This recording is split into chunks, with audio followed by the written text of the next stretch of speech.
Good morning, everyone. Good morning. Bonjour. Bon dia. Assalamu alaikum. My name is Ibrahima Sheikh Diong from the beautiful country of Senegal. And I want to warmly welcome all of you to today's session looking at the big picture of the private sector in food security in Africa. I am the special representative of the president of Badaya, and as of last week, I was the United Nations Assistant Secretary General running the African Race Capacity Group, which is an organization that belongs to the AU and the United Nations. Now, over the past couple of days, we had conversation about the opportunity of food security in Africa. We have listened to people share with us findings from studies. We heard about the innovation that Africa is involved in food security. We even heard about the role of the SMEs across Africa. So there's no doubt, and there's a consensus, there's potential. But potential do not get realized unless you put the incentive and the structure in place. What we'd like to do in this session is looking at the big picture of the private sector role in food security in Africa. We're going to look at the best practices, the innovation, looking at flagship programs, looking at incentive, looking at internationalities. We're going to have a great conversation, but more importantly, we're going to innovate this time. We're going to bring you into the conversation, the audience here. So at some point, you can comment and ask questions as long as you keep it short so we can go back to our panelists. So we can all be part of a bigger conversation about food security in Africa, the food system, but also the role of private sector. Now join me with a warm welcome as I invite on stage our panel members for a conversation going to be extremely lively. So Jam of the sector, looking at what you've done. Thank you very much, and from the onset, let me express my gratitude for being here. Let me share three big innovations that we believe, as we scale them, will contribute significantly to the food systems in Africa. The first one is on helping small-scale farmers to adapt and mitigate against climate change. I think we have not appreciated or continue to underestimate the impact climate change has had on small-scale farmers. Our intervention, or innovative intervention, one, is capacity building in the small-scale farmers. Help them to adopt agricultural practices that help them to cope with the adverse effect of climate change, or mitigate or adapt to the environment they find themselves in. The second aspect of it is try to de-risk small-scale farmers from those adverse effects so that credit can continue to flow or finance can continue to flow. And I'm glad to speak of a project with IFC where we have funded $200 million of support in partnership with IFC. And last year, So Equity Group ranked the bank with the largest number of mitigation and adaptation loans in the world among 258 global banks that were evaluated.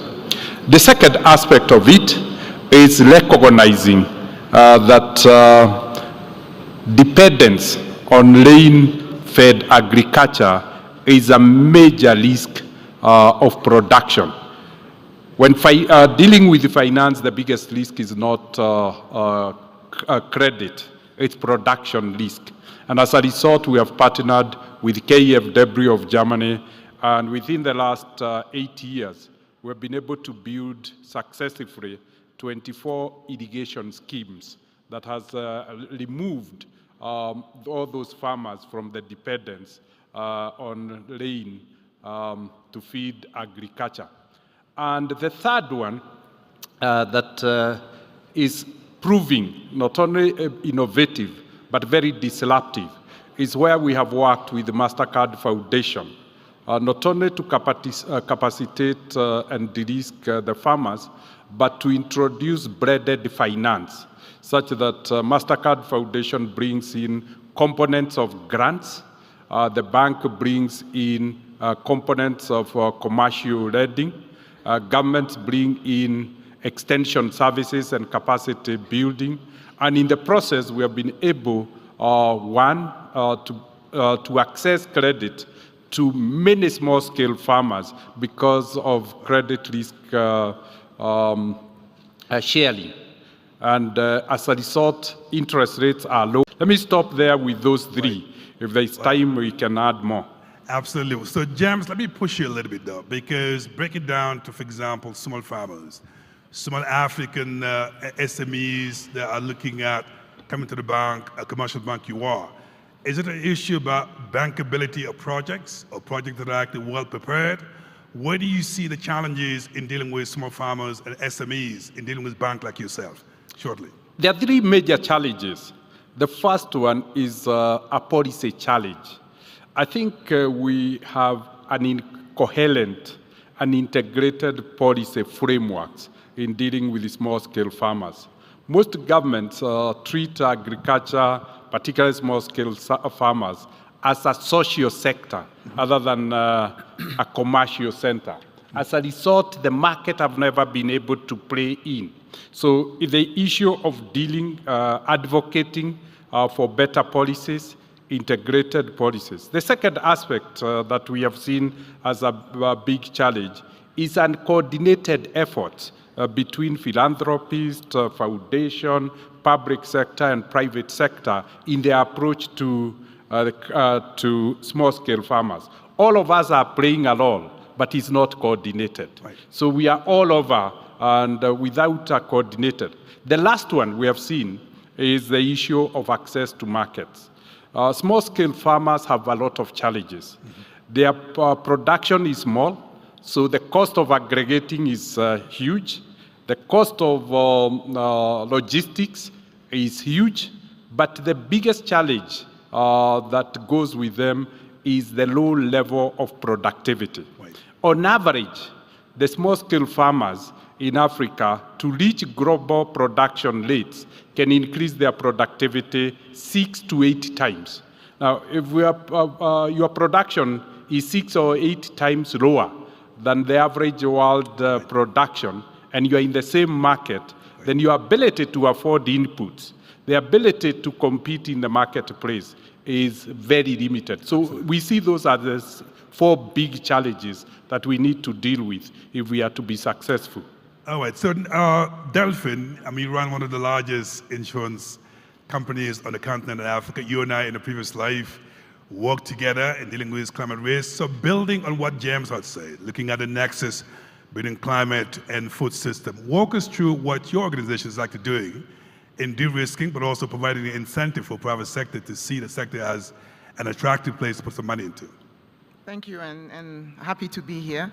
So I'll take the question from 2 perspectives, right? From first, as a running an insurance company in Africa, and also, so running an insurance company in Africa, also from the perspective of AGRA, as a board member of AGRA, and also to put some perspective into the conversation a bit. When we look at smallholder farmers, 95% of the production is being processed through SME, agri-SME. But then when we take a step back, and these agri-SMEs are key to funding jobs creation, etc. But then, to your point, when it comes to financing these agri-SMEs, only 75% are still looking for financing. There's a $100 billion gap in financing this sector as a whole. And the reasons why they are not financed were given by you earlier. So there's an issue of, in Africa in general, when we look at international investors, including the insurance company, most of us, at least in the global sector, see the African countries as subgrade investment. We all know this, so it's very difficult to invest. So that's one thing. And then when it gets even worse when you talk about investing in agriculture, especially with the impact of climate change that's happening. You invest in the agri sector, then there's a flood or there's a drought, and you're not even sure that you'll be able to recuperate your investment. Right. So there's a bit of challenges that are there. And so when you take a step back, both from drought protectant or able to manage climate change, but also, as you and I know both, there's the insurance sector that we can also use to de-risk some of the investment in the agri-sector. Right, Delphin, let me again push you a little bit, because you and I are very passionate about this, and that is the importance of using actually data, risk profiling, at least understanding the exposure of our countries to climate risk, for example. And more importantly, you're also very passionate about the affordability of premium in case countries have to go, let's say, to the insurance market to afford that protection. Talk to us about that risk profiling, but also the affordability of premium for African countries. When you look at risk profiling as an industry, you have different pockets, right? Because you don't look at a country on its own, because if you look at a country on its own, you will not be able to insure a country. You look at my own country, Burkina Faso, which is a Sahel country, which is quite affected by drought year after year. So it's important to first make sure that in case there's a climate crisis in the country, that the country is able to manage the funds that will come to them. And this is where you and I used to work on quite heavily. So it's important to make sure that the market has the adaptation, that they are ready to deploy the funds in case there's a drought. But also from a risk profiling point of view, it's important that we diversify the portfolio, right? So a drought in Burkina will not happen at the same time as a drought in Southern Africa, for example. So it's also important to ensure in the case of the Africa risk capacity that we both were in for many, many years, it's important to also make sure that you have country profiles that are different from one another, because this is also what helps you when you're looking for reinsurance in the background, that the reinsurance market is able to support you to make sure that if there's a loss in one country, at least in another country, is at peace for that year. Excellent, thank you, Delphin. And Kendra, we're gonna pick up with you and bring a different perspective. That is the NGO perspective. I love your title, Chief Transformation Officer. It's all about transformation of the sector. Now, walk us through some of the innovation that you engage in as an organization in Africa with regard to the food system. And I'm sure you're involved in some interesting flagship program that you can share with us. Walk us through your perspective. Indeed, thank you. Thank you for having me here today. I'm honored to be part of this esteemed panel. Can you just get your microphone closer so we can hear you. Is that better? It's better. Great, thanks. I'll build on some of the points that my fellow panelists have made and focus on the importance of MSMEs in the food system. MSMEs purchase 85% of the food in Africa and handle 85% of the food that's consumed. But they've been underattended for many years when we've talked about food systems and food security. So among the more recent innovations in this space, I think, is a focus on MSMEs and helping them grow and become the anchors of our food systems that we need them to be.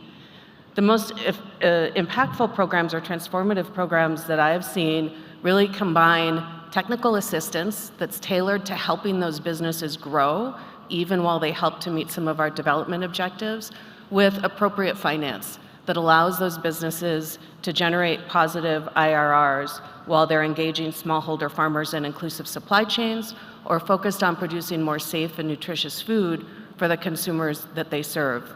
So that combination of tailored technical assistance with appropriate finance, I think, is an innovation that's emerged over the last couple of years, is getting more and more attention, and I want to continue to encourage. The second innovation that we're seeing more is a focus on food systems as a whole.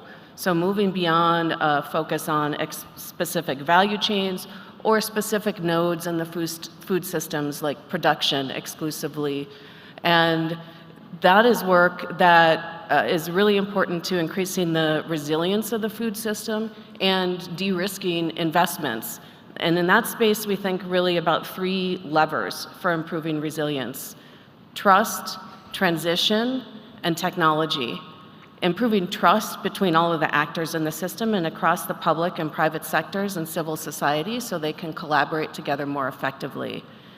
Supporting the transition of smallholder farmers to more regenerative production that's climate resilient, both for the security of their livelihoods as producers, but also for the security of our food supply.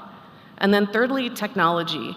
The emergence of so many new digital tools and digital platforms, and then the application of those is absolutely critical to improving the efficiency and connection of the very fragmented markets in which we operate.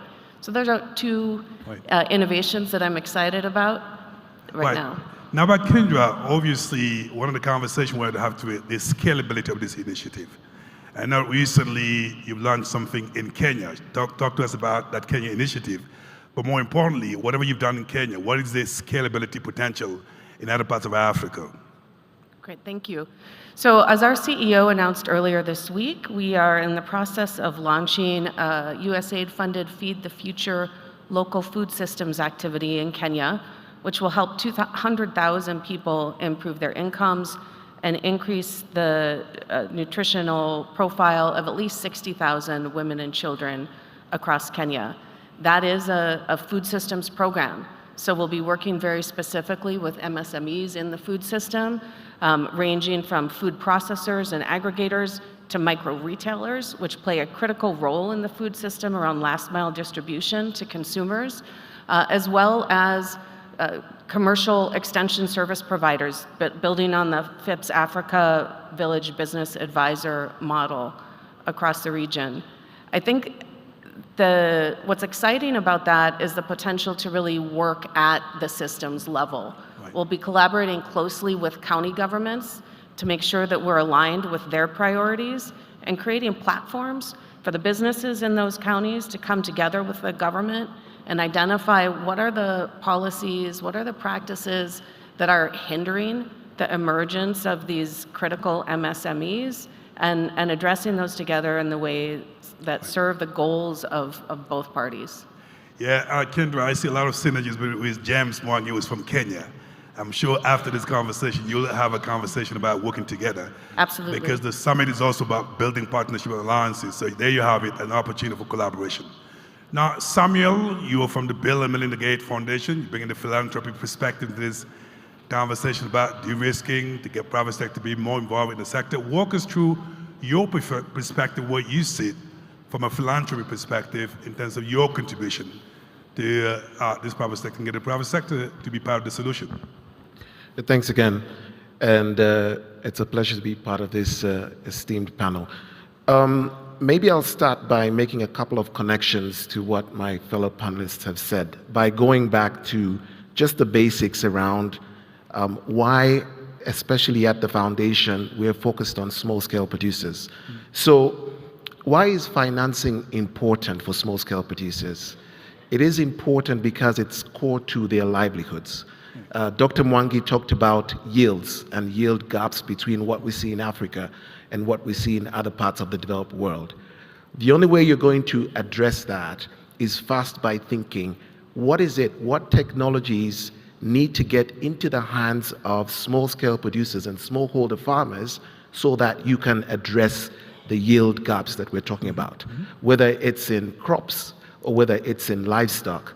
So part of what the foundation funds, 65% or so of our resources goes towards those kinds of technologies that not only seek to enable small-scale producers improve and increase productivity and yields, but also adapt to climate change, as was highlighted earlier, right? So with longer droughts, with more the second issue here is that it is the demand for financing in the sector is enormous.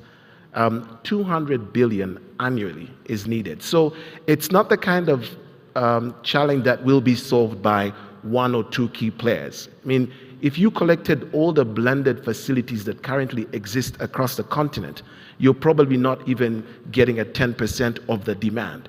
So it's a much larger challenge that requires these partnerships and collaboration. And so when we think about how to convene partners and mobilize collectively, this is where we we come to the de-risking part. How do you get Dr. Mwangi and Equity Bank? How we get partners from, Bank of Kigali, or how do you get partners from Centenary Bank, private sector impact funds to sort of coalesce around this opportunity? This is where the foundation or, philanthropy could play a role and does play a role. And increasingly where we see the role of philanthropy is really around what we call breakthroughs. So in the science world, a breakthrough could be something like a water-efficient maize variety or a dual-purpose poultry. In the financing world, for us, a breakthrough could be something like collateralizing contracts, right? Where farmers lack access to land or lack tenure to that land, what else is available that could unlock financing for them? Alternatively, you could look at credit scoring. So right now, with farmers, where they lack visibility around their transactions, we still know that they transact. Right, so I'm excited that we currently have a partnership with Equity Bank, for example, where we're looking at leveraging some of these transactional data and non-transactional data. So how often does a farmer transact? When they buy inputs, when they sell produce, where are they farming? What are their yields? What is the soil type? You get all that data and you start to build a profile for that farmer. The next question becomes, how do you take that to scale? With Equity Bank, beyond Equity Bank. Absolutely. So that's the role of philanthropy. Excellent. Well, let's just say a little bit on the nexus between climate and actually food security. And I know that Gates is also trying to make a breakthrough in the climate sphere as well. Walk us through precisely what you're doing, for example, in addressing climate shock, risk profiling, and even in some cases like data management that makes some of these information that's more reliable for African countries. Great. So we have a strategy that's focused on climate adaptation. And again, within the foundation, early warning system, make it accessible to farmers. Now, you guys talk to me. I want you to talk to each other because I think it seems when I hear from your conversation, a lot of synergy. So, James, back to you. Just react to what you heard from the other panel members and feel free to even ask them questions or challenge them a little bit. And I'll get to you, Delphine, as well. James, over to you. Yeah, thank you very much. I think you are spot on. As we said, what we need to do is to really work more closely together, philanthropists, the private sector, the public sector, so that there is coherence. And there is significant, as Samuel said, if you aggregate all that is available, it may only be 10% of the need. Right. So for that 10% to be effective and impactful, we need to reduce waste. We need to reduce duplication and overlaps. And that is then how we can make what is available a little bit more elastic. I believe the 10% can be 18, 20, 22% of the need if we aligned properly. I look at banking and insurance. They can really work closely together with crop insurance, and then the bank can stream up the finance with that deficit. Well, it comes like to Bill and Melinda Gates, we are developing a system together that captures all data of interest about a farmer. And with that data, then you have a global view. So this is already happening, but looking at my co-CEO here, I think we can have a conversation after this. Yes. I think I'm just going picking up from there, that's exactly what I wanted to say happened. So from what James ended, what do you want to challenge? Yeah. What do you want to partner with? No, I'll say, I've listened to my panelists here. And then the one thing that we need to just keep in mind is that we're still scared as private sector to invest in the agri-sector, right? This is a challenge. If you take the insurance industry in Africa, right, we have probably about 150 billion assets under management. Mm-hmm. And I've said this before, quite a large amount of that sits in cash. Why does it sit in cash? Because there's no vehicle where we feel that we can invest safely. This is where blended finance comes into the picture. We cannot just rely on philanthropy. The Gates Foundation is doing incredible work on AGRA with us. With some of the challenges that we are facing, they are putting in their money, they are putting in their time, they are in it to the trenches with us at AGRA. But philanthropy alone and development financing alone cannot do that. But the way for the private sector to get a bit of comfort, because private sector is for profit, we have to have a return for our investors and our shareholders.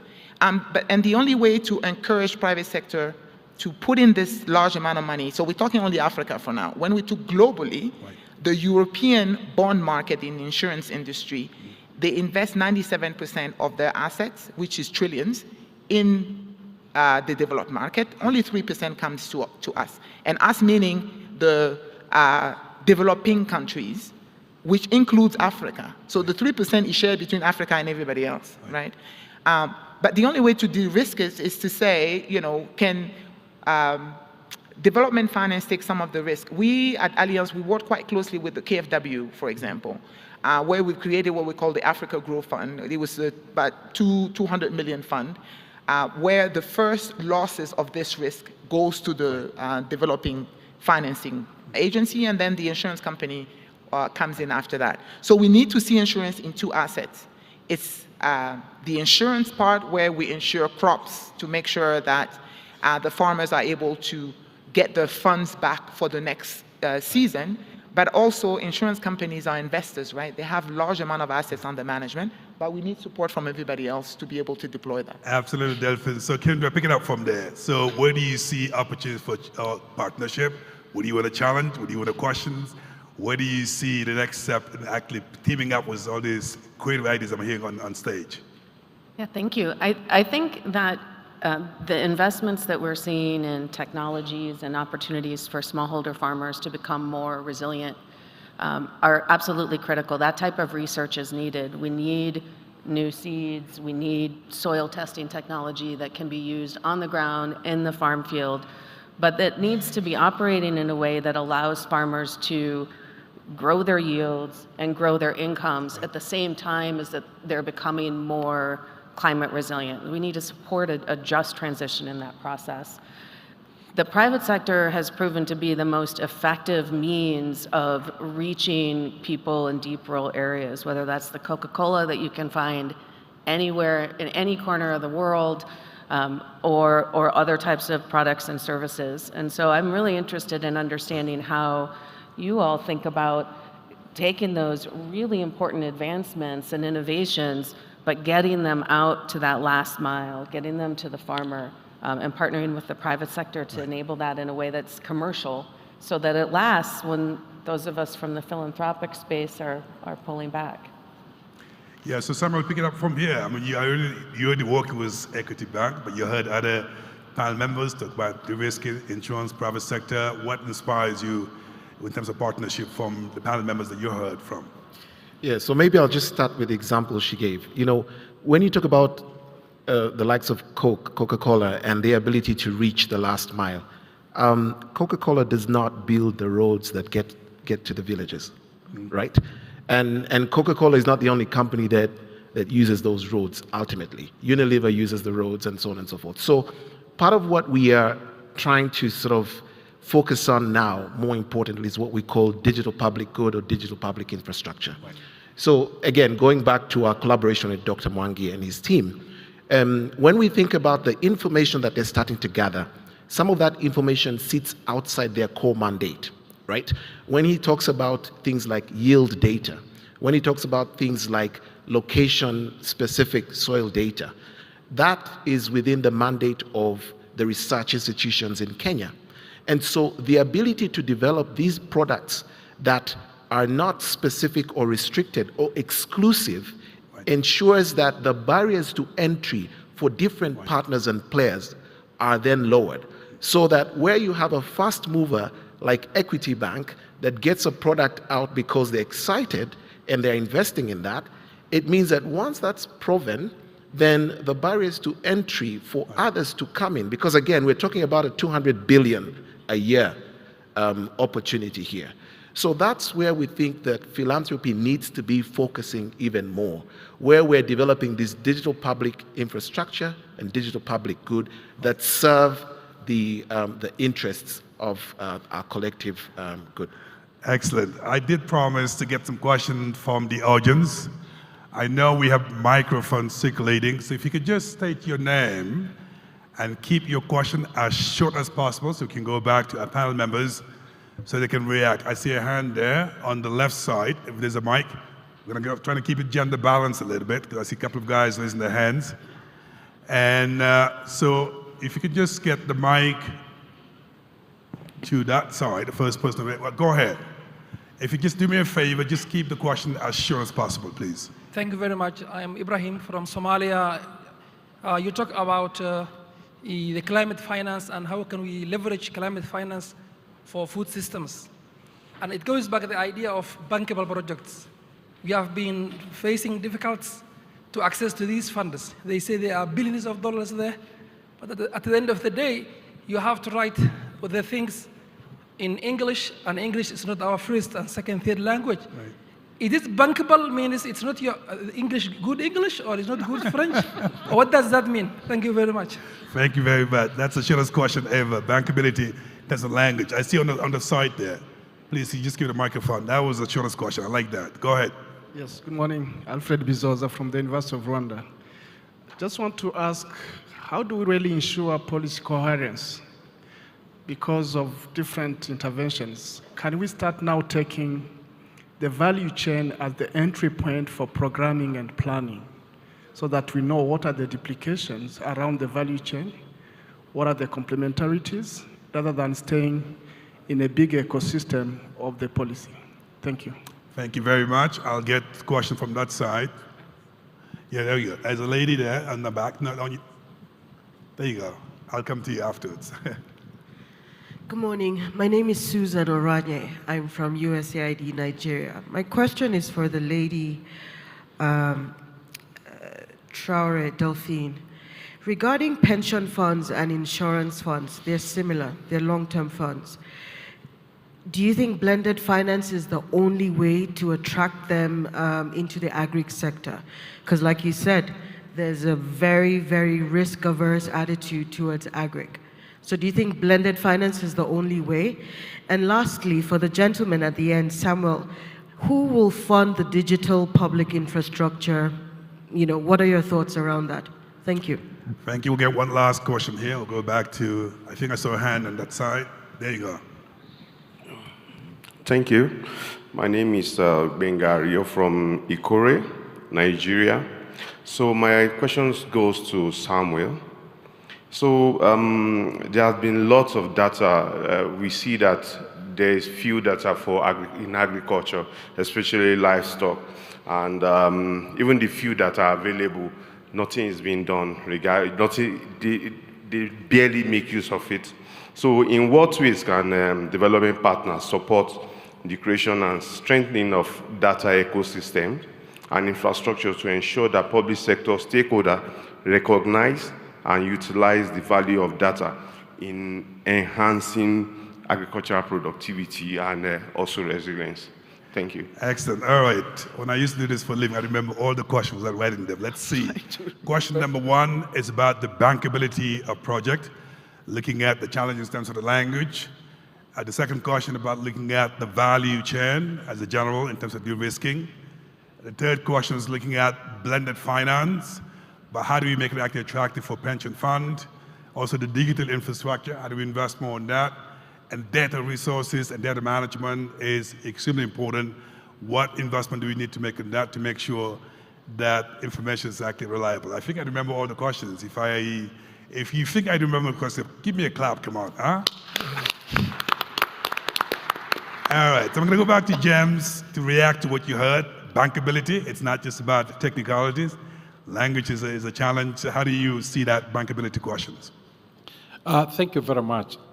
I think that is a very pertinent question as to whether the players are able to fully understand the needs and aspirations of the small-scale farmers and whether language is a barrier, and also what one would call the specificities of a certain region, certain localities, certain communities, whether that is factored.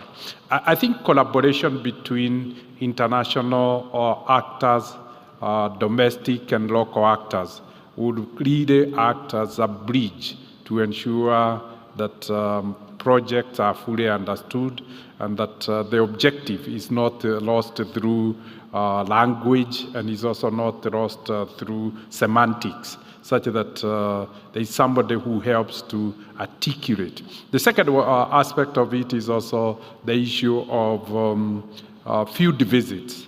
What I've come to appreciate is that what you see on paper, when you visit on the ground, sometimes you have a very different understanding. You get deeper insights. The interaction between the project owners and champions and the financier is much promoted by such field visits. So there are mechanisms that would help alleviate that challenge. Yeah, but James, just to dwell a little bit on that, because I think this is something that's been all the conversation about bankability of project. That's why the commercial bank can't work with the African SMEs. Do you find yourself in a situation where the project itself, in terms of the market, in terms of the potential, is very sound, but the way it's presented to you, it's not in the bank language side? So when do you work with the DFIs and making sure you provide the technical assistance to actually improve the quality of the presentation so you don't lose an opportunity? Because this is something that I've dealt with when I was at IFC, and it's something still remaining in dealing with African SMEs. Yeah, there's quite a lot of that in the whole project analysis and project configuration.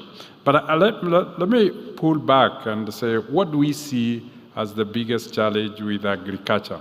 The fundamental problems with most of the projects are two.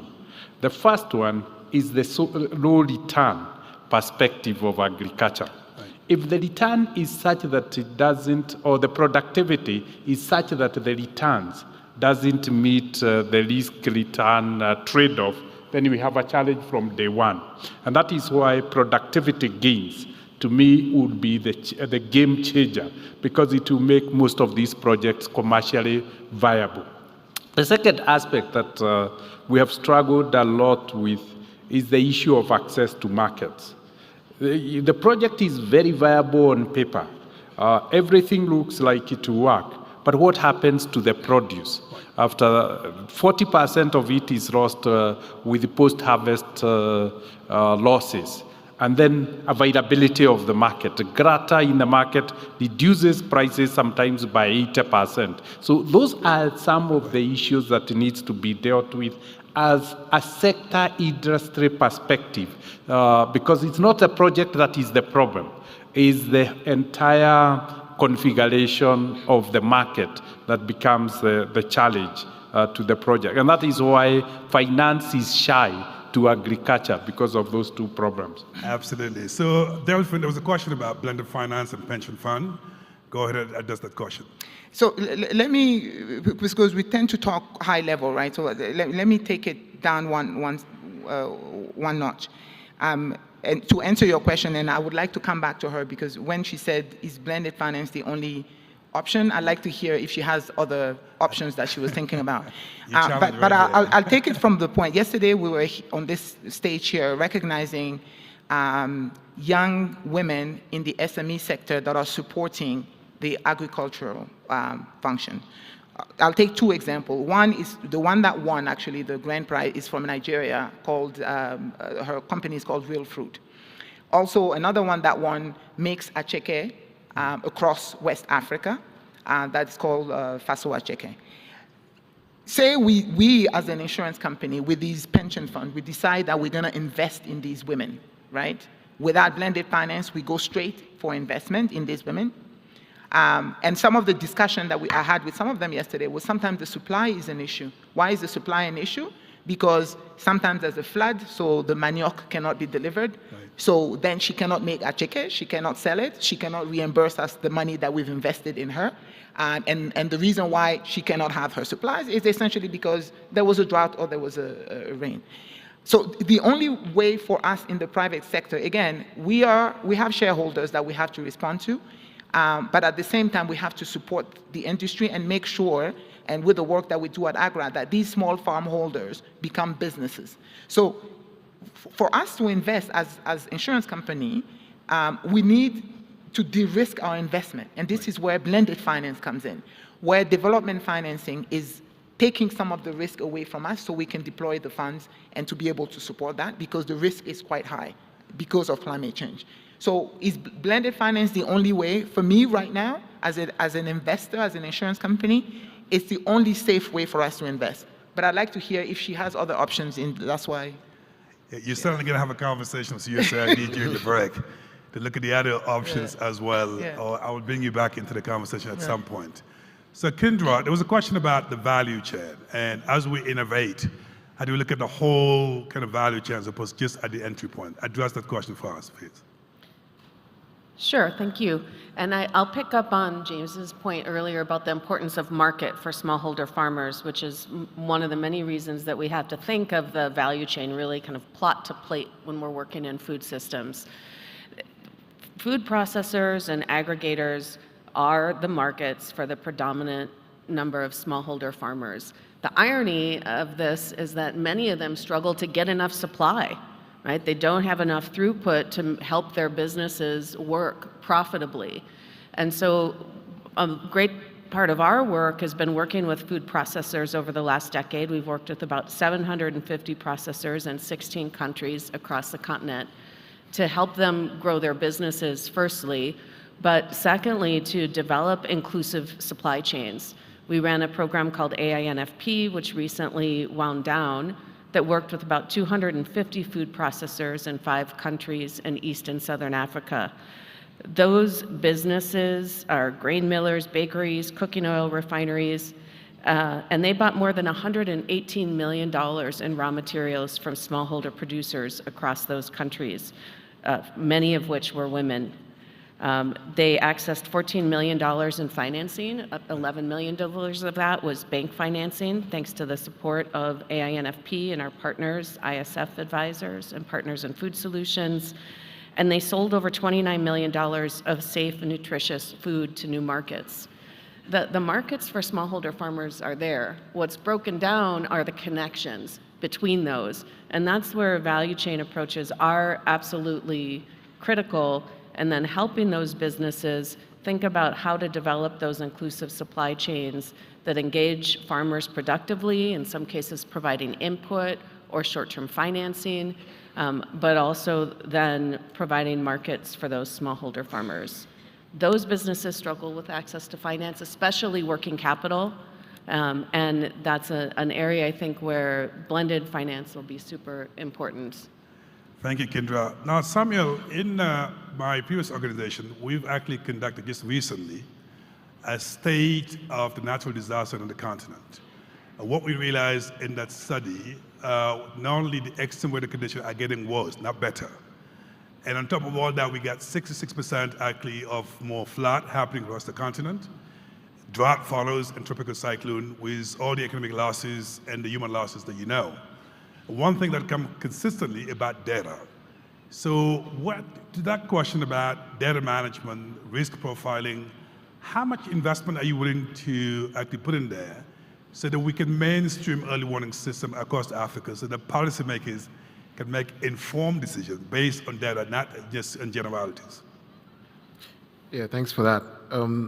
So to the question on data, clearly, I think there needs to be, and there increasingly is, an appreciation of the need for quality data across the board. So it's not just the responsibility of, philanthropic partners, but even at a national level, the ability to make decisions, is based off of the availability of data and good data, right? So I think in part, the role of philanthropic organizations like the Foundation and others is to build the capacity of national partners, first and foremost, to build these data infrastructure. So for the ag, and it's not just, by the way, in agriculture, it's in other sectors as well, right? It's in health, it's in education.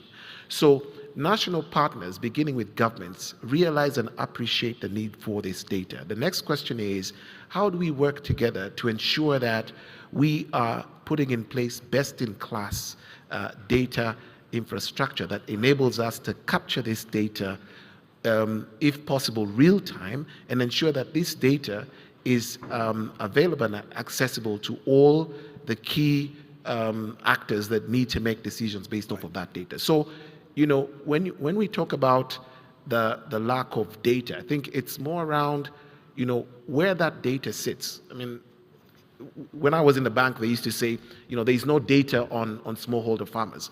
But smallholder farmers were transacting. They were buying inputs. They were selling produce. It's just that that transactional data was sitting in a place where formal systems were not able to capture it. Right. So when you have innovations like M-Pesa, and you have innovations like payments, digital payments, it means that if a farmer is transacting, you're able to capture that transaction now on a formal platform. Right. So again, it's appreciating the need for investing in this and acknowledging that it's not just the responsibility of one actor. Right. But I wanted to very quickly go to the next question, which was around the digital public good. So the digital public goods, again, appreciating what that could unlock is important. An example of a digital public good is a digital ID. A digital ID, for example, in Rwanda you have a digital ID. In India you have the Aadhaar. That is the foundational piece for every single individual. The ability of the government to deliver a service to you is dependent on their ability to identify who you are and verify that you are who you say you are, you stay where you say you stay, and so on and so forth. So in agriculture, for example, when you have that foundational piece, you're then able to build other services on top of that. So in Rwanda, you have a system called the SNS that distributes inputs and input subsidy. That system is built off of the national ID and other digital infrastructure like land records. So the folks in the Ministry of Agriculture are able to identify who says they're farming where, what are they farming, and do they qualify for a subsidy or an input based off of a digital ID. So the digital ID, I think the World Bank, for example, is investing in the ID4D, and other partners as well. But when it comes to a specific use case like ag, we leverage that, right? So I hope that answers the question around digital ID. I don't know about you, but I'm loving this conversation. It's extremely pragmatic. We talk about some solutions as just the problem, but unfortunately we have to wrap up at some point. But the conversation doesn't end here. You can certainly grab any of these panel members and talk to. So James, I'm going to start with you. And as just a takeaway from this conversation, what would be the message you want us to retain? What are some of the big ideas you want us just to retain from this conversation? I think there seems to be a consensus that we have to solve the problem of productivity of small-scale farming for us to be able to commercialize small-scale agriculture and to allow it to play its rightful place in African food and agricultural systems. The second one is that it will be important for us to think about markets such that we don't raise productivity, we don't, and then fail to provide the farmer with a market for the increased produce. And that can be done in two aspects. Continue with the value chain, agro-processing, logistics and storage needs to be addressed, but also more significantly is that agro-processing and targeting the urbanized population as offtake is important. And lastly is the need to activate the African Continental Free Trade Area, because different countries produce different food crops. So there is a huge opportunity of an African-centric market, even without looking for external export markets. Thank you. And Delphine, what will be that big idea, that suggestion, that recommendation from this conversation? I said our big takeaway has been that we need to have a coordinated effort between private sector, philanthropy, development banks, etc. But I think sometimes what's missing in the conversation is the government of the countries, right? We tend to have all these solutions for one country and for another, but it's also important that we have the ministers of agriculture, the minister of finance of these countries that are part of the conversation on a day-to-day basis. So we're not sitting there, importing our views on the country and what we think is good for the country. Excellent. Thank you, Delphine. What will be that one idea, that recommendation from this conversation? Strongly endorse what both of my fellow panelists have said, and I would add the importance of blended finance and all of the different actors that are at the table to think about what those instruments might look like. There are many interesting instruments in that space, but there's a need for more of them that can reach down to smallholder farmers and to the small businesses that are helping them access markets. Thank you, Samuel. Last but not least. Yeah, I think for me, I'm excited that I've had at least 3 or 4 of us mention the word risk and insurance. Right. I think without appreciating what that risk means for access and unlocking capital, I think we'll continue talking about this, superficial solution. So I had Dr. Mwangi talk about insurance and bundling insurance with credit. And I think it's important to understand whether we're talking about the farm level or national level, increasingly, especially with the impact of climate change, we have to think about what happens to a farmer when these shocks happen, and what do we provide that enables them to continually recover and reinvest. And that means solving for that risk. Absolutely. So we need to invest more in productivity. We need to increase access to market. We need to support the continental African free trade. We need to bring government onto the table as we discuss and coordinate all these actions. Third, we need to leverage blended finance so we can actually increase access to capital. And last but not least, we also need to address the nexus between climate and food security so that we can actually tap into the fullest potential of the African private sector in food systems. So join me in giving a big round of applause to our panelists. Well done, guys. Let's take a group picture here before I call upon my next moderator to take it from here.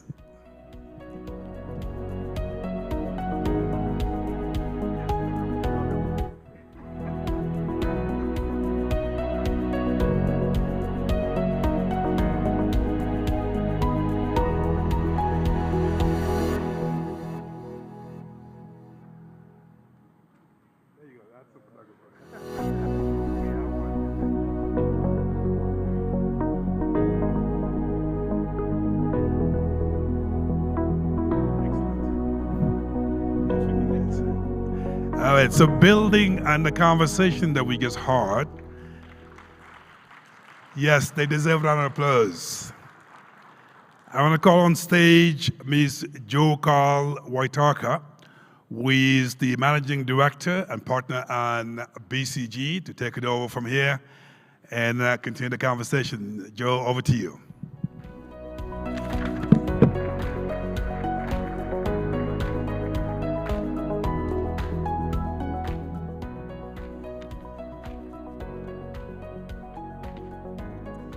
Good morning, everyone. I'm Zoe Carl Waithaka, Managing Director and Partner at BCG, Boston Consulting Group, based in Nairobi. And I have the pleasure of introducing our second panel, which is about the role of public-private partnerships in catalyzing investments in food systems. I think we heard in the first panel about the large gap in funding that our food systems are facing, $200 billion annually. We heard about potential solutions such as blended finance, the need to collaborate in the sector, and I think the need to have government at the table. And so PPPs clearly have an important role to play. Before we go into our panel, I would like to invite for our keynote Maria Helena Semedo, former Deputy Director General of FAO and former Minister of Economy and Finance in Cape Verde. Please welcome her to the stage.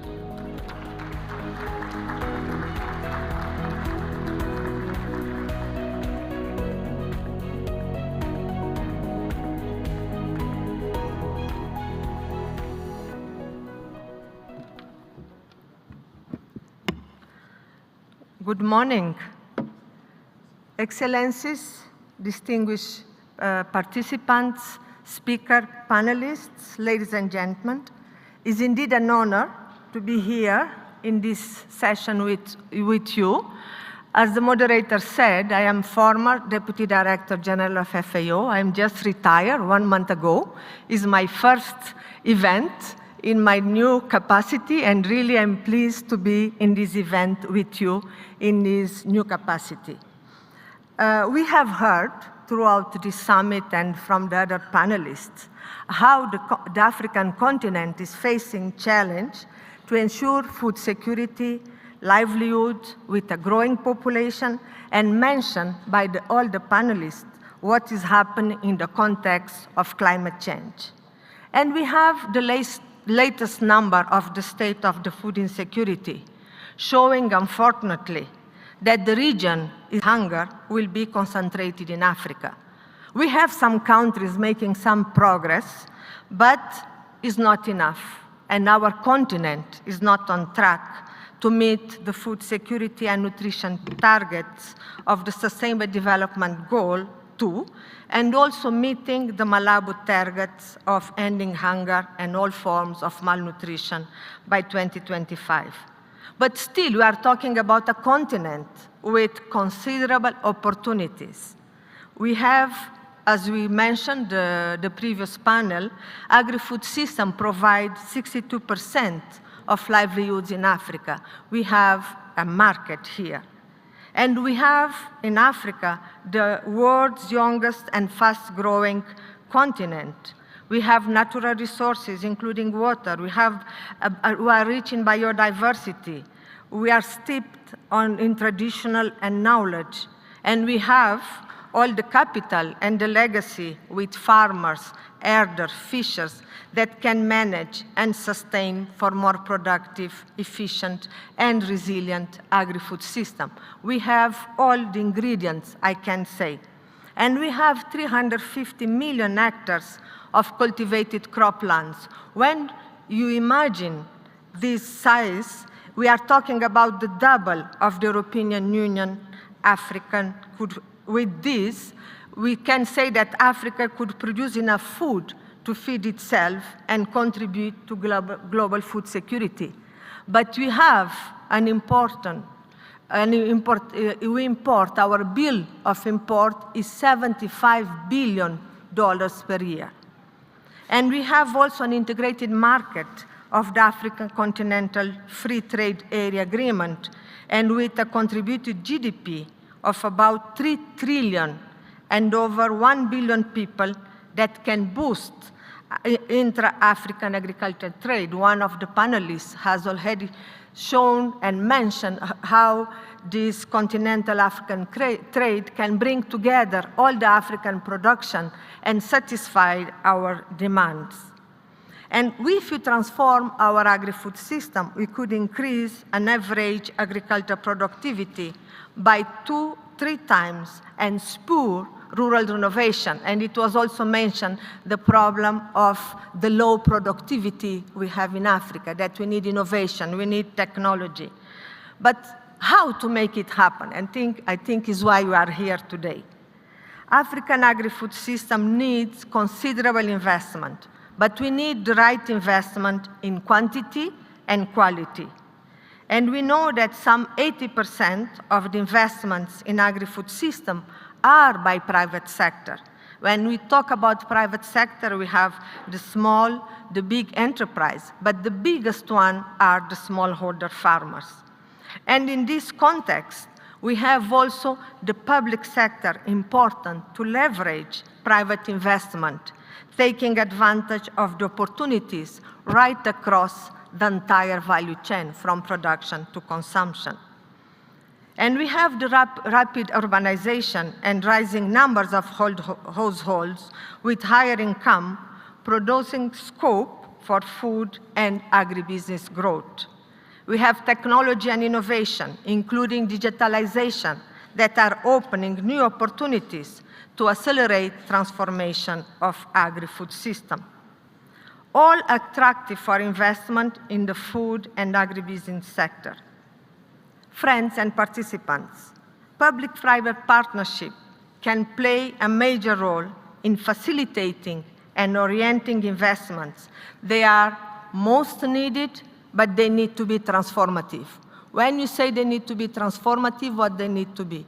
They need to be at scale, and they need to be at the long term. And this is really, we can make change happening.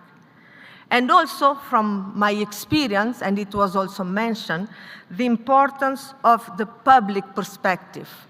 The public sector needs to be the enabler. We talk that we need to be sure that we really canalize the investments at aiming to achieve what we want to transform. And this, in my view, is the role of the public sector, how to bring all the actors together, how to give the right incentives that we have a common purpose to be achieved. And we can achieve a collective interest. And I firmly believe that public-private coordinated action can facilitate de-risk, target and support investment for impactful, scalable, and replicable transformation of our food system. Public-private collaboration improve the legal environment and provide innovative financial mechanisms to reduce financial risk. And for an investment, the legal environment, the assurance that you are protected legally is also important, and is also, in my view, a responsibility of the public sector. Grants or loans jointly implemented with technical assistance can be leveraged to facilitate access of small actors to private finance. Blending finance can be used as the de-risk tool for private investors to channel financial resources that can absorb risk, have a longer horizon on return of their investment.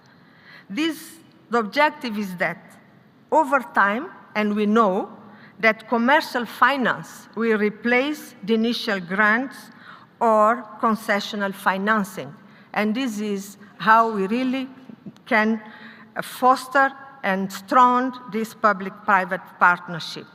And let me give you some examples that where public-private partnership is driving long-term change in Africa.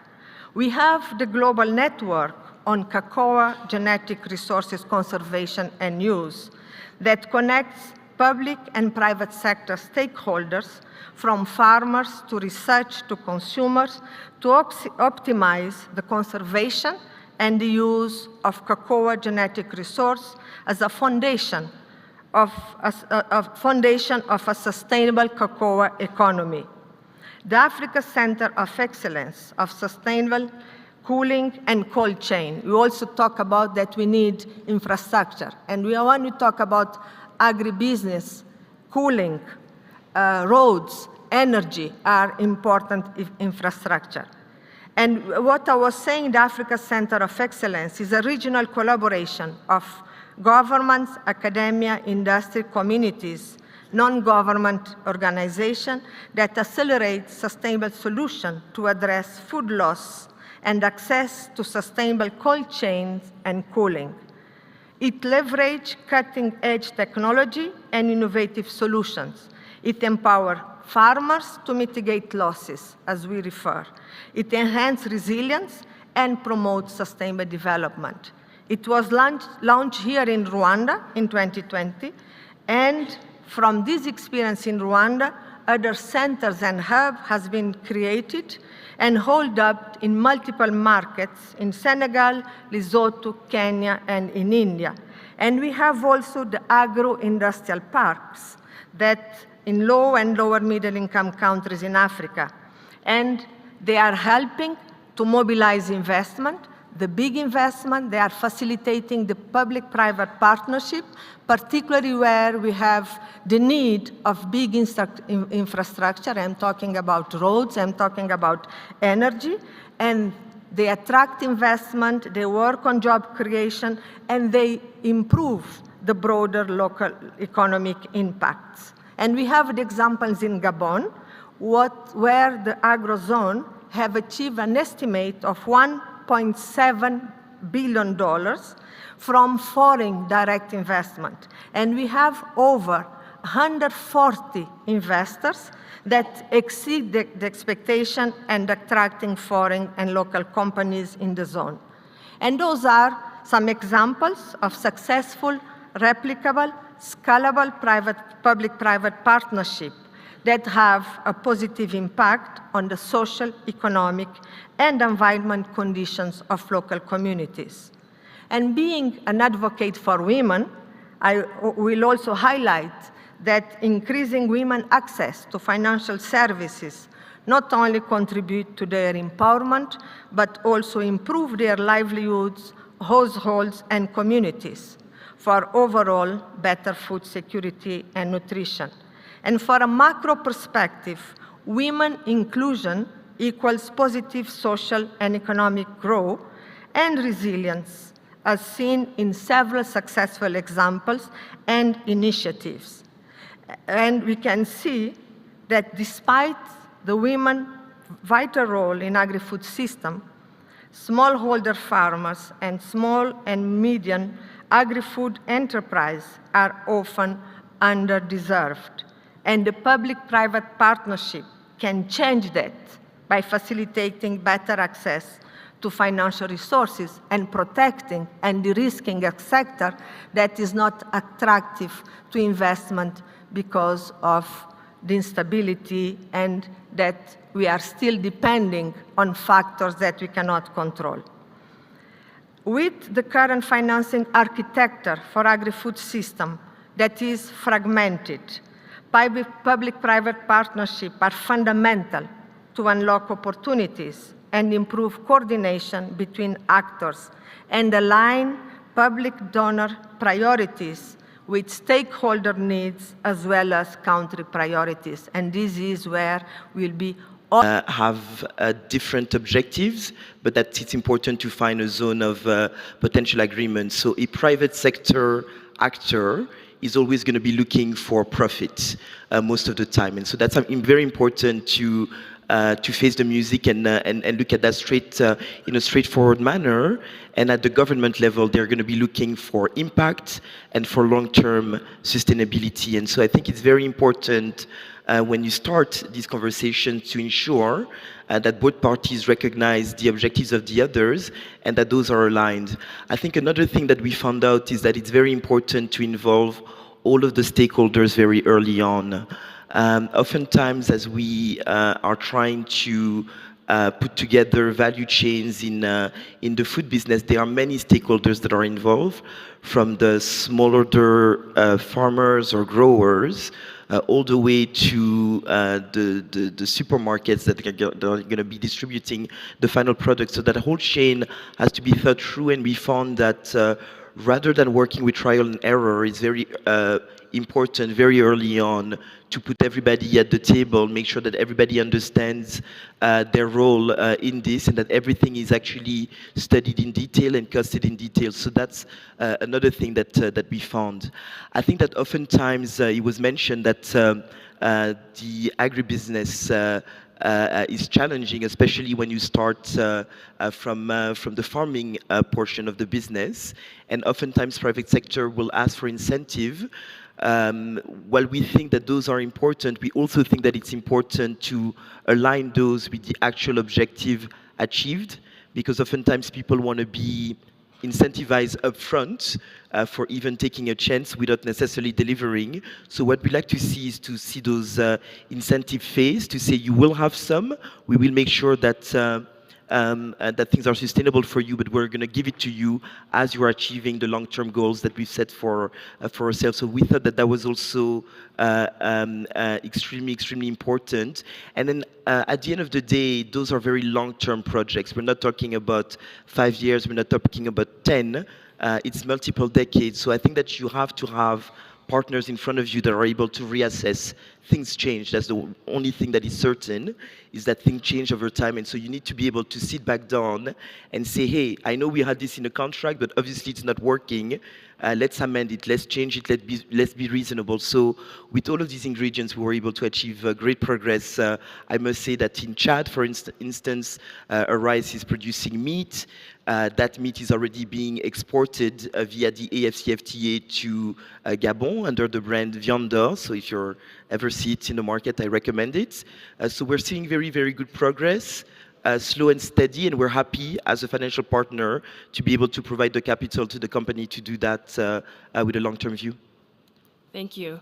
And I really liked what you said about alignment of objectives. So as we're coming on to you, Kaz, for the same question, I would just ask you to pick up on Marlene's last point around trust. Because Marlene, one of the things you said that's very important is, yes, there is certainty that things will change. And so while there may be agreements in place, there needs to be some level of flexibility, and having flexibility requires trust. So it would be great to hear about your experiences and to incorporate that in your remarks. Yeah, thank you so much. Happy to be here. My name is Kaz Numasawa, actually managing the special agro-industry processing. So I'm happy to see the FIDA here, as we also partner with the African Bank together and also the RISE. So the trust is essential in both ways, and then of course in long term, as we already discussed. So let me just step back and then explain a little bit what we do from African Development Bank perspective on the PPP, because we have two windows, from public sector window and a private sector window. So we directly help the government, financial, Ministry of Finance and Ministry of Agriculture, but at the same time, we also invest in the private sector directly, so that we have a lot of companies, actually, we're working together, and then we realize that those segmented approach is not effective enough, so that means that we have to do the more PPP to make it actually transformative project. So that's why we actually conceptualize the Special Agro-Industry Processing Zone as a flagship, as our president. We actually launched so to do the PPP, of course, the trust is kind of the backbone of the successful project. What I mean by the backbone is that basically we try to integrate the agriculture value chain more holistical manner, starting from the farmers, aggregators, and then logistical operators, and then the private companies together with the government. And it's really important to sort of structure the PPP with the backbone of the trust throughout those different players. What we mean by the trust or the backbone is that the success factors are actually multifold, but it's common. Like you said, at the trust level, like farmers have to trust in the private sector. Are they actually providing the fertilizer, seeds at quality with the clear results? And then, at the same time, from the buyer's perspective, like off-takers, they need to trust those produce from the farmers are actually meeting our criteria for food processing, for example. But at the same time, when the private sector invests, as FIDA mentioned, that they have a long-term investment. That means that they have to have the trust of the government. Okay, the policies would remain, or the framework agreement would remain and executed and complied in the long term. So to do that successful PPP, especially from like special agro-processing zone perspective, we have that trust as part of the backbone across all the different players when we coordinate, because without the trust, the entire business model will collapse. And then actually each one of the players will not maximize the benefit out of it, especially long term. So this is also very important from our perspective. But of course, as you mentioned, there are several challenges. Sometimes the speed of the response, either from the government, sometimes even from the multilateral development finance institution like us, sometimes also the speed is the essence because of time is money. But at the same time, one of the challenges we found is kind of the coordination within the government, also within the actors.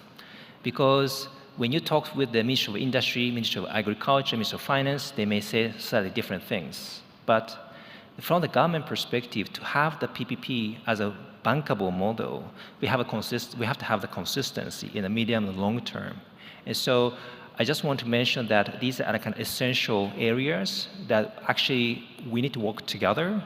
So I'm happy to be here to also hear from other panel members from their experience. Thank you. Thank you. And Papa, I'll come to you next. Again, I think more broadly, keen to hear about the successes and challenges of AFD in this space, but I think that Kaz's comment on speed and collaboration across multiple stakeholders in PPPs is quite a salient one, and so would be keen to hear how you've managed that as you, again, share some of what you've worked on. Thank you. Indeed, the collaboration and partnerships with different stakeholders is key to success, to be able to deliver on time these projects in PPPs, because as we all know, the continent needs in food and agriculture products in general is really something that is in the heart of the policies of all stakeholders, but also at political level, and also increasingly it is a question of not only food security, but also an employment issue for youth and women, especially in rural areas. So the way we intervene, in a nutshell, fund yearly more than €1 billion in the agriculture sector, and half of that billion goes to Africa. And we intervene with direct loans to government, and which is a component of the PPPs in a way that we help the government establish the basic infrastructure in the agriculture for the farming. My colleague from African Bank mentioned it earlier on. Before they come in to bring the resources for the special economic zones, you have first of all to, to blade the roads and bring the producers to the field and give them the right crops and also the right tools to be able to produce efficiently before even storing in warehousing and then cold storage, etc., etc. So our first infrastructure to government will bring in those basic infrastructure, while we also support through our private sector window, our Proparco, which is our IFC, which support the private sector to bring in financial resources to be able to invest in these key sectors that meet the needs, sometimes not all, but to meet the gap and also to produce more. And interestingly, what we do increasingly is to work with philanthropic organizations, foundations mainly, to be able to bring them on board, to bring catalytic financing for R&D, innovation. We mentioned it in the previous panel, because they are more agile and they can de-risk and they could put resources on those innovation, data collection to improve the yields, the production, etc., which we are public banks or private commercial banks cannot do. So the government needs also to be capacitated to be able to talk in one hand with all those 3 or 4 different stakeholders to be able to streamline them in the same specific projects, because sometimes what happens is why it doesn't happen faster enough, because every actor, the different partners have their own projects, trajectories, priorities, commanded by the capital cities. And then when they all come in, they don't have the same priorities, and it disaligns with the priorities of government. So we need to have strong government that have firm policies to know what to do, how to do it, and bring those different actors, private sector, philanthropy organization, and to not forget the civil society organization to be able to make things effective and faster. It feels like you are all very synced up, because it's worked very well. That last comment leads us very nicely to Jonathan, because I think AGRA has a very critical role at the center of all of these actors. And so, as Papa was saying, there's need for this alignment across the philanthropies and government, as well as private sector. So how do you position yourself and support all of these actors to come together to accelerate collaboration in this space?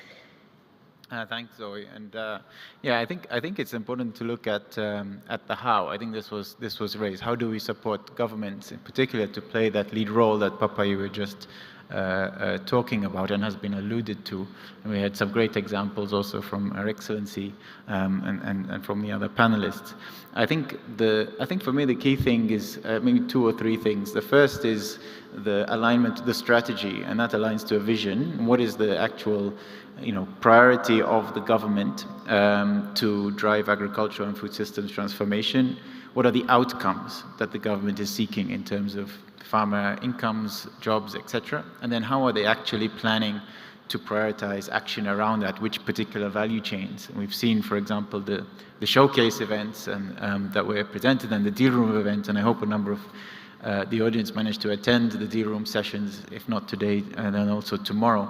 The increased prioritization and focus of governments to understand which value chains are they prioritizing. And that matters because private sector works based on industry, based on a particular value chain. Where are they getting their inputs? What are their markets? Which consumer segments are they targeting for specific products, etc.? So that is the starting point, and that's why we emphasize the importance of national agricultural investment plans, which are becoming increasingly food systems focused, and the support to governments to do that. That's one level. The second level, I think, then is around the ability of government to coordinate and to respond to the needs of the private sector, both within those priority value chains in particular, but also with service providers. For example, Arise was mentioned, that might be developing agro-parks and other ag-related PPPs. And that's difficult. That's difficult for a range of different reasons. We often think of the government as an entity, but it's actually 100 entities, ministries, and there's national level, there's local level. And there's many different problems to solve. There's issues of land, right? There's issues of access to electricity, which is in a different ministry. There's issues of roads, issues of skills, issues of public finance coming from the treasury, and a number of environmental issues and community issues, of course, etc. And so I think where we kind of really, from my perspective, really want to encourage the community to step up is we're seeing more and more leaders in government with visions. We have the former Prime Minister from Tanzania here, for example, who's one of those, and a number of young, dynamic leaders coming up. But it is difficult. Yesterday we were hearing from the Minister of Sierra Leone. I was listening carefully to him in the evening. He was saying, we have our strategy for Feeds Alone, but I need my team. Yes, we have strong people in the ministry. How can nurture them to do this coordination, to dialogue with the private sector, with the providers? But I need a team. I need support. I can't do it because otherwise I'm firefighting, I'm traveling, I'm doing A, B, C. And so for me, it's really about how do we reach out to the leaders in government that have the vision, have their strategy, and provide them with that support that's responsive to their needs. It's not saying, I just want to help you on this or that, but what do you need?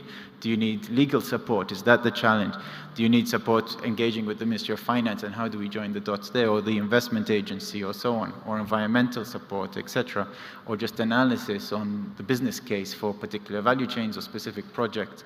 And that's, I think, for me, the critical thing, together with the strategy piece, that I think we need to invest in. Thank you. There was a point earlier made about incentives that I'm going to link back to what you said, Jonathan and Papa. In many of the sessions I've been in, I think this point about government needing to lay the roadmap, have a strong perspective on the priorities is the critical foundation. But sometimes even when you have that clear vision and set of priorities, governments are saying, well, we are having a challenge attracting the private sector to come and invest. And this is where incentives come in. Yep. And we've talked about different types of incentives, but in the US, where I was born, there's billions of dollars of subsidies in agriculture, but subsidies can actually distort markets. And so I would like to ask each of you to talk about how you balance the need for incentives while ensuring that you don't impact negatively competitiveness, and what sorts of incentives specifically have you seen work? Marlene, I'd like to start with you. Thank you very much. As far as that's concerned, our view is that things need to be sustainable. So we are quite detailed about that. As I was mentioning, to me, the cost of failure is too dear. We mentioned when project fails, you start having mistrust from all of the stakeholders' perspective. Bankers don't want to come in, equity investors don't want to come in. The smallholder farmers are like, oh, we tried that last time, it didn't work, and then so it's very important to succeed. I think that's a key point. And to succeed, you have to be sustainable. So when we look at any project, we really look at the costing. And I was saying that yesterday from a very detailed perspective to ensure that what we're doing locally, we're doing it for impact, we're doing it for a development reason, but that it is sustainable. So as we just produce anything, we want to make sure that the cost of producing it all the way to market is competitive vis-a-vis any other products that could be imported. So that's important. That being said, we are also realistic. So we also know that from the onset, there are very heavy investments that the private sectors might have to make. I'll give you an example.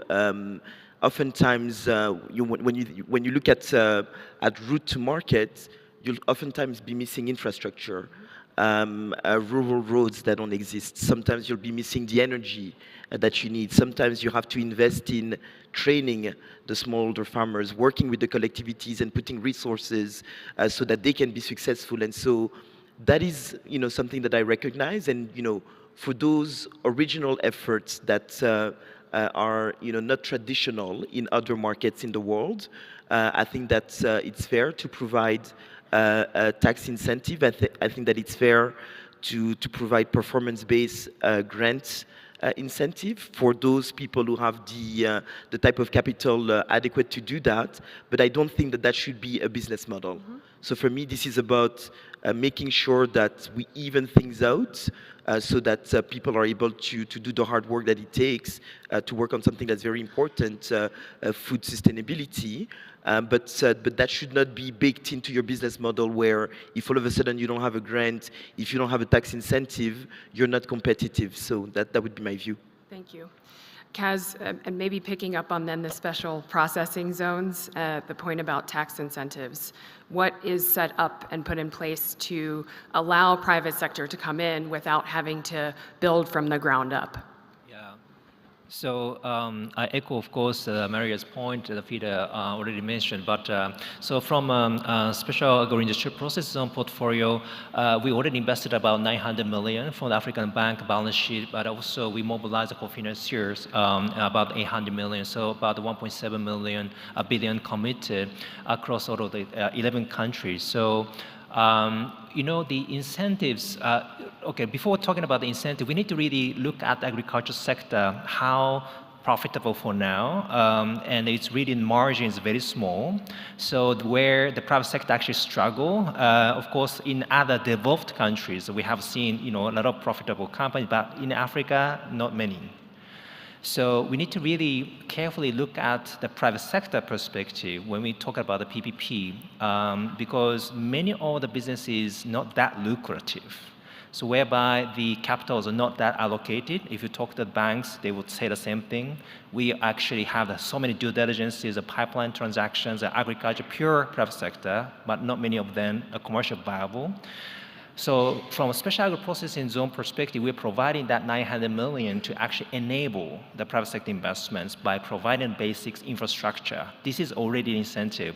So the incentive, sometimes the people misunderstanding, like not only about the financial incentive, actually non-financial incentives as important as the financial incentives. I'll tell you a few examples. For example, let's say the company, like one of the operators told that the machinery they have to import, stacked at the port, 3 months or 4 months, the custom didn't clear.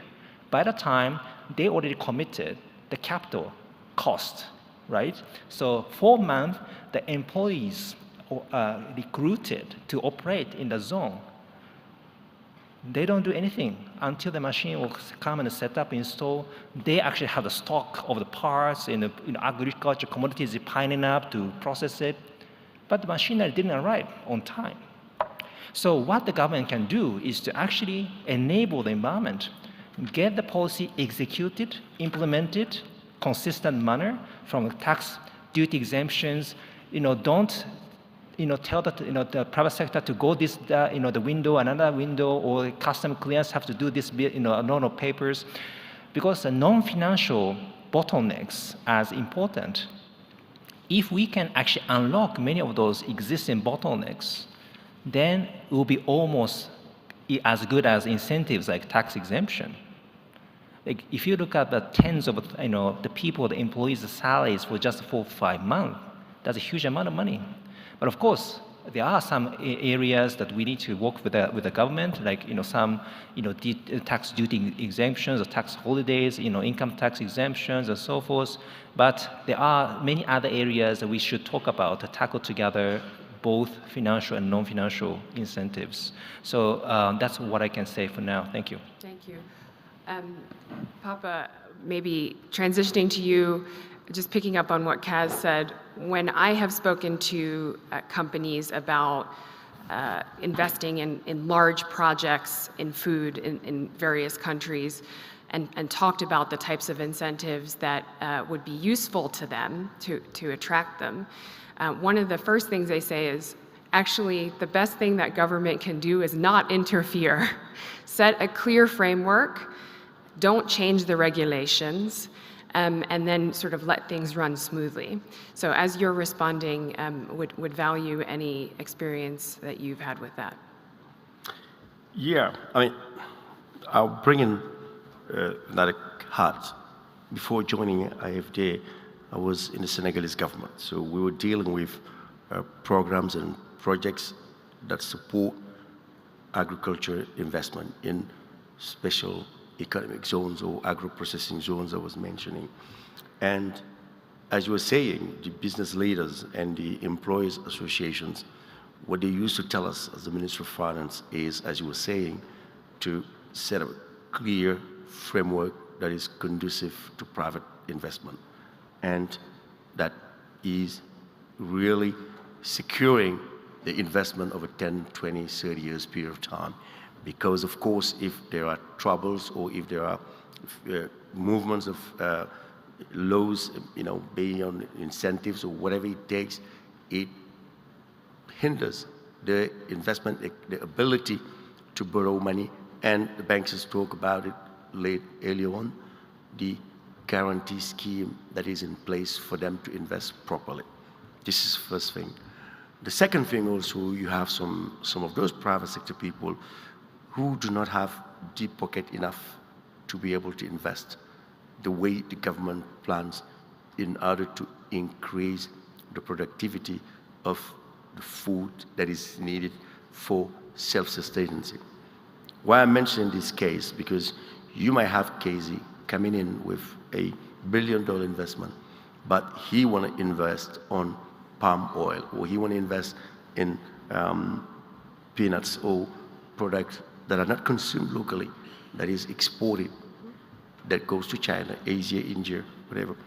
And for the government, this sometimes can be tricky in terms of not only giving those incentives, because those material or goods that are produced are not transformed locally, they do not create value, and above all, they export it.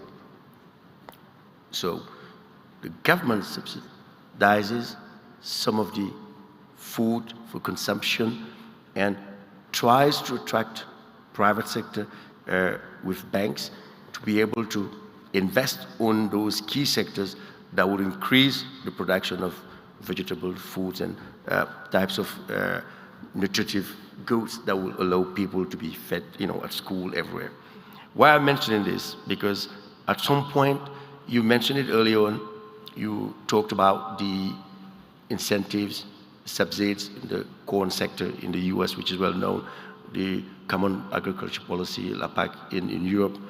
which has led to some distortion of the markets, of course, because not only the size of the investments was immense, but sometimes they were not tailored to the needs of the population, and they were a waste, and then people were pouring on the street. We've seen that. But the types of incentives Africa governments need, and they need it big time, I believe, is to make sure, we mentioned it earlier, to tailor the needs of those investments in key products that are needed for consumption, for transformation, but also for exports.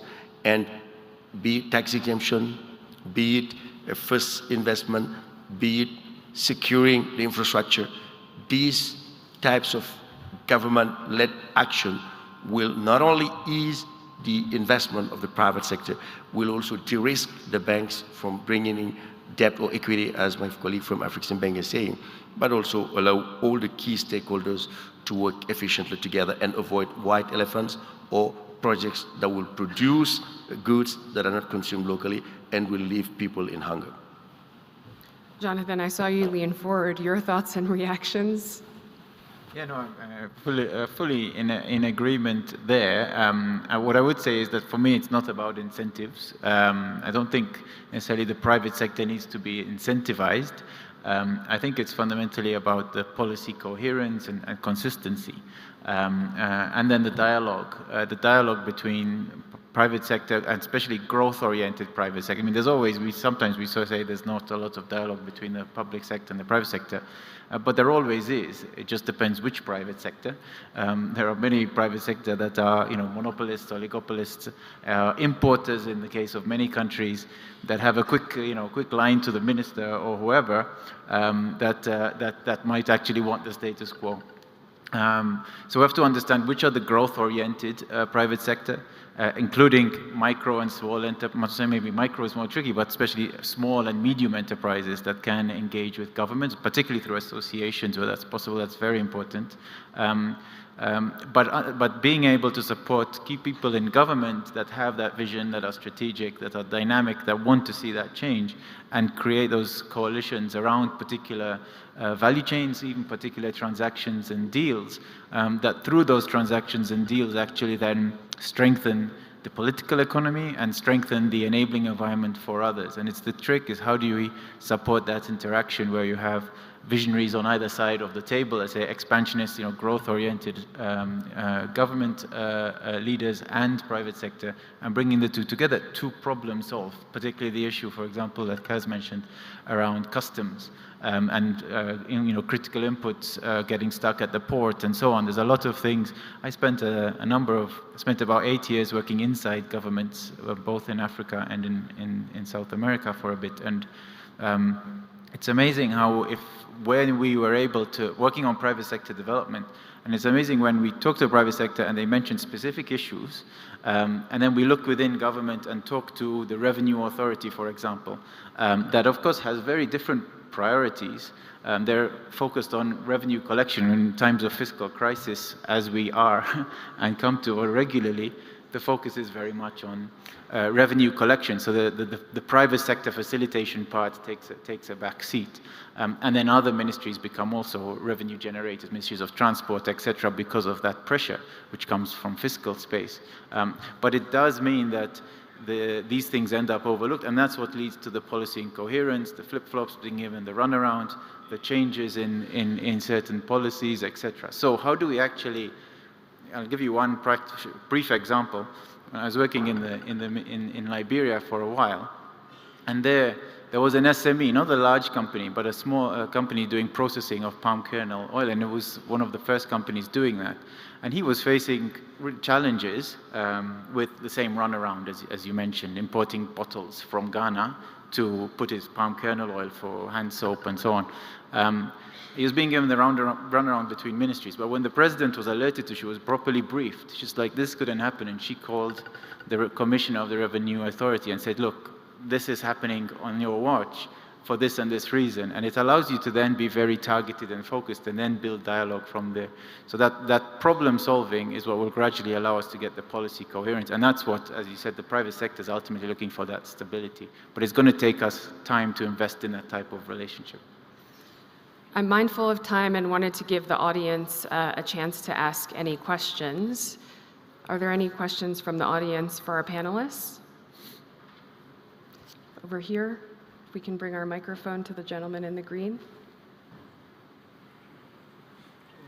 Thank you. My name is Benga Ario from Ikore. So my question goes to the lady. So it's more around PPP, because actually I've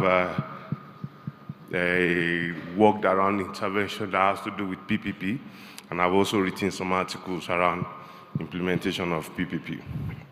But what really baffles me is that the planning part of PPP is what actually foils PPP. So my question goes thus: what exactly can be done, or what sort of structures can be put in place to ensure that both partners in PPP initiative fully understand the processes, governance, structures, and leadership dynamics required for effective collaboration and decision-making? Because I've always seen that as a major issue.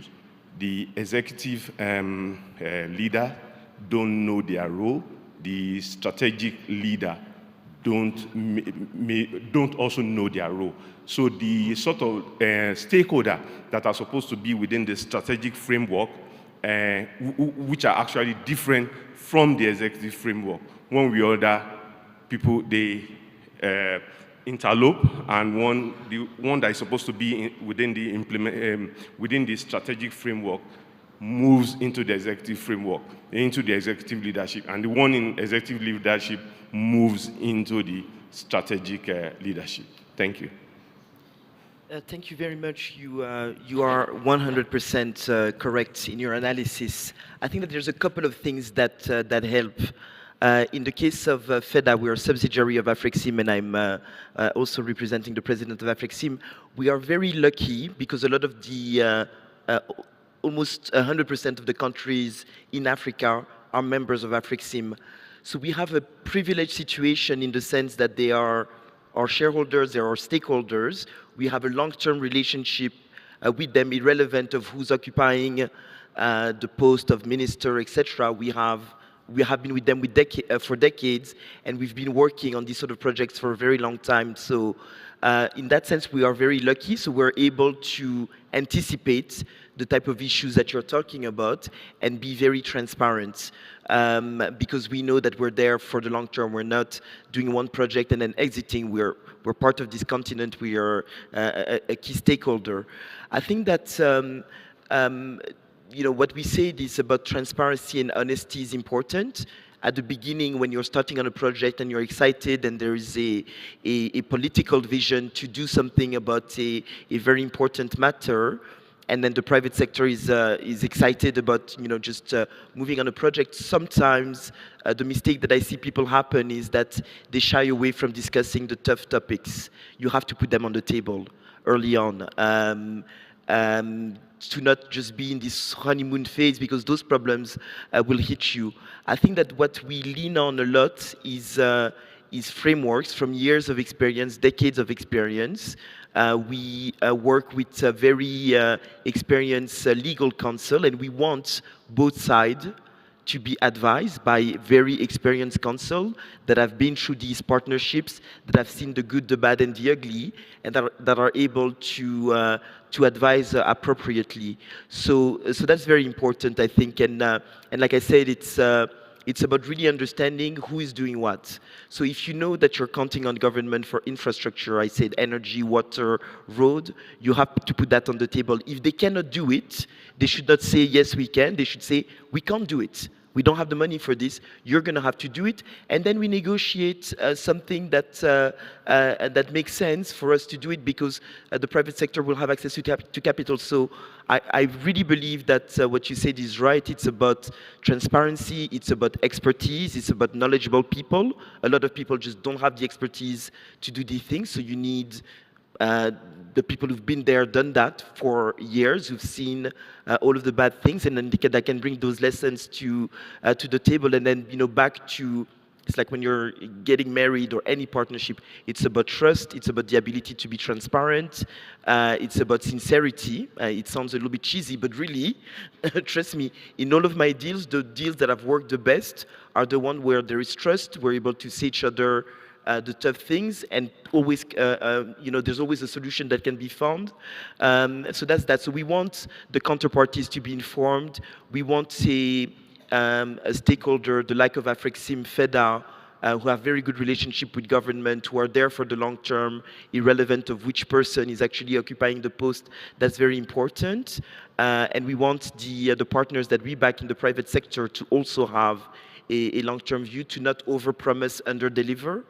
So when you talk about impact, you have to be able to deliver that impact. Otherwise, there's no point in saying it. So we try to find really that balance where everybody meets their obligations and responsibilities. And then beyond the two parties, we want to involve communities. They need to understand what's going on. They need to actually benefit from it. They need to bring the local knowledge to the table as well. So that's something that also we have to do very early on. When we do it later, we find that it can be problematic. So thank you so much for this question. I'm going to let the ladies have the last word, just because we're coming up on time. And so just to summarize, we've talked about upfront alignment, we've talked about transparency, thoughtful incentives towards longer-term sustainability. We sort of touched on the fact that it's very hard to get margins in food often, and therefore we need integrated markets, and that was discussed in the prior panel. So one of the key elements to helping our systems transform is having AFCFTA really come together and getting past our colonial borders. And then lastly, Marlene, you made the point about involving communities, because these things don't happen in a vacuum. And so I really thank all of you. There's obviously such a wealth of experience and knowledge up here. I wish we had more time, but I'd encourage our audience to come and ask our speakers questions after the panel. Could I please ask for a round of applause for our panelists? Thank you all. And with that, I will close this session. Thank you all for joining.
Good morning, everyone.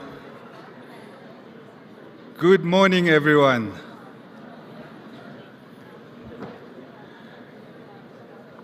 Good morning. We're about to start the next session. May I please ask delegates to take their seats.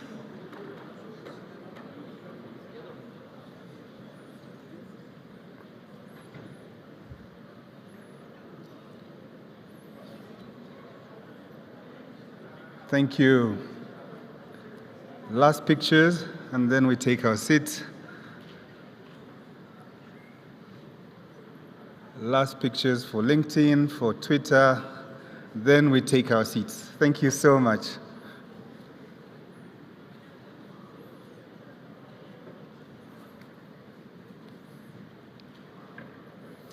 Okay, thank you so much. Thank you, everyone. Good morning. My name is Hassan Ngombe. I'm a specialist on resilience in AGRA, and I'm here just to introduce the session. The next session is on investing in regenerative food systems, and it's all about sharing lessons, discussing issues of scale, discussing where our opportunities lie. And today we have a group of experts that will come and discuss this really important topic. My job here today is just really to call upon the moderator who will come and call upon the panels and talk about what this session is in greater detail than I am going to do. So I'd really like to ask Mr. Kawenga, Innocent Kawenga, to come up and take over the session for us to get us underway. Innocent, are you in the room?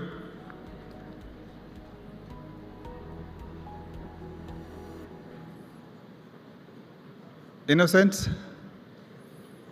Okay, I don't see Innocent. He'll probably join us in a while. I think in the meantime, what we'll do is a little bit of gap filling. I'm going to ask if Dr. Ismahane is around to give us a keynote. Dr. Ismahane from the CG? Okay, she's probably stuck somewhere. She's on her way. Okay. Let me just consult Dr. Tilahun on this then.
Apologies for that. I think our key speakers and guests were running late in other sessions, but I see them all here.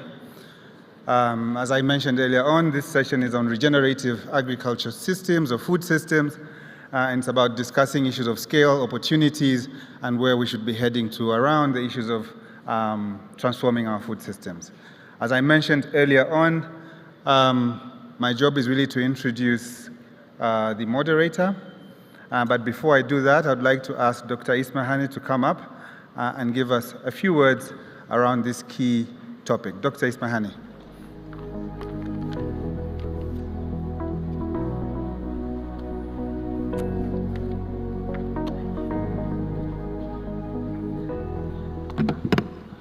Good morning, colleagues. I was told I have 2 minutes to give you a kind of a brief what regenerative agriculture is.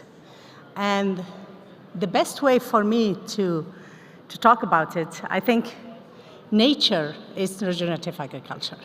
So if we look at nature, nature is a number of species that are surviving together, and there's always a synergetic relationship. And what nature does, it's use the different microorganisms or different species to build together. And I think regenerative agriculture finally got it that if we want to really to continue producing, and if we want to really hit the resilience, the sustainability, the fact that we produce, but we don't damage the environment, got into really that we need to rethink the way we do it and look how much we are producing and how we are producing it. And that's where I think in the last few years, in the last 20, 30 years, we had really a spurge of knowledge and data that explains that agriculture, it's not only a seed and the soil and water, it's beyond that. There is many other things around that makes the production possible or not possible. And the same thing for fishes, the same thing for animals, and so on and so forth. So I think really regenerative agriculture, in my view, it's a way to mimic nature, it's a way to understand nature, and then build on that synergetic relationship between the different species in any micro environment or any agroecological zones. From the perspective of CGIAR, of course, there is a number of years that we have been working in the sphere. As a matter of fact, for example, we have a trial on what's happening in the soil in CIMMYT that is 45 years old. So it's a 45 years of data on the same plot that shows you what's the difference between irrigation, non-irrigation, amendment, no amendment, changing the crop or not, doing rotation or not. And it's across many centers. So I hope really I'm looking forward to hear the panelists and listen more at the latest data explaining what regenerative agriculture is, what agroecology is, and how could we really build a system that has the right incentives to move us from the agriculture system, production system we have right now, which are quite abrasive, if we take the word, to a more sustainable manner of producing, taking really a regenerative approach as the guiding principle. Thank you very much.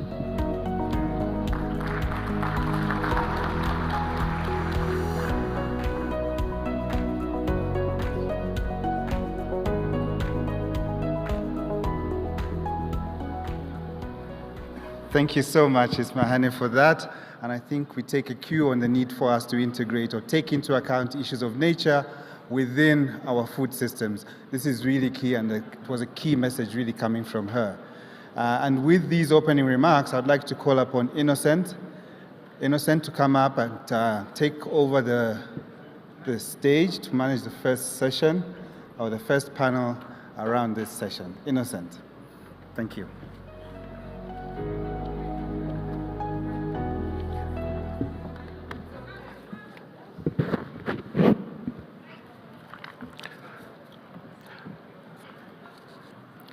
Good morning, everyone. My name is Innocent Kabenga, and I'm the country director for the IUCN Kenya, and also I'm the land system head for Eastern and Southern Africa. I will be the moderator for this first session. We do have a few minutes, but I thought I can just give you some background. Most of the people who are here, they understand what is regenerative food systems, but I don't think everybody has gone into this. So generally, regenerative agriculture broadly encompasses both conservation agriculture and more sustainable agroforestry technique. The practices increase crop productivity, enhance soil fertility, improve water restoration, and create other ecosystem services, creating extensive economic mitigation, adaptation, and social benefits. This report that I quoted is a report that was prepared by AGRA, actually. It shows that regenerative practices in Africa could add more than 15 billion in gross value added per year by 2030, increasing up to 70 billion by 2040. So which is actually 1/5 of agricultural GDP for sub-Saharan Africa. And this is, in turn, could create upwards of 1 million additional full-time jobs by 2030, reaching nearly 5 million jobs by 2042. So you understand how this is important. So the panel that I'm going to head now, I would like to give the scope. The scope is this. The panel discussion will focus on best practices, lessons learned, delivery models, and proven potential for replication, scale-up, and capacity to produce transformative outcome through practical regenerative agri-food solutions for global challenges such as climate change and environmental degradation. This scope actually covers the 2 sessions. So I would like to call upon the members of the first panel. Please welcome.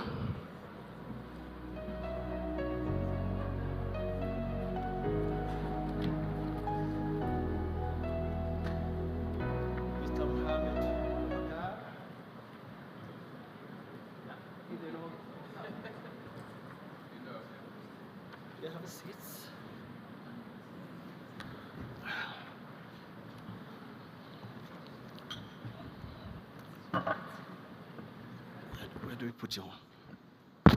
Okay.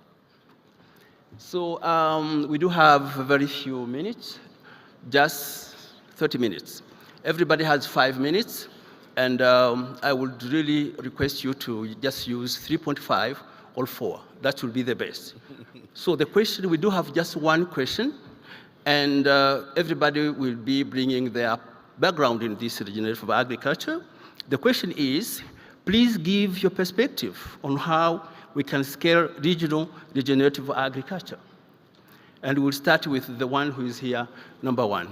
So everybody will introduce themselves for a few seconds and go to the point immediately. Go.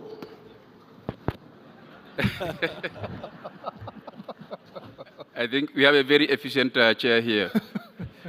Thank you very much. I am Babu Karmane. I'm the Director General for the Africa Rice Center and also the Regional Director for the CGIAR in Western Central Africa. I believe regenerative agriculture has been very well defined by our keynote speaker and also the chair. With regards to the CGIAR, actually we have quite a lot of technologies that we are pushing which will help to improve the productivity of our food systems, but at the same time also look at the long-term, that's the conservation aspect also. So with climate change component, but also the efficient utilization of the resources so that those soil, water, and land resources, we can be able to utilize them over the long term. With regard to the rice-based systems, for example, we are using technology, digital technologies, whereby we are able to advise farmers to be able to make sure that fertilizer application is very much precisely timed with regards to when the plant will need those type of the nutrients, so that we minimize the escape of nitrogenous fertilizers into the water systems, which end up polluting the systems. So those type of technologies and other technologies which end up increasing the productivity of our food systems whilst enhancing the sustainability.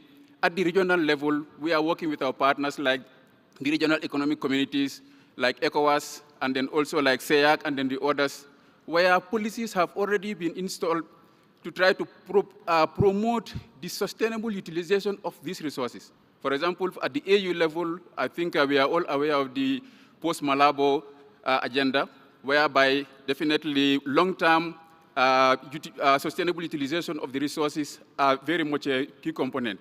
Similarly, in ECOWAS also, we have the ECOWAS Vision 2050, whereby there also the long-term sustainable utilization of the resources is very much a central component. So for the CGIAR, Africa Rice and other partners included, this is a key component, particularly in Africa.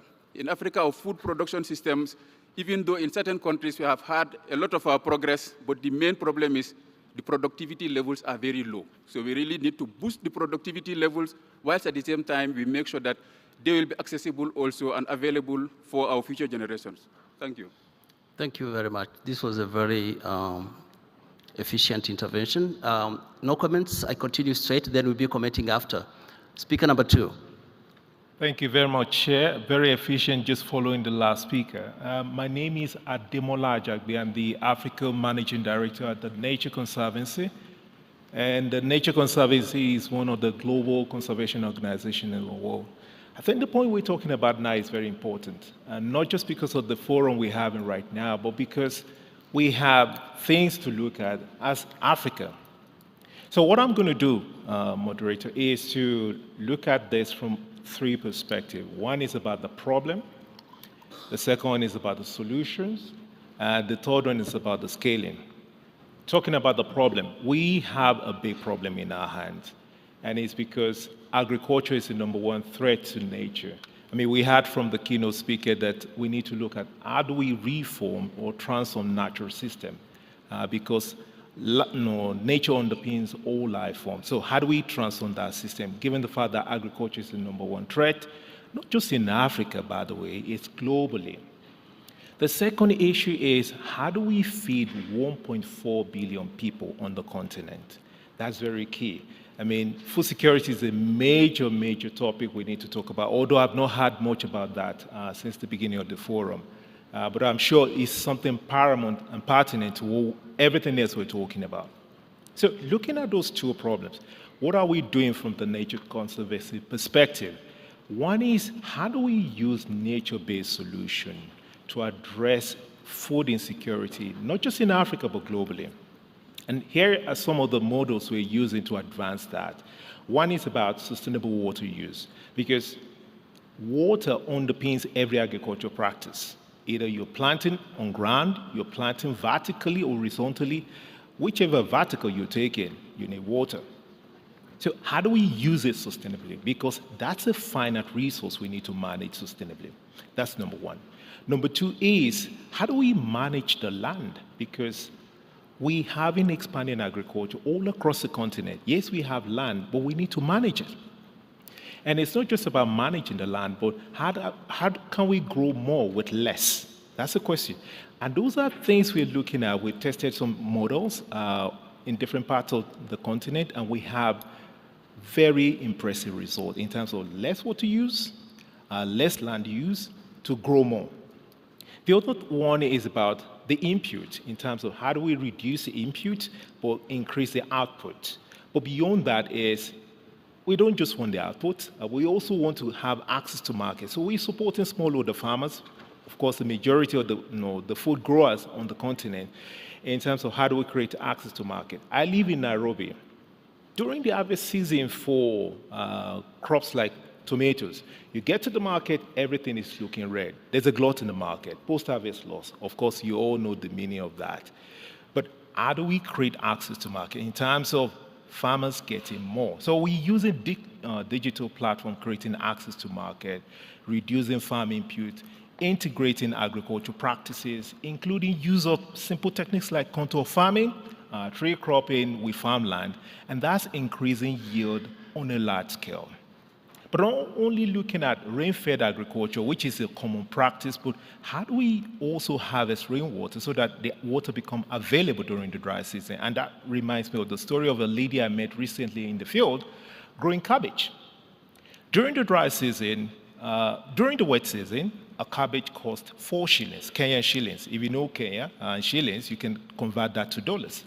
But during the dry season, because of the water harvesting technique that we were able to introduce, guess how much we made from one sale of cabbage?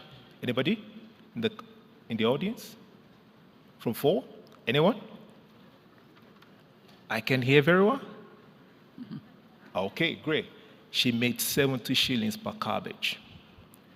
I know there are many intelligent people in the room. You can do the math from 4 shillings in the wet season to 70 shillings in the dry season. That's remarkable. The point I'm trying to make is regenerative agriculture can pay farmers a lot more. We just need to find what is scalable. And that takes me to the last point that I wanted to make here. In terms of how do we scale? One, partnership. We need partnership. All of us working together, because The whole is better than some of its parts. Number two is innovative solution, because the practice needs to pay for itself. We can't depend heavily on donor funding. We need to look for enterprise models that are scalable. And the last one I'll make is we need to look at climate mitigation and adaptation. And all this we're looking at. Happy to have more chat about that. Thank you.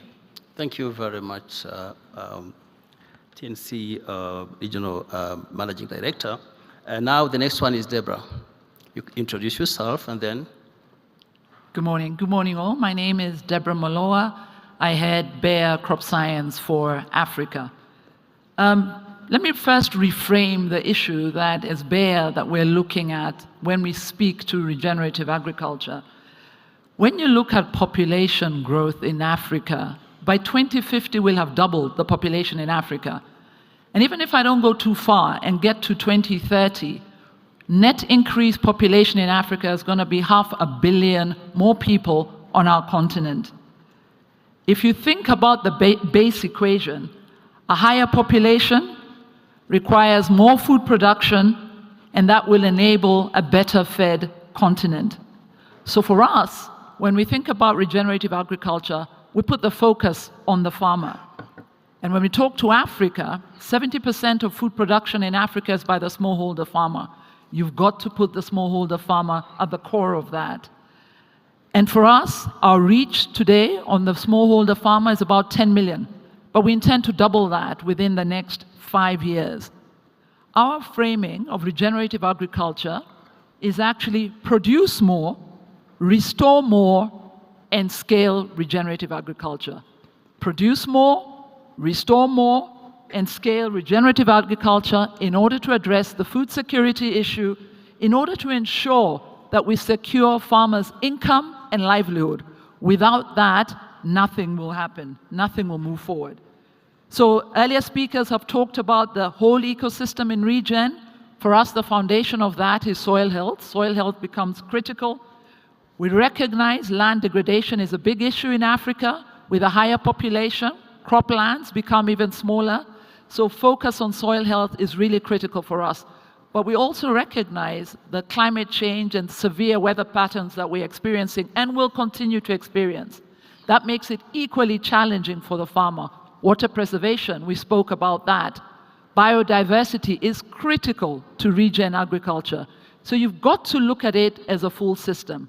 But the question we ask ourselves is what elements can we influence as Bayer? And that's on the food productivity perspective.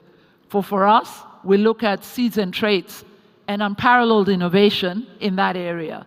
We're really focusing on innovation in that area. We also recognize that with all these interventions, pest and disease management becomes critical. We've got to innovate around crop protection.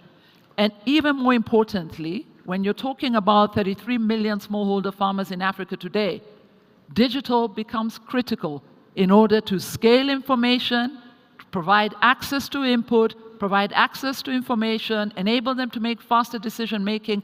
And for us, agronomy excellence through digital becomes critical. Bayer believes to get behind regenerative agriculture, we cannot go it alone.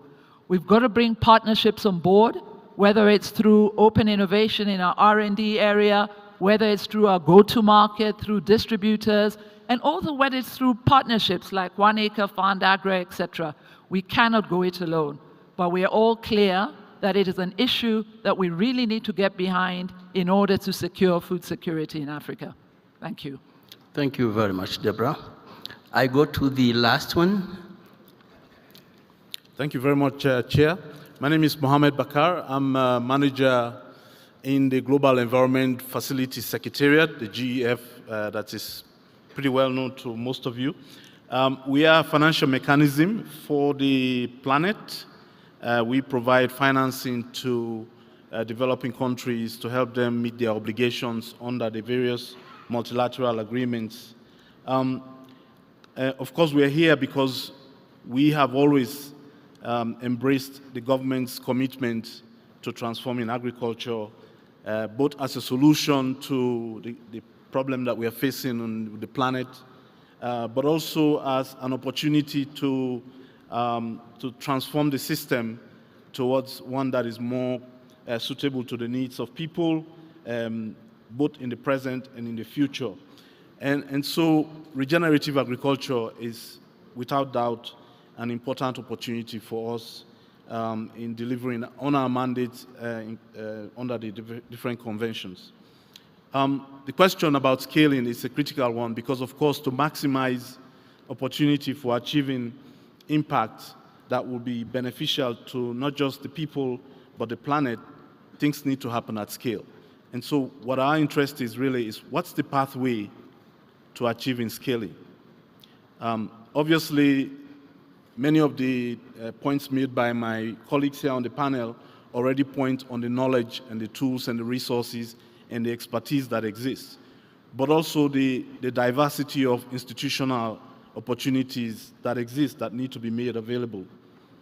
So for us to really start launching that pathway to scale, the first thing we need to do is agree that there is a systems framework. We need to think in systems. Whether we're working at the landscape scale, or we're working regionally or sub-regionally, or even across all of sub-Saharan Africa, regenerative agriculture has to be framed in the context within which they will be implemented. The science already has given us a very good understanding of what works where, and how do we apply it, what tools are needed, what resources are needed. So that spatial integration, I think, will be very critical if we are going to think in systems. And then there's a vertical dimension. No one institution can deliver this promise by itself. We have to create a framework that allows integration across institutions, both from the public as well as the private sector, and creating enabling conditions that will be meeting the needs of the land users, and particularly the small and medium enterprises that we've had have a lot of potential for transforming African agriculture. The second, we need multi-stakeholder engagement. It means that we need to have a mechanism to align these interests, these perspectives, and these opportunities so that we can harness synergies that emerge from these regenerative practices, as well as help promote the prospects of actually shortening the value chains associated with these systems, and at the same time create a bit of a circularity. Because if agriculture is going to be regenerative, it means then that we want to minimize the waste that comes from that system. So we need to be able to create the mechanisms that will foster that circularity and minimize the risk of negative trade-offs as we move to scale. The third and most important, because we are a financial mechanism, without doubt is financing. We need to think about ways in which we can incentivize regenerative practices so that people see the value of it for themselves. We shouldn't be obviously preaching these practices without necessarily demonstrating how they will transform livelihoods and how they will transform economies. And I think that knowledge exists. We just need to be able to harness it. But more importantly, we need to unlock capital.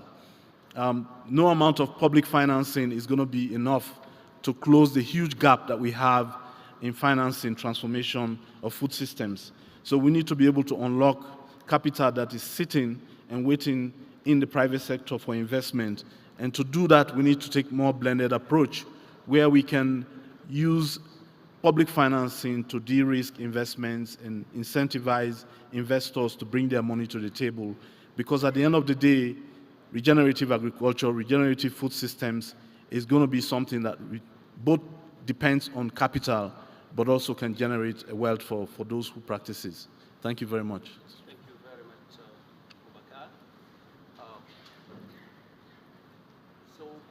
Boubacar. I think there's something that we can do after listening to them. For me, I would just do like this. So for the interest of time, I know that everybody, many people here have questions. Just keep these questions, and I think you have the names. I will ask the panelists to sit just here in front and invite the second panelist. She's taking my few minutes, 8, so that she can finish early, then you can be able to ask questions. So, welcome.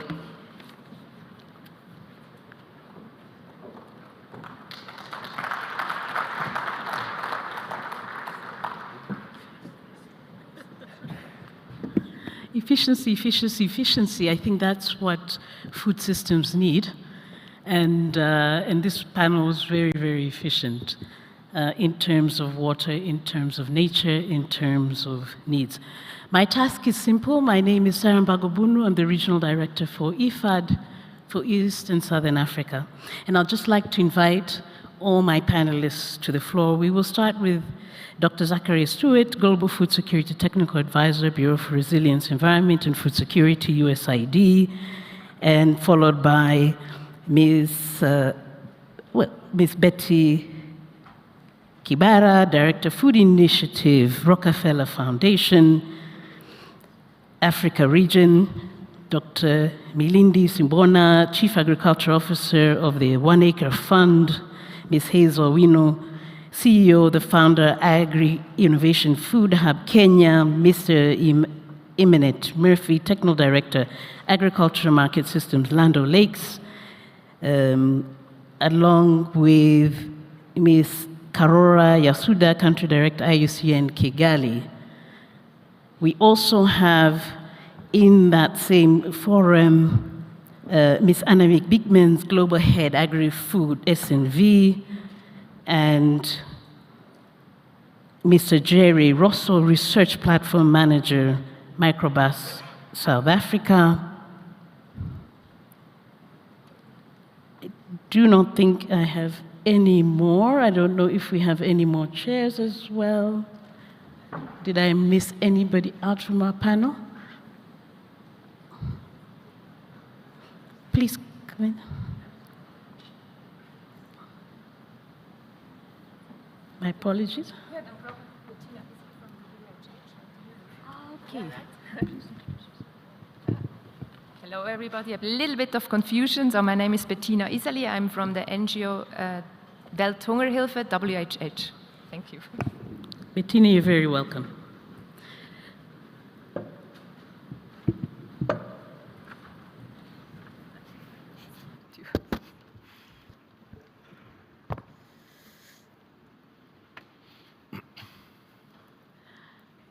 So we continue the conversation around regenerative agriculture, and we're excited to have this distinguished panel because we're going to deepen the conversation. And we switch it a little bit because we're talking about policy and what policies would be important to incentivize the adoption of regenerative agriculture if we're going to make a difference. So I'd like to just start off here with Dr. Zachary. One question to you. What are the key strategic pillars for regenerative food systems needed for food and nutrition security in Africa from your perspective? Yeah, well, thanks. Thanks, Sarah, and pleasure to be with you all today. I think the prior panel really set the scene for many of the components of regenerative agriculture, but I'd like to really stress two key pillars. One being regenerative agriculture must include the judicious use of fertilizer and targeted to productive lands, especially for return on investment. And oftentimes, fertilizer can initially bring thoughts of being against regenerative approaches, but in fact, just as we are well aware of the harm that overuse of fertilizer can bring to agriculture, underuse of fertilizer can bring just as strong damage to our environment. Causing the expansion of land to produce that food onto vulnerable lands, deforestation, and those farmers that are on those more vulnerable lands, more vulnerable to climate change, and less opportunity to produce food in a way that improves livelihood. So fertilizer and the judicious use is really a core component, just to reiterate. The second component, and must be paired, is approaches that boost soil carbon. And really making two distinctions here between in situ approaches and ex situ approaches. So oftentimes, quickly, when we're thinking about approaches to increase soil carbon, we're talking about compost and manure and bringing carbon onto the farm. And while that's very valuable, it has significant challenges to take to scale with the transportation of those carbon materials, lowering some of the return on investment to farmers. I think there's a lot of opportunity, especially with tailored information around in situ approaches that can, on the field with good management, boost carbon through the system back into the soil. And those approaches, though, are knowledge intensive. So that initial uptake and adoption can be challenging. So it's really important that the approaches and the technologies to increase soil carbon are well tailored for those systems and farming systems. And the last principle, just to emphasize, is, and I think the last panel also captured this well, is the importance of systems approaches optimizing these farming systems, not just biophysically, but socioeconomically, the way farmers are making decisions for improvement on livelihood. Yes, productivity is core, but it must also include considerations of profitability, nutrition, labor, and other social dimensions that are core to the farmers getting the benefit out of regenerative agriculture. Thank you. Thank you very much for that. So just shifting gears, I'd like to invite Ms. Annemiek Biekmans and present this question to her. Can you describe the trends you see in food systems across Africa that will, if unchecked and unaddressed, will accelerate food and nutrition insecurity, building on what Dr. Zachary just said? Thank you, Sarah, and thank you for having me here. Well, for today's session, I would like to highlight 3 key challenges. The first one is the disconnect between policies, because this session is highlighting policies, the disconnect between policies and also interventions at different levels. The farming, landscape, and agri-food system. In the previous panel, this was also very much highlighted, the system lens of regenerative agriculture. So I would see the disconnect between the 3 levels, the strategies, the investments, practices as a key challenge. A second key challenge is the increased inequality when it comes to having access to nutritious food, having access also to services and products. This challenge speaks a lot to the social and economic outcomes of regenerative agriculture. And the third challenge that I would like to highlight is the soil health degradation, loss of biodiversity, also very much influenced by climate change, which speaks a lot to the environmental outcome of regenerative agriculture. So 3 challenges, and trying to link them also to the different dimensions or outcomes of regenerative agriculture. Thank you for highlighting those. And as we build on this conversation, I would now like to invite Dr. Jerry Rousseau, Research Platform Manager. What packages of integrated solutions are critical to reverse biodiversity loss, land degradation, deforestation in general from your point of view? Thank you, Doctor. First of all, just a background on who UPL is. UPL is the agro-input and biosolutions provider. Our biosolutions brand is called NPP, which stands for Natural Plant Protection. Now, back in 2021, we started the Gigaton Carbon Goal project, which is with the objective to remove 1 billion tons of carbon from the atmosphere. Early 2022, we started several pilot projects across the globe. Specific on maize, we started one in South Africa, and currently we're working on about 3,000 hectares. Now, we are very proud to say that after these 2 years, our first pilot farmers are about to receive carbon credit payouts at the end of 2024. Now you would ask, probably, how did we do that? Now, we've developed a specific technical roadmap for maize regenerative farming practices, which include regenerative farming practices, as well as our MPP biosolution product range. The regenerative practices include a range of cover crops, reduced tillage, and leaving the stubble on the soil after harvest to decompose by itself. On our NPP range, we've used a combination of soil health microbes, microbiologicals, biostimulants, and biocontrol agents to bring the benefit. Our partner in this, Horizon Agriculture, ordered these carbon in the soil by physically taking carbon soil samples and correlate that with remote sensing technology. This was all independently verified by an independent company called Vera. And we estimate that about 20,000 carbon credits have been generated in the past 3 to 4 years, which equates to roughly 1 to 1.5 tons of CO2 per hectare per year that has been removed. What does it mean for the farmer? About 60 to 75% of these carbon credit values will be directed to the farmer. So the more regenerative practices the farmer participate in, the more payout he will receive.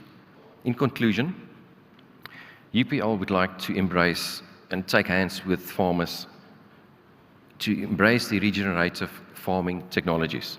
And with that, we're trying to incentivize this process with the farmers. With the current carbon credit cost on the market, it is a real benefit for the farmers to participate in this. And the benefit additional what they will receive with using our NPP biosolution products is an increase in yields, a positive ROI, and as we call it, have soil capital in their own soils that they can use. Thank you.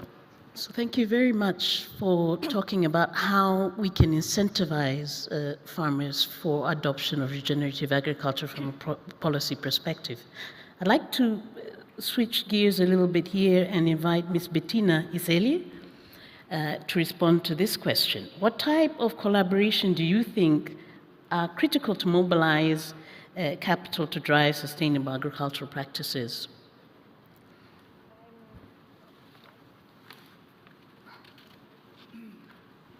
A little bit improvised, yeah. For an organization working on zero hunger, we look at regenerative agriculture from a perspective of that food and nutrition security that has been highlighted already. For us and for the last 60 years, we've been working on that. We look at it that we focus on locally available resources and we minimize external ones. Yeah? And I think that can be very beneficial, and that's key that we prioritize in everything we do. Yeah, not just the planet, but also the people in that regenerative agriculture. And I think when we talk about policies, this needs to be taken into account, yeah? Because we see from our experience on the ground a lot of benefits, yeah? From these practices.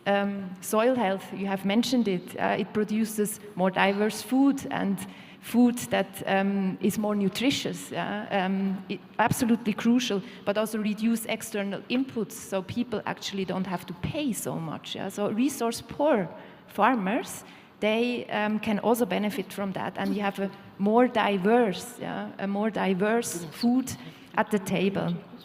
So from our experience on the ground, the combination of this in several programs is absolutely key. Yeah? We need to combine sustainable integrated farming systems, to look at it as we have discussed now over the last coming days, but also agroforestry concepts. Yeah? Because if we don't put the people in this discussion and conversation, we'll never be able to make these systems sustainable and to scale them. And I think that is absolutely key. Yeah? And one point I would like to point out, and it links a bit to your question, of how can we mobilize maybe also capital, is at this point in time, farmers, we look at them as somebody who is producing food. But they are not only producing food, they are guardians of an ecosystem. Yeah? They are guardians for public goods, biodiversity, soil, water, landscape, it has all been named. Yeah? But at this point in time, for a few exceptions that you pointed out and put out solutions, they are actually paying the price for it. But they should get paid for that. Yeah? Because only if we put people and the planet in the center, and if they benefit and get paid for what they are doing, we will be able actually to scale regenerative agriculture and also be able to mobilize the necessary investments for it. Thank you very much, Bettina, for that. You really, yes, a great intervention, because we need to put the farmers in the center of the dialogue. And we also need to recognize the real cost of food and nature. And we're not doing that yet. So thank you very much for that. So I want to shift gears and invite Ms. Betty Kibara to describe how the Food Initiative of the Rockefeller Foundation subscribes to regenerative agriculture, food systems principles, criteria, and just describe how partners can engage with you. Thank you, Betty. Okay, thank you so much. My name is Betty Kibara. The Rockefeller Foundation is actually a climate foundation, and we want to make sure that in whichever investment we are making, whether it's in food or energy or health, we want to build in components that do less damage to our environment. So in terms of regenerative agriculture, we know that the global investment required to transition to regenerative agriculture is about 440 billion. And right now we are only able to, the communities are only able to generate about 44 billion of investment. And the philanthropy is doing about 300 million to about 700 million. So the Rockefeller Foundation's entry point for regenerative agriculture is through our school meals program. School meals programs are actually very instrumental, and I think globally there are more than 420 million learners who are benefiting from school feeding programs. Think about Africa, about 65 million. That's a very big market. We've also seen a lot of dynamism in terms of countries subscribing and committing to the Global School Meals Coalition. To about 100 countries have now subscribed. So we have examples of countries which have in the past aligned school feeding with regenerative agriculture. And one country is Brazil, which requires 30% of the food to be, which is sourced for school feeding programs, to be done regeneratively. And they actually pay a premium for it. And we want to test a similar model.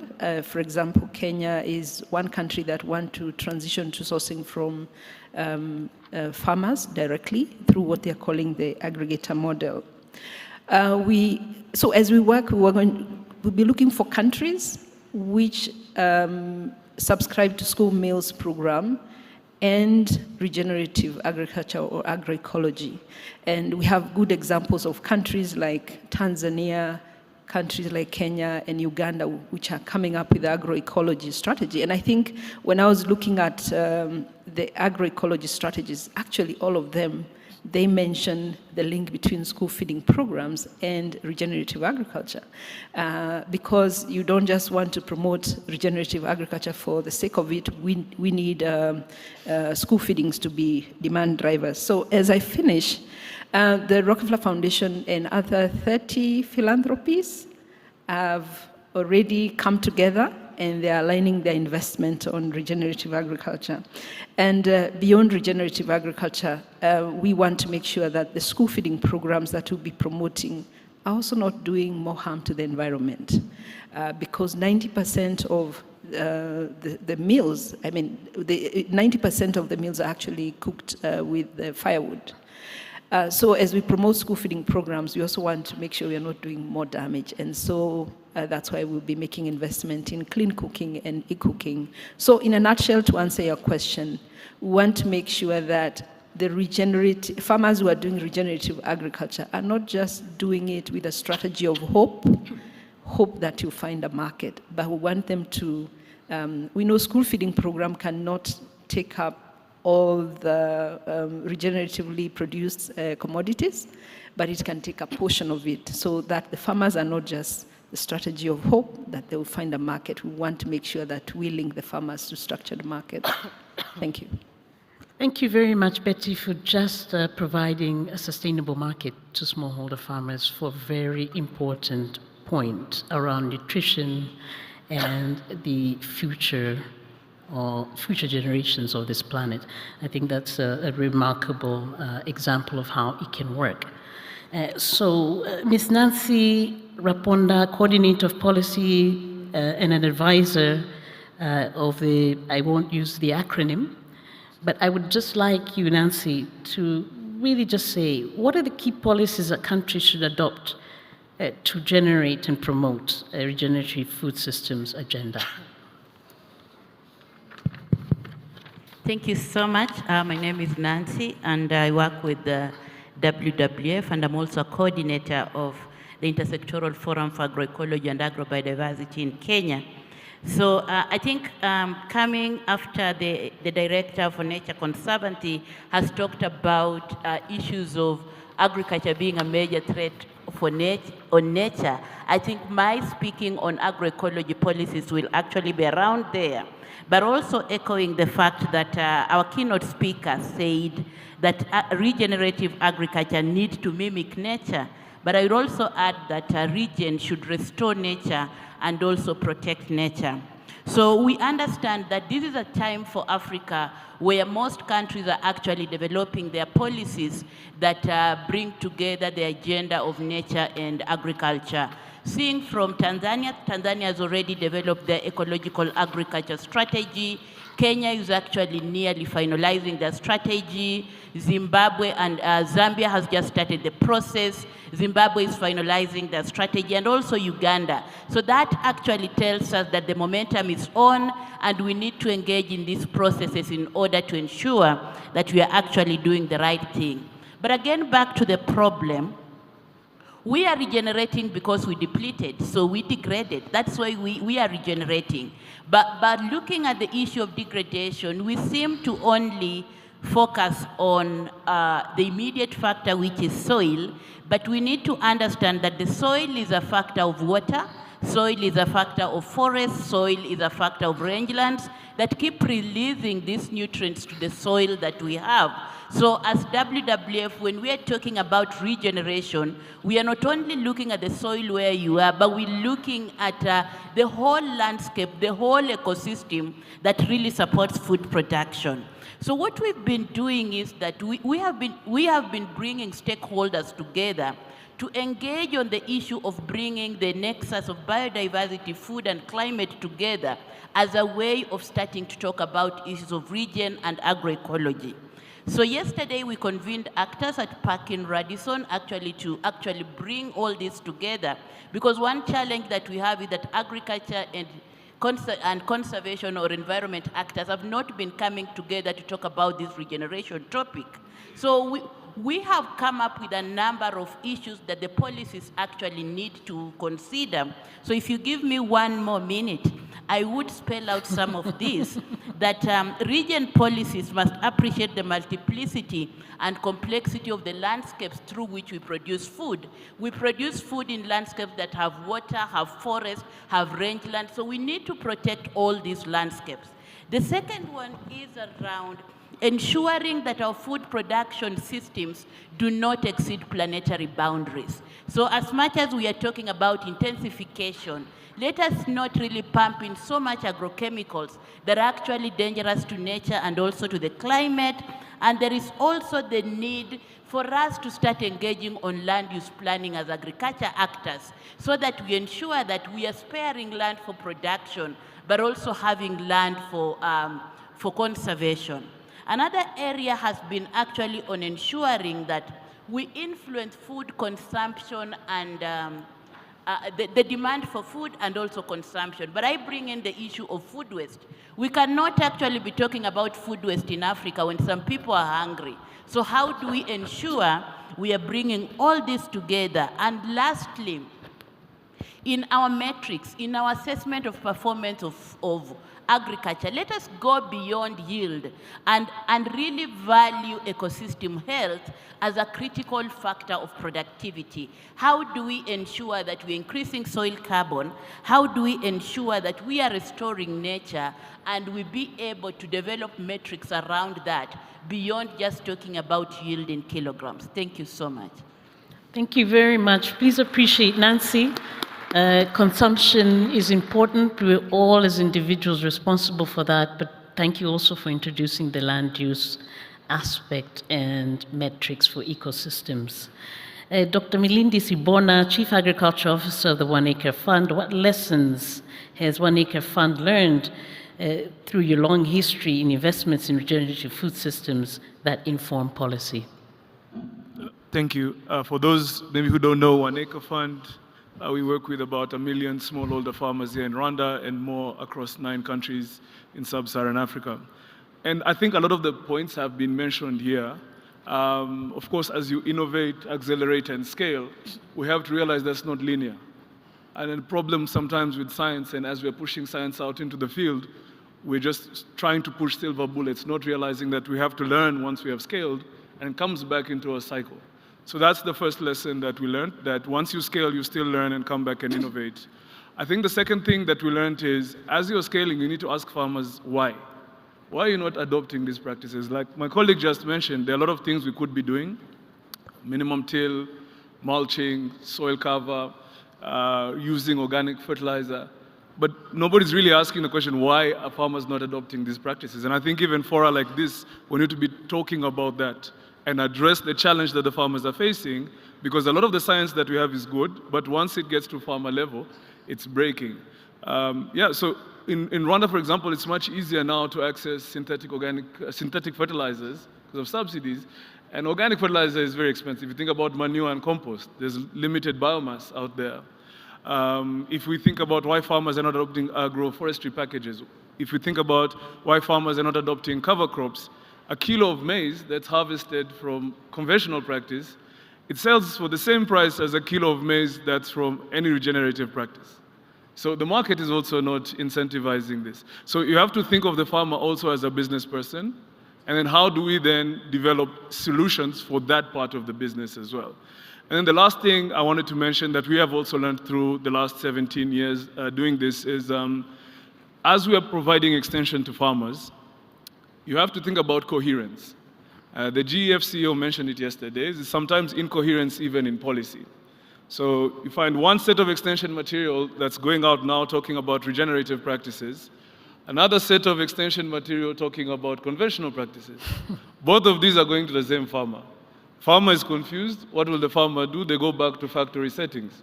So I think we need to start thinking a bit more of how do we align as actors in the space to make sure that the end user, who is the farmer, is getting the best service out of this. That's what I wanted to add there. Excellent. How do we delete this old material that's floating around? And how do we introduce new software, new information, and new knowledge and put it in the hands of farmers? I think this is really very key, and I think this is the right forum to try and delete all that old stuff. If it's not online, we can. If it's on paper, then I think it can be deleted. But that excites me. So moving on to Mr. Emmett Murphy, Technical Director of Agricultural Market Systems at Land O'Lakes. Regenerative food systems investments are evaluated by a set of specific evaluation metrics. Please describe how your systems measure success. And I think we started and heard a little bit about that. Over to you. Great, thank you so much, and it's great to be here. I think in terms of looking at these issues, I think taking a market systems approach, and there's also specific metrics around that systems approach, and how do we see change happening really at the smallholder level.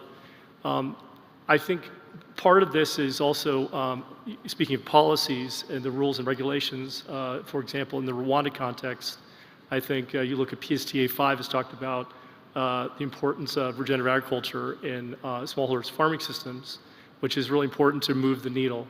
And there's a way to track that, to see farmer adoption of improved practices. We have ways of tracking that, metrics of farmer adoption.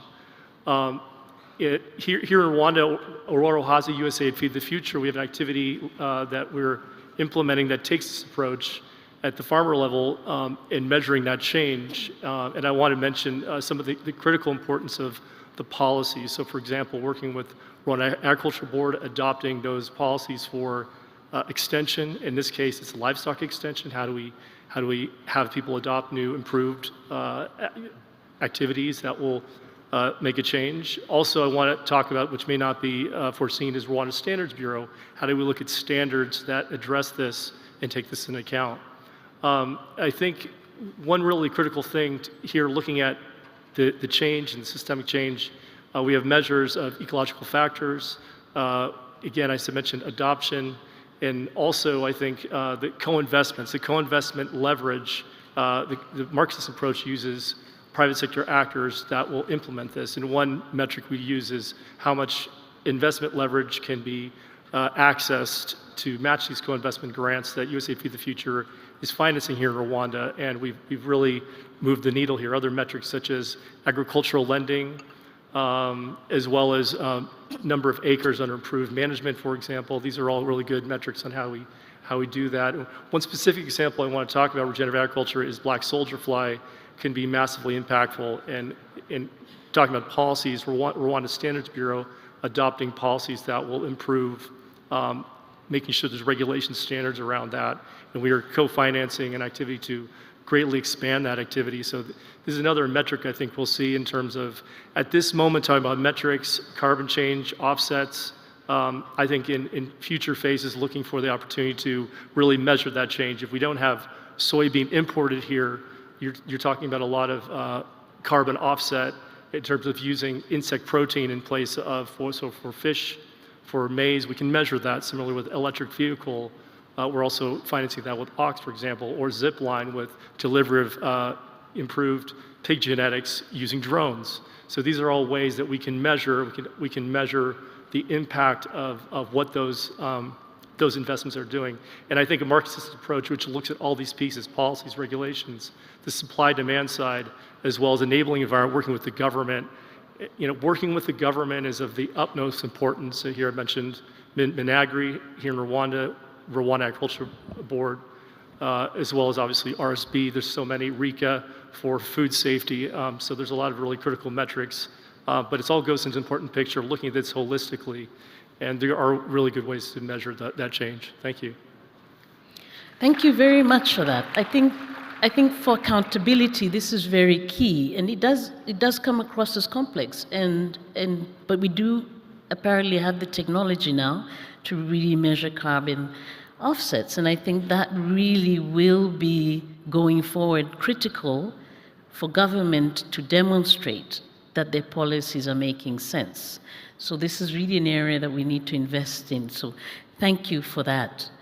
And finally, but very, very importantly, Ms. Karorora, and I hope I pronounce your name, Yasuda, Country Director, IUCN, Rwanda. What is your approach to enabling effective investment in regenerative food systems? And we'll close with you. Thank you very much, Chair.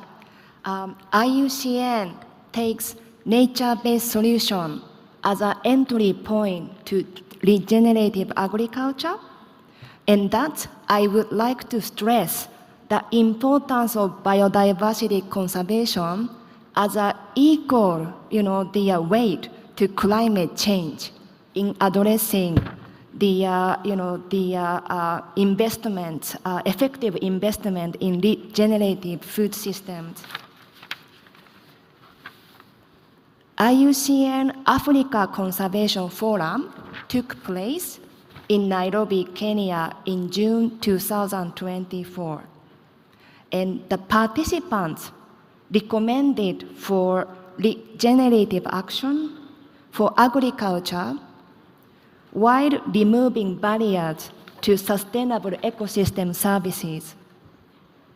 More specifically, they highlighted that conservation is more important than restoration. We should promote conservation that puts food on the table and creates income-generating activities to the local communities and farmers. In addition, promoting and scaling up nature-based solutions for sustainable agriculture, innovative and inclusive financing mechanisms are critical. In this regard, IUCN has developed its land health indicators and nature-based solution standard as scientific tools for guiding investment in regenerative agriculture. We have tested them in agricultural landscapes in African countries for customizing to the local context. The land health indicators help assess conditions of the land ecosystems at field, farm, and landscapes levels and guide effective interventions for sustainable agriculture. The global nature-based solution standards with 8 criteria can be used as a guiding tool for projects designing, formulation, implementation, and monitoring for addressing societal challenges and simultaneously providing human well-being and biodiversity benefits. Lastly, I'd like to highlight 3 additional recommended actions for regenerative agriculture based on our on-the-ground and policy influencing experience. First, deploying agroforestry together with conservation agriculture to maintain and improve soil health and to increase soil productivity per unit areas. For example, in Rwanda, we work with government of Rwanda and other partners to implement agroforestry in drought-prone areas in the eastern province by generating and disseminating agroforestry evidence-based knowledge through action research and provisions of trees, shrub, and fruit species. These are delivered through EU-funded DEGIRA projects and the GCF-funded TREPA and BMUB-funded ARECA projects, respectively.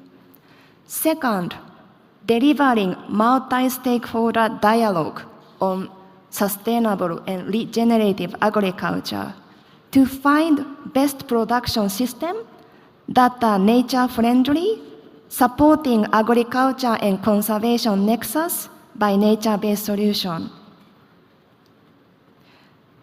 We have the convened national and regional sustainable agriculture dialogue, bringing in both conservation and agriculture actors on the same table and discussing benefits of conservation agriculture in Rwanda, Kenya, Malawi, Uganda, Burkina Faso, Ghana, with support from the IKEA Foundation.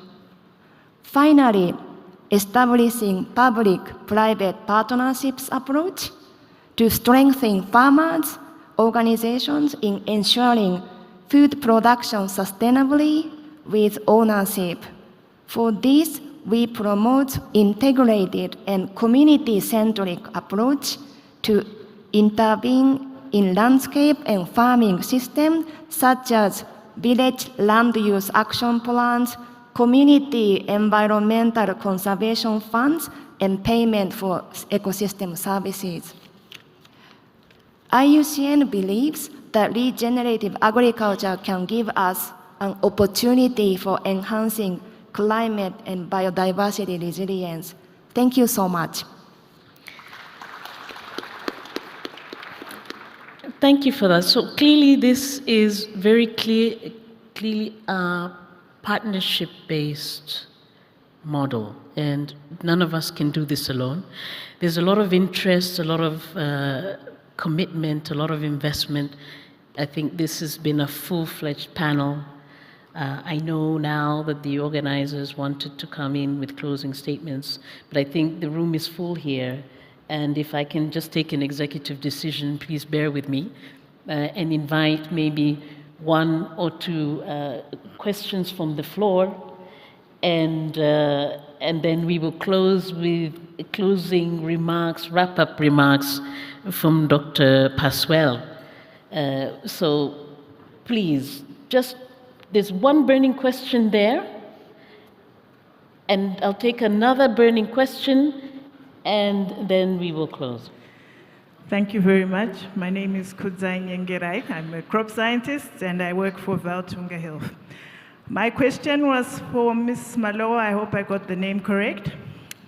She talked about crop protection, but I was hoping you could give us more detail about the biological and organic methods of crop protection which feed into the regenerative agriculture agenda. Thank you.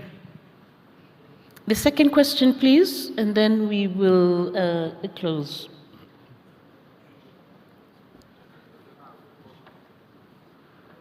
Okay, please respond to that question.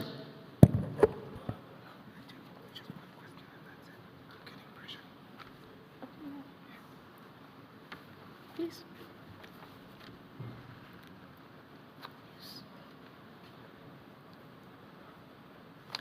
Can she have the microphone, please?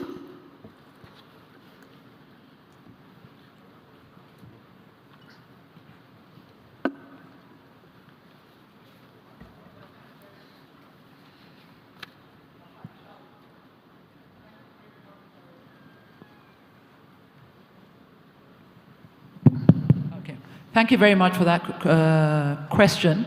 From a Bayer perspective, from an innovation front, we're looking at unmatched investment around innovation to enable us to get behind solutions around regenerative ag. And biologicals is one of the areas that we're looking at in respect to innovation. So those are one of the investments that we're looking at from Bayer in terms of biologicals as well. Currently on crop protection, we're looking at more targeted, precision crop protection use, but current innovation is focused around biologicals. So that's an area that we fully recognize is an opportunity for us to get behind. Thank you. So just please appreciate and thank you for that response, the panelists, as we descend, and thank you very much for all of your valuable contributions. Please.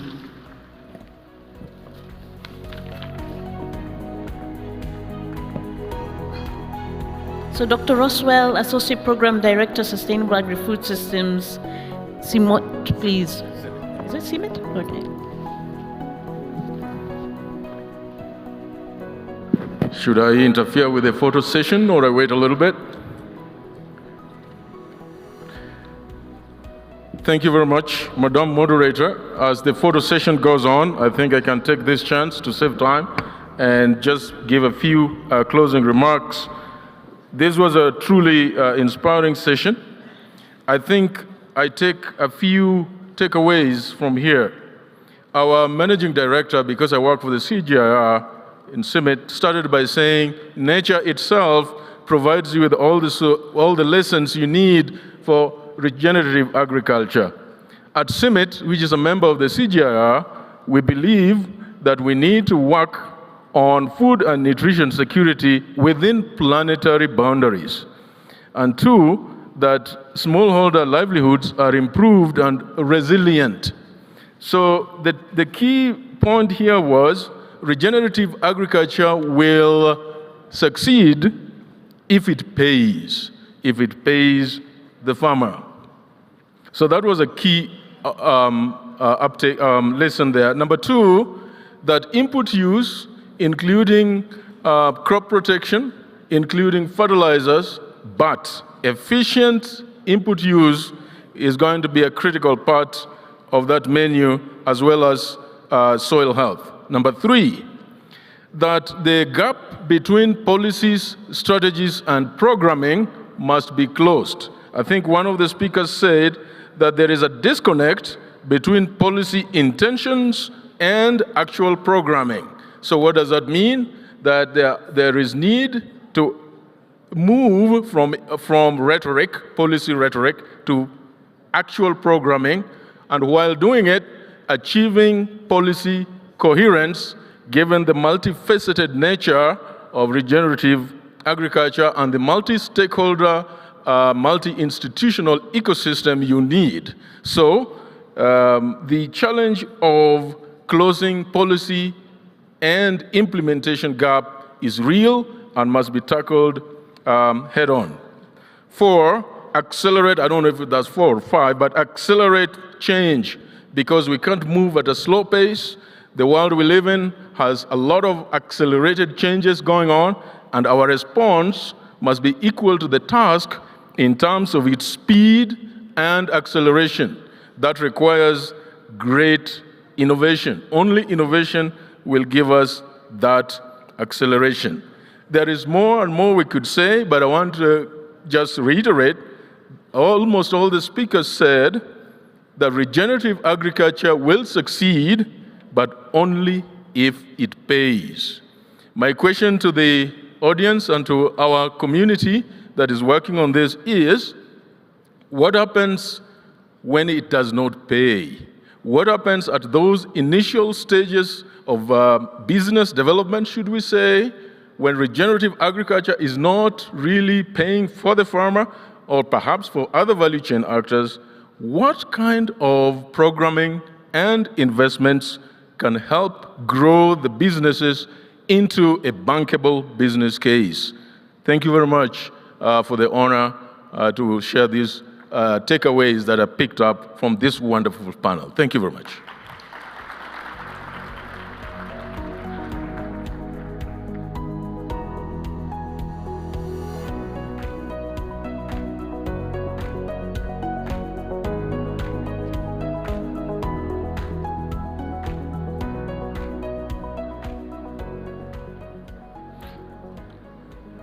Good afternoon, colleagues. Good afternoon. Can we have a seat? We encourage you to come in, not to leave. So we have a follow-up section, which is very close to what has been discussed on soil health and fertilizer systems. As you know, regeneration is a major component of soil health. And this is going to be facilitated, moderated by Dr. Simon Iwi, who is the Director General of IITA. Dr. Simon, welcome. Please welcome Dr. Simon. And you will call them the, yeah? Did you have the list? Then you have the list. Yeah, of people. You want to sit down directly now or what?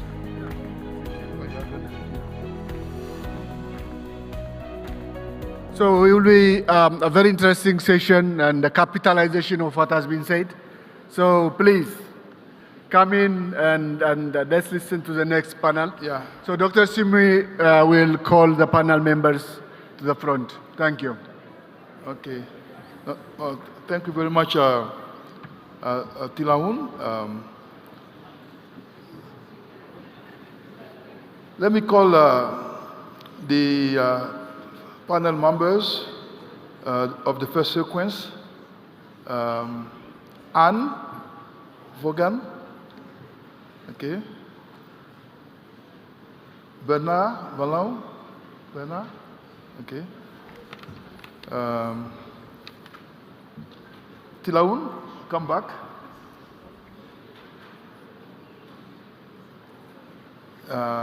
Lei Anne, here, okay. Anna Nelson. Yeah.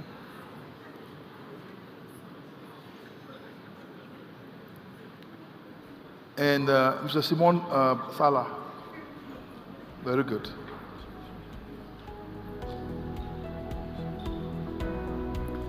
So, distinguished guests and colleagues and friends, let me take this opportunity to welcome you to this vital session, investing in soil health to feed a continent. It's an honor to be here with you today to discuss a subject that is fundamental to the future of agriculture, food security, and economic resilience in Africa, the health of our soils. So the key to sustainable agriculture and food security lies in the good health of our soil. However, Africa has been caught in a vicious cycle of soil health decline, land degradation, poor yield, and loss of ecosystem services. This cycle has led to poverty and the depletion of essential resources, severely impacting millions of smallholder farmers and communities across the African continent. To break this cycle and address these interconnected challenges, we must invest in soil. That's why, in my own case, in my own institute, on June 26th of this year, we took a significant step forward with the establishment of a regional hub for fertilizer and soil health at IITA under the auspices of ECOWAS for West Africa and the Sahel. This hub aims to address these pressing issues by providing strategic guidance, disseminating knowledge, and developing local capacities. The hub efforts are closely aligned with the regional action plan and the priorities we discussed during the Africa Fertilizer and Soil Health Summit in Nairobi in May of this year. It serves as a platform for bringing together policymakers, researchers, and the private sector and civil society to ensure that we are moving in the right direction toward restoring our soil, increasing ag productivity, and enhancing resilience to climate change. Today's discussion is an opportunity to build on this momentum. We will explore innovative solutions from sustainable land management practices to new financing models that can help us to rejuvenate Africa's soil. Together, we can transform our agriculture, we can create jobs, we can drive inclusive growth, and we can secure the future of our continent. Let us seize the opportunity to think boldly and act decisively. Healthy soils are not just the foundation of our farms, they are the foundation of our prosperity. So my name is Simeon Ewi, and I'm the DG of IIT, I was introduced earlier, and I'm also the Regional Director of CGIAR for Africa. I want to thank you all, and I look forward to engaging on a productive discussion with this panel. We have two panels. After this one, there will be another sequence. We're going to discuss the same topic. Now, according to my agenda, we were to have opening remarks from the minister. I don't know if he's around. They were going to check. Anytime when the minister is around, we will probably give him the opportunity to give his remark. But while waiting for him to come, I want to begin the panel discussions by asking very simple questions. The minister is here. No? Is he? No, he's not here. The representative. Oh, okay. The representative of the minister. Please, go ahead. I'm so sorry. Okay. Yeah.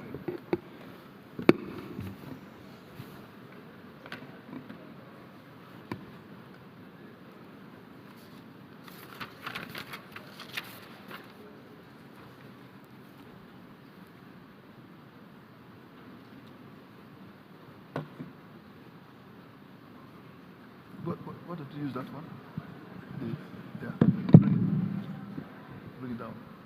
Exactly.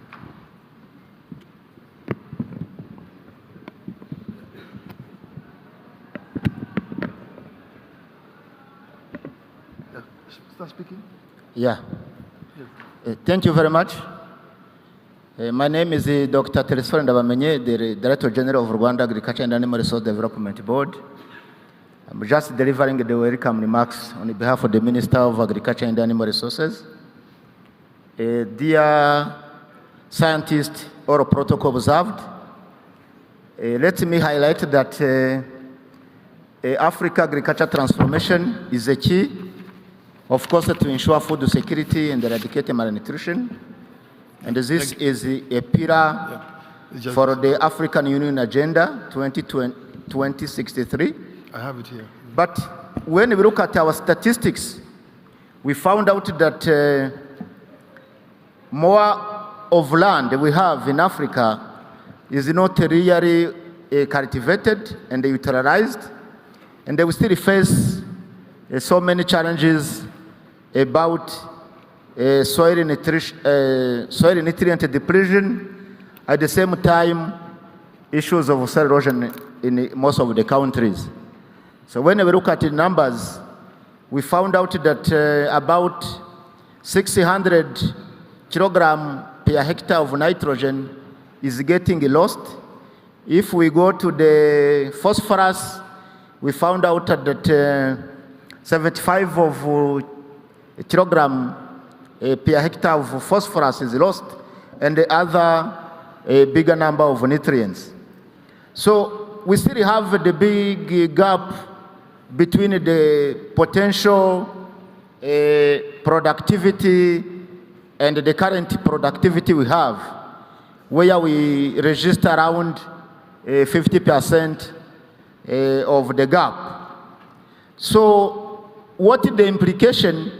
The implication is that as the population in sub-Saharan Africa is increasing, we shall have challenges to feed a doubled population of our continent by 2050. So when we look at around in most of sub-Saharan Africa, the fertilizer use is still a challenge. We are far beyond, far from the global average, where we have around 17 kilograms of nutrient per hectare for the cropped land. So this is a big challenge that has to be addressed with partnership and the science. So the consumption of fertilizers is still very low, of course, especially for the smallholder farmers, but even the fertilizer industry is not well developed in terms of the value chain development. So we really need the right investment in fertilizer and other types of amendment to replenish our soils that we have. So when we look at the use, we think about the supply chain. So the agro-leadership and the other entrepreneurship to trigger the need of the fertilizers and the inputs for our farmers are still having so many challenges. So I think that when we combine all those issues, we need to set up a real investment. Some countries have been starting the public and the partnership models to trigger the cost-effective and the fertilizer procurement and the distribution system, and the most importantly, the integrated soil fertility and extension services. So when we look at it generally, we believe that not only soil health, but we have to talk about One Health, because we will be integrating so many areas, including the health of human, domestic, animals, plants, and mostly other ecosystems. So when we give some examples for Rwanda, we have been thinking on how we can protect our soils, because we can't feed our soils before we protect them. So we have been developing so many projects on land terracing, and especially in the highlands where we have problems of soil erosion. We have started already development of site-specific recommendations to trigger the investment of fertilizer blending. So we still believe that coordinated effort is needed to succeed all those interventions. And then we wanted to see how to integrate the soil biology, the chemistry, and the physics of a soil that really need an integrated research toward the food system approach. So thank you very much once again. And they welcome for this discussion to feed our soils, to be able to feed the continent. Thank you very much. Thank you very much, DG. I mean, you have really set the stage for the panel discussion. So without further delay, I would like to follow up and ask my first question to Ms. Anne Wogan, who is the Deputy Assistant Administrator, Bureau for Resilience, Environment, and Food Security at USAID. Ms. Wogan, how can integrated approaches, such as those promoted by the Vision for Adapted Crops and Soil, VACS, enhance food production while addressing climate change and biodiversity loss?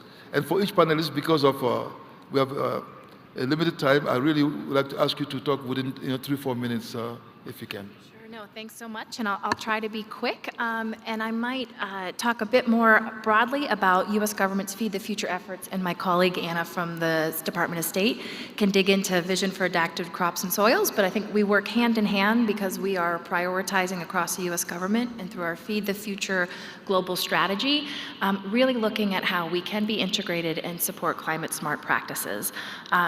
We've actually, recognizing how important it is to have climate-smart practices, we've set a target for all of our Feed the Future programming, so that's over $1 billion a year, that all of our programming has to think about and start reporting on how many hectares of land is under climate-improved practices, more adaptive technologies, and more climate risk management, because we know the impact that climate change is having on our soils, or water, and our ability of our farmers and pastoralists to be able to produce enough food.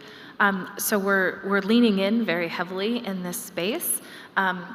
I think I'd want to talk quickly about policy, and then secondly, maybe a specific example. But we were extremely excited about the the Soil Summit and the Fertilizer and Soil Summit, and the need to focus on looking at soils. And as donors, to try to support this African-led effort, 14 donors came together to sort of sign a donor declaration that says, here's how we can support these important efforts, and looking at everything from and then how to implement the Nairobi Declaration, because we can't just have a conference and walk away. We need to really think about what we can do to implement what we've all committed to. So as donors, we really want to make sure that we're improving the environment for investment policies, committing to improving access to affordable organic and inorganic fertilizers, and other important steps like that.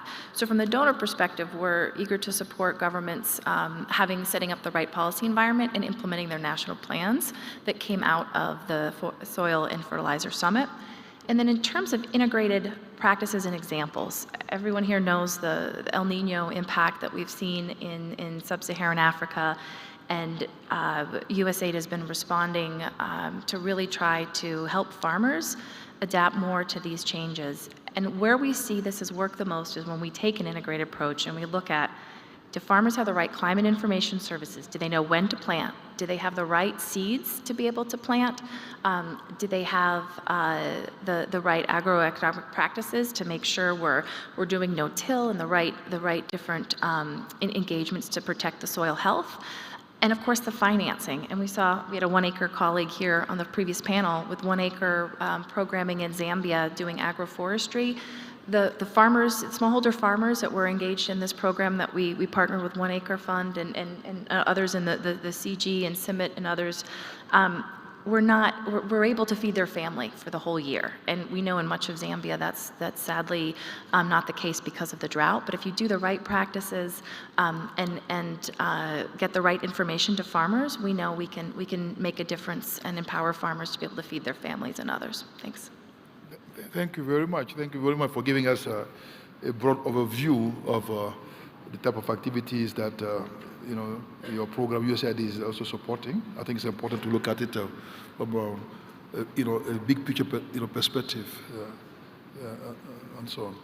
Let me go to Dr. Bedra Valawe, who is the Deputy Director General of IITA, and leading the excellence in agronomy of the CGIAR.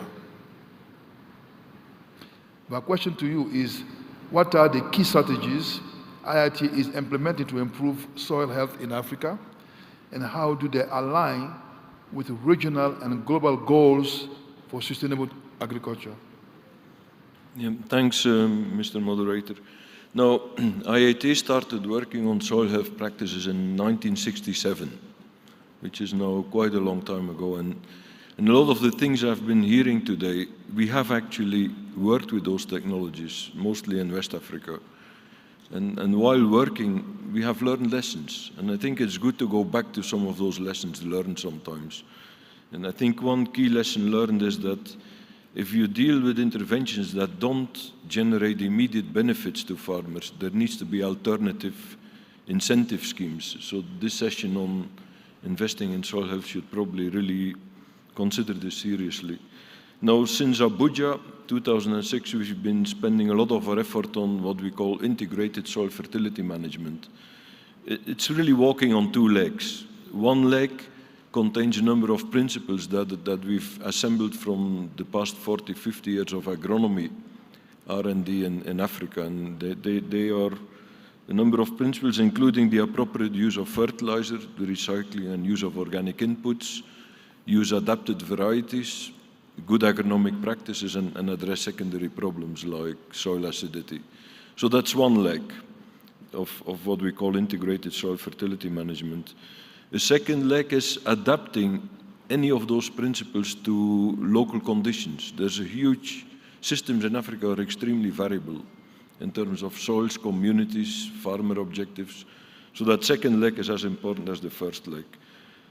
As the moderator has said, IIT, we are one of the CGIAR centers. There's 10 other CGIAR centers investing in agronomy, including my colleague to the left.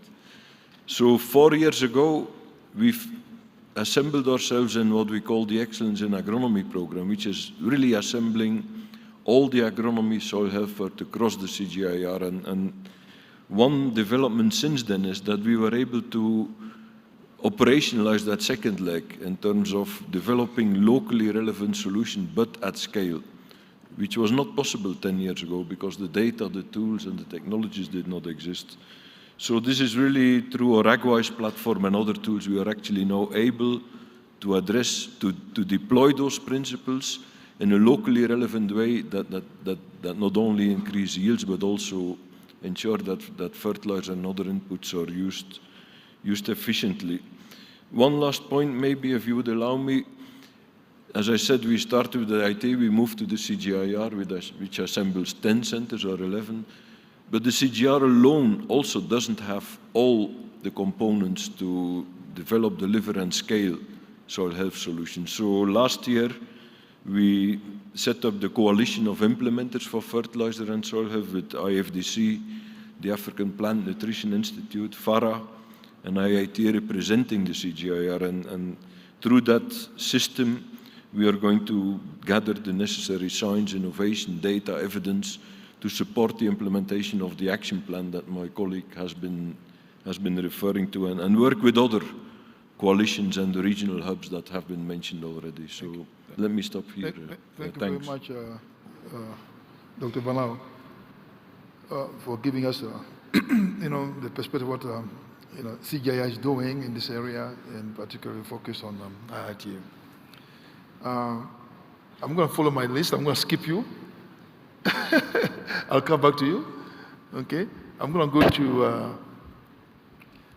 Amede, Tilaun Amede, who is the head of resilience, climate, and soil fertility at AGRA. Tilaun, what are the most effective strategies for mobilizing public and private sector investment to improve soil health and build resilience across Africa? And this in line with the Nairobi Declaration. This is a very interesting question. We have been struggling to push the soils agenda to scale for at least the last 2-3 decades. And the experience shows that, investment on soil health on landscapers is best promoted if we link it with commodities, enterprises, major government flagship programs, you know, and those which are really addressing the immediate needs of communities or of governments in terms of food security, at the same time are inputs for critical, you know, crops and value chains. But then the other, I think, major avenue is, you know, linking, you know, farms with landscapes. Soil fertility management in Africa, you know, at a farm level is interlinked to a landscape, a watershed level, and a scale, because there's a lot of interaction between components, be it in water flow, nutrient flow, you know, or carbon flow. So whenever we have large-scale engagements, which particularly engages communities at a scale, the cost is reduced because communities contribute a lot in terms of, for example, free labor, materials, but also the possibility to take it to scale, you know, the multiplication effect is huge. Probably the last point I want to say that I think the time now for soil health improvement is much better than any time before because of the emerging movements in the area of regeneration, agroecology, climate change adaptation. So soil being the major entity, you know, the core, the central point for all of this food security, at the same time addressing carbon sequestration, addressing adaptation. I think this is the best time that we need to capitalize on, and I think it is, particularly in Africa, a work in progress, but this is one thing we have to capitalize on. Thank you very much, Dr. Amede. I could see Dr. Lee Ann actually clapping when you were talking. So let me go to you now to follow up. So Dr. Lee Ann, let's try if I can pronounce your last name. Winowiki.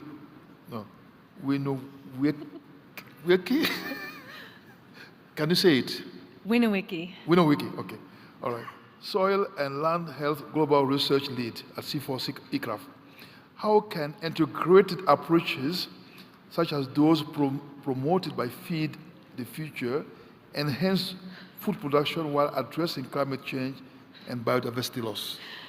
Great. Thank you so much for the opportunity to be on this panel. I'm Lee Winowiki. I'm a soil scientist. I lead the global research team on soil and land health, focusing on farmer-centered restoration at C4ICRAF based in Nairobi.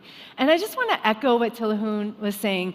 We have been waiting for this moment where soil health is on the agenda nationally, internationally, locally, for decades. And it is because of all of our hard work, everyone who's here, everyone who's at this conference, who have really been pushing and advocating for recognition of the critical role of healthy soil for multiple ecosystem services.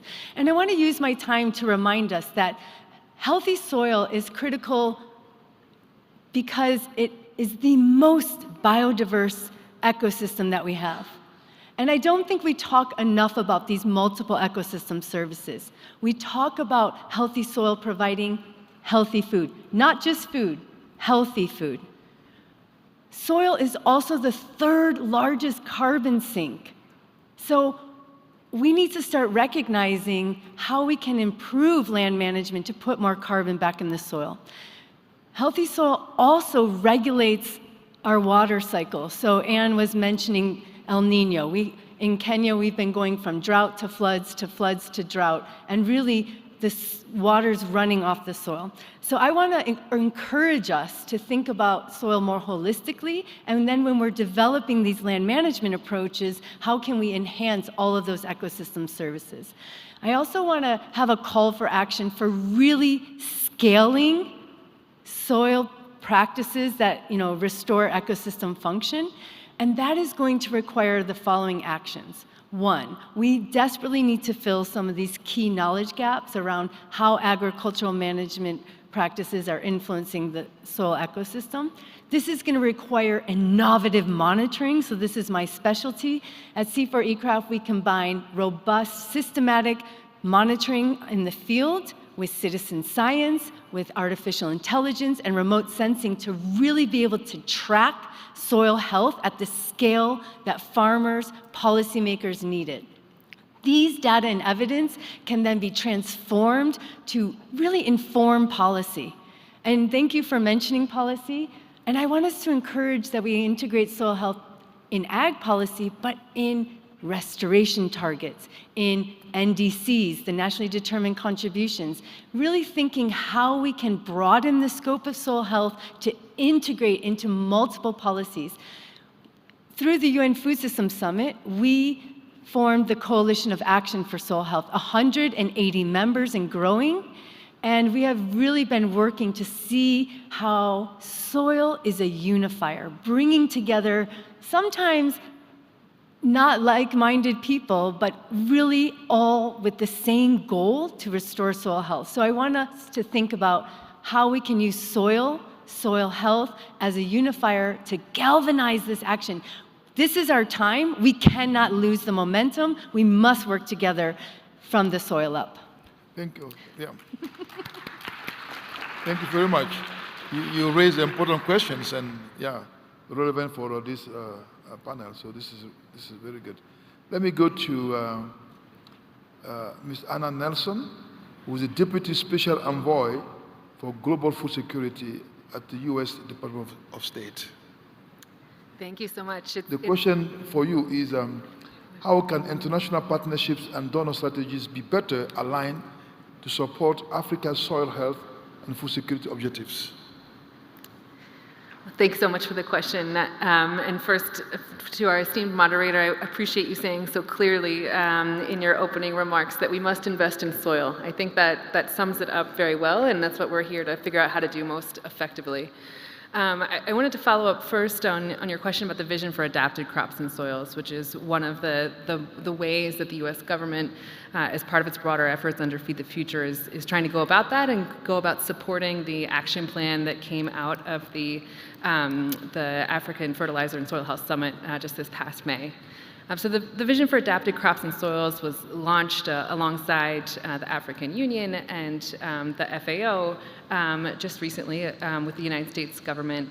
And it seeks to build resilient food systems through a pretty simple precept, through climate-adapted, diverse, and nutritious crops grown in healthy soils. And at the core of that combination, crops and soils, is the belief that we can't think about one without the other, that we can't build healthy soil without thinking about what we're planting and where we're planting, integrating both land use decision-making and land management, soil management practices. So we're really thrilled that the Vision for Adapted Crops and Soils has become a movement, and I think really reflecting and part of what my colleague mentioned in terms of soil coming sort of onto the global stage. So we're thrilled to count among our partners AGRA and Tilahun in particular. We're so grateful for his leadership.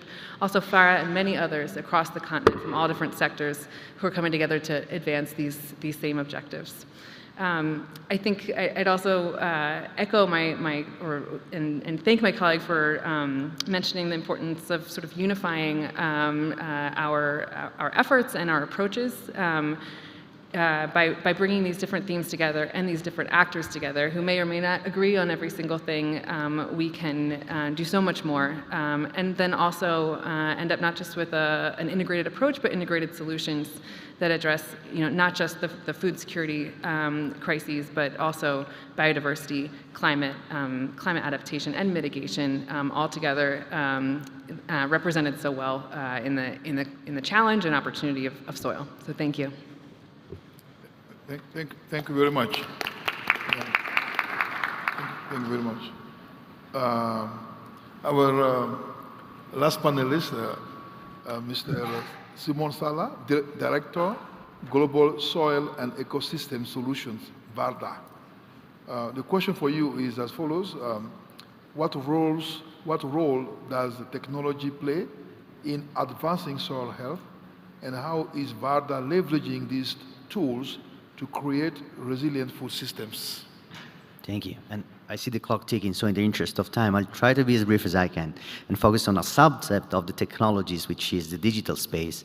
And one thing I'd like to state is that there is a lot of technology and expertise and knowledge which is already available to manage our soil health better. There's no need to reinvent anything or invent new thing, honestly. Even though there are some interesting things going on, especially in the digital space on the sensing side of things, so remote and in-situ sensing, modeling environment to develop and test new AI, machine learning models to be able to translate data and information into meaningful recommendations.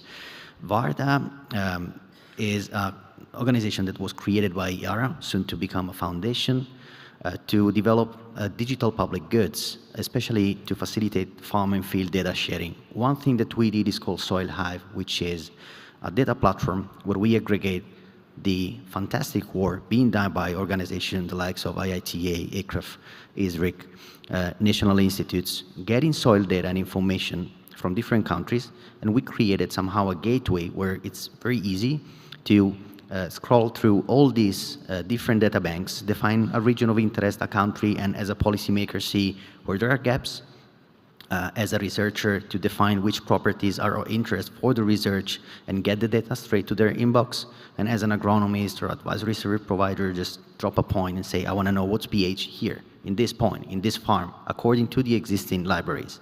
Now, the North Star for us would be to mobilize more and more data, particularly from the private sector. And one thing we started to do already in Kenya and Tanzania with the support of ICRAF is trying to equip national counterparts to do that. Thank you very much. Thank you. I think our time's up, but I want to, before you leave the stage, just going forward from your perspective, just one word about how you think the next step will be. What do you want to see? Just one word, to express, your expectation for moving forward. I want to start from there to come here. Amede? Yeah, I think for me, the way forward is that we have... One word. Yes, one word. So, action of declarations. Action? Of the declarations. Okay. Simone? Collaboration. Action, collaboration. Okay. I have to second action. Action. Enthusiasm. Okay. Enthusiasm. Realism. Okay. Urgency. Urgency. I think we can write a sentence with that one. I'm going to take... Okay, urgency. Thank you so much. Thank you. Yeah, round of applause. All right. I think I would like to call the sequence 2 panelists. Maybe we take a souvenir photo. Yeah.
Call the second group panelist, Andre Dejaga.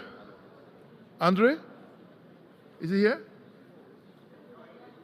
Okay, it's coming. Joseph Kugwe. Nico Janssen. Okay. Okay. Ron. I'll go straight and okay. Nico's not coming, eh? Okay. So we have 3 people. Eh? And what about the closing remarks? We still do it? Bintu is here. Oh, yeah, she is. Okay.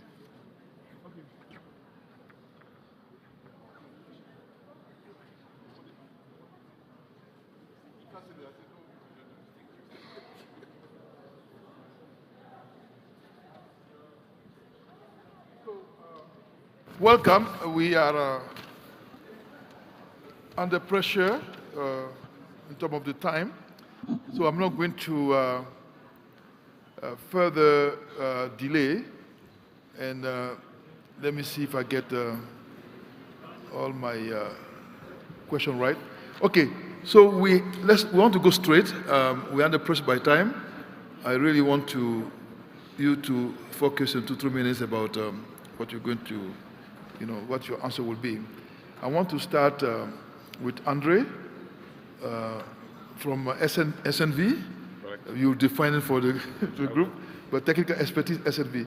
How can the Fertilizer and Soil Health Action Plan and the Soil Initiative for Africa framework be strengthened to promote sustainable soil health practices and partnerships?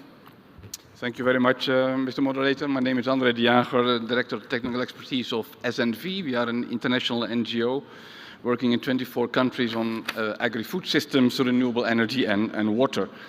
The past 2 days, or Monday, Tuesday, we have been discussing the Fertilizer and Soil Health Action Plan and the Soil Initiative for Africa. And we are very happy with those initiatives because, one, they are Africa-led, they are Africa-owned. It has created a broad partnership, and moreover, it has moved from only focus on chemical fertilizer to real soil health concepts. But still, we are convinced that we need a broader transformation of our agri-food system because we see population, urban growth, climate change. We all know what is happening around us. And what has been said in the previous session is that we need to integrate actions like biodiversity and ecosystems restoration. We have to include sustainable water management. Apart from focusing on production increase, we have to focus much more on resilience of production. We have to integrate renewable energy and, last but not least, also recycling and reducing of food waste. Often those combinations are labeled regenerative agriculture, and we have been discussing that in the previous panel. And we see that a lot of NGOs are using this term, but it is often very ill-defined, simplistic and very dogmatic. And I think what Bernard said in the previous channel is that it has to be evidence-based, science-based. And we see a lot of the technologies to combine those elements which I mentioned are actually there. But we see that adoption at the smallholder farmers level is still relatively low. It is growing, but it is low. And I think that is where implementing partners like SNV with our national partners are coming in to try to remove those barriers and use the learning and the evidence which is coming out of the science. And I would like to say just 2 more things. I think it's important, and I think it was mentioned, that incentives are things done. So we need public-private philanthropic partnerships with incentives for each of these partners. And farmers' organizations, financing institutions, technical advisors, farmers' field schools and extension-like activities, but also the consumers, which have to, let's say, force a kind of a change of our agri-food system. That are important elements. And I think it was mentioned earlier that we need to look at the farm level, we have to look at the landscape level, but also at the agri-food system level. And 4 things, before I close, Mr. Moderator, is that we there is no one size fits all. We have to make a proper assessment before we make context-specific interventions. We have to focus on learning and evidence. What we do in one area, please also use that, if applicable, in another area. Collaboration and partnerships, like Lee has said. And the last point I wanted to make, let us not forget gender equality and social inclusion, because women are such an important part of the agricultural labor force, and they do not have all that access to information and resources. Thank you very much. Thank you very much for all these excellent points of action. Learning is a key point that we need to remember. Mr. Kubwe is the head of agronomy, West Africa, OCP, Official Refined Phosphate. How is OCP Africa contributing to improving soil health, and what are some of the specific initiatives that support resilient food systems in Africa? Thank you, Mr. Moderator. So I'll start by saying that with OCP Africa, we are much more, we look at the collaborations we have with our partners, IETA being one of them, and I like it when you mention about the Soil Health Hub that is ongoing, that OCP is critically taking active. So it's something that we look out for. OCP Africa looks at soil health to be a holistic approach to our business. So when the soil health is improved, our businesses as well improve. So we take critical interest in soil health, and OCP has been in existence for the last 120 years, which is sustainability that has brought us this far. We looked at technology to improve upon what we already have. With regards to digitization as part of the team for today, we're looking at soil mapping that we're doing with a number of research partners. We're actually customizing site-specific and soil-specific soils, because we believe that each soil is different. Looking at the 5 factors of soil formation, we're combining them using current technologies in remote sensing, in soil sampling analysis, and modeling to come up with specific characteristics of soils at locations. And again, looking at the current digitization, we're also in collaboration with USAID to try to scale the soil mapping to what we call the space to place, where whichever location that a farmer is, will be able to really, with a simple application, be able to tell the status of the soil fertility of his geographic location and the recommended nutrients that he or she needs to put into the soil in order to enhance productivity. We try to limit waste into the system as much as possible. And in this regard, OCP has taken triple superphosphate as a strategic phosphorus-based fertilizer to enhance the 4R nutrient stewardship. We've always been talking about science-based knowledge in pushing agriculture. We've always proposed that the 4R nutrient stewardship is the way to go. Yet we look at pushing NPKs into the system. What we do is that the NP and K that are already formulated or blended would result into some N into the system that the plant may not need. But with the triple superphosphate as a strategic crop, we are able to put in exactly the quantity of the phosphorus that is needed, and through any urea or sulfate of ammonia, we're also able to put the exact quantity of nitrogen, and through other forces, the exact quantity of potassium that would be needed. What this does is that it strengthens the soil's resilience and health. And that is the way to go. Strengthening the soils and also makes the system much more resilient to climate change, because there will be no net emission of nitrous oxide into the environment, because there's not excess emission of introduction of nitrogen. We also have what we call the soil lab, OCP soil lab, where we have tractors that are laboratories on themselves. They go into the villages, they analyze the soils, and then they provide recommendations to the farmer, making sure that the exact quantity of the nutrients that the crops need are those that we give to the crops, and not putting too much or too less that would affect the crop yield. In fact, we've looked at the systems across Africa, noting that about 1/3% of the African soils are acidic. We launched projects that are looking at we have the Dakar project that is looking at quantifying the liming materials that are available, the level of liming abilities and all that, and their rates. And we are pushing this strategically through a number of demonstrations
Good afternoon, colleagues. We are expecting some excellencies, so bear with us and we'll start very soon.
Good afternoon, Excellencies, colleagues. Thank you for the patience. We are going to start. Please take your seats.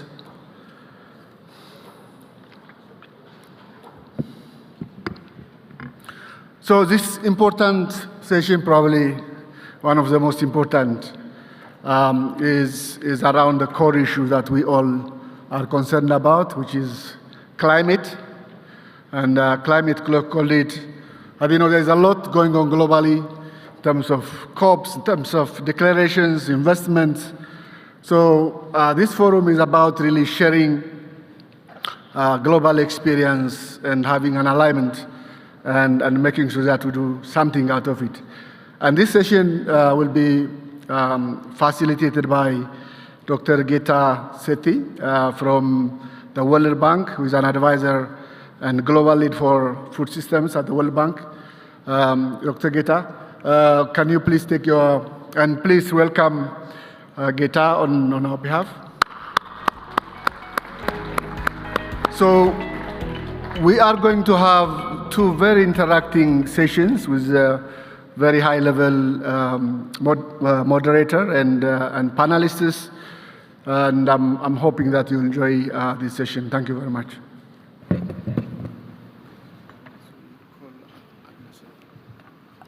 I will first.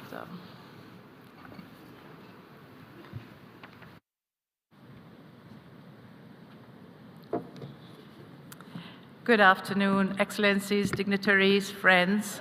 I'm absolutely delighted and honored to be moderating a session. First, it is the most exciting time of the day, post-lunch, so we will be very alert and move things quickly. But second, and most importantly, today's panelists are many of my heroes and people I look up to. So to have an opportunity today to have an interactive session is great. Each of the panelists that you will hear are committed and passionate on the topic of climate and carry institutions that collectively are addressing the two biggest challenges on this continent, which is poverty and hunger and climate, and they are interconnected. The IPCC latest report is very clear. We are on a path of 3.2 degrees, but we can still make it to 2 degrees or less if food systems transition is part of the story. There is a window. It is narrowing. And that is a very optimistic for us as we gather here. When UAE had the presidency for COP28, and I see Zach here representing UAE, for the first time we had a declaration on sustainable agriculture, resilient food systems, and climate change endorsed by 40 African countries. The world's attention, the world's financing, is focused on Africa. The momentum is strong. Food systems, we know, contribute to both, food systems transformation contributes both to adaptation and to mitigation. Just livestock, rice, and food loss and waste, we are capturing over 70% of emissions. And today we are going to hear from our panelists on what they are doing in their institutions, what are the incentives in place, what is needed, what are the innovative financing mechanisms that can be employed, and how to use technologies to leapfrog into a more resilient income and job creation from this sector. Let's not forget COVID. We were all affected by it, very close to home. One of the biggest drivers of pandemic zoonotic in nature is our food systems. And the probability of another pandemic is close to 60% in the next decade. So the urgency in what we are going to hear today is very high. For food systems to be fit for purpose, we do know financing needs to change. Public finance, private finance, consumer spending, ODA, and some non-traditional instruments need to be available like climate bonds, debt for food swaps, and even revisiting our poverty lines to ensure that measuring hunger and poverty on the same scale but more importantly, to ensure people can afford a planetary diet. All of this, the success of which is the 21st century farmer. The 21st century farmer cannot just be a single business enterprise. It will have revenues from at least 3 sources: from production, from renewables, and eco-service payments. With that backdrop, it is my honor and pleasure to invite the first speaker, Dr. Agnes Kalibata, on the stage.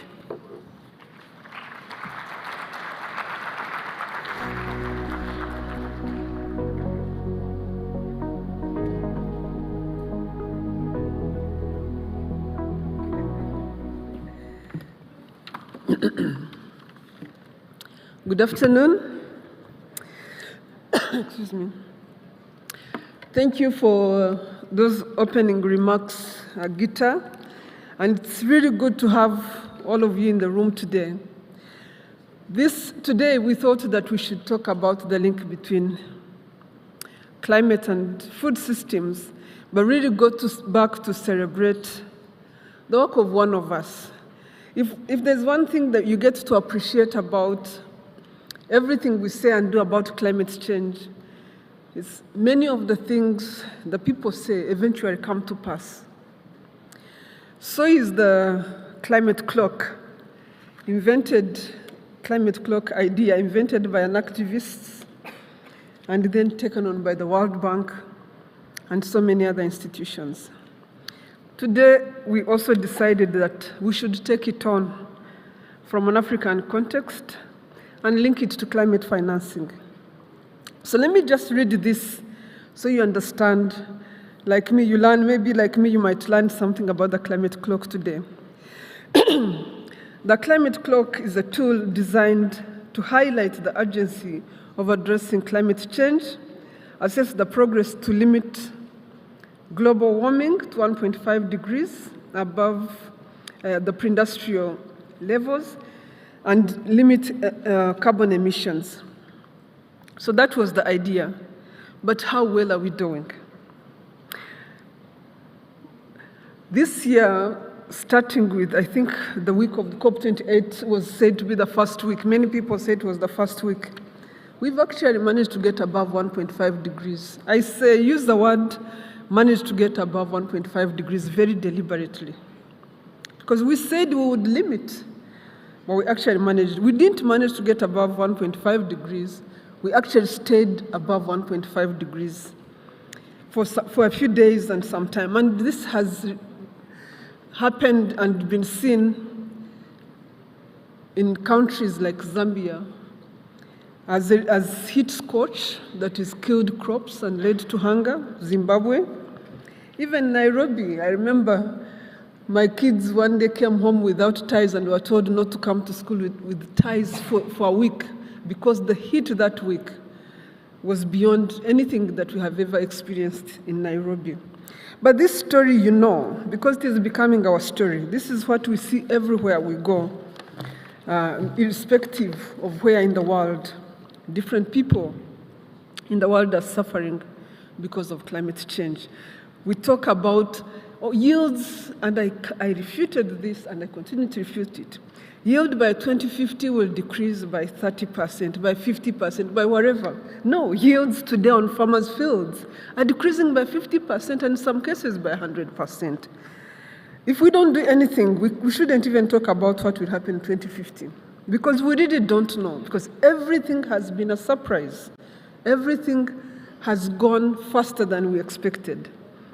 So I don't talk about 50% reduction of yield by 2050 because it's 25 years from today, 26. And in those 26 years, given what we've seen, so much will have happened. We just need to do something about what's happening in our world. The last few COPs have tried to do something.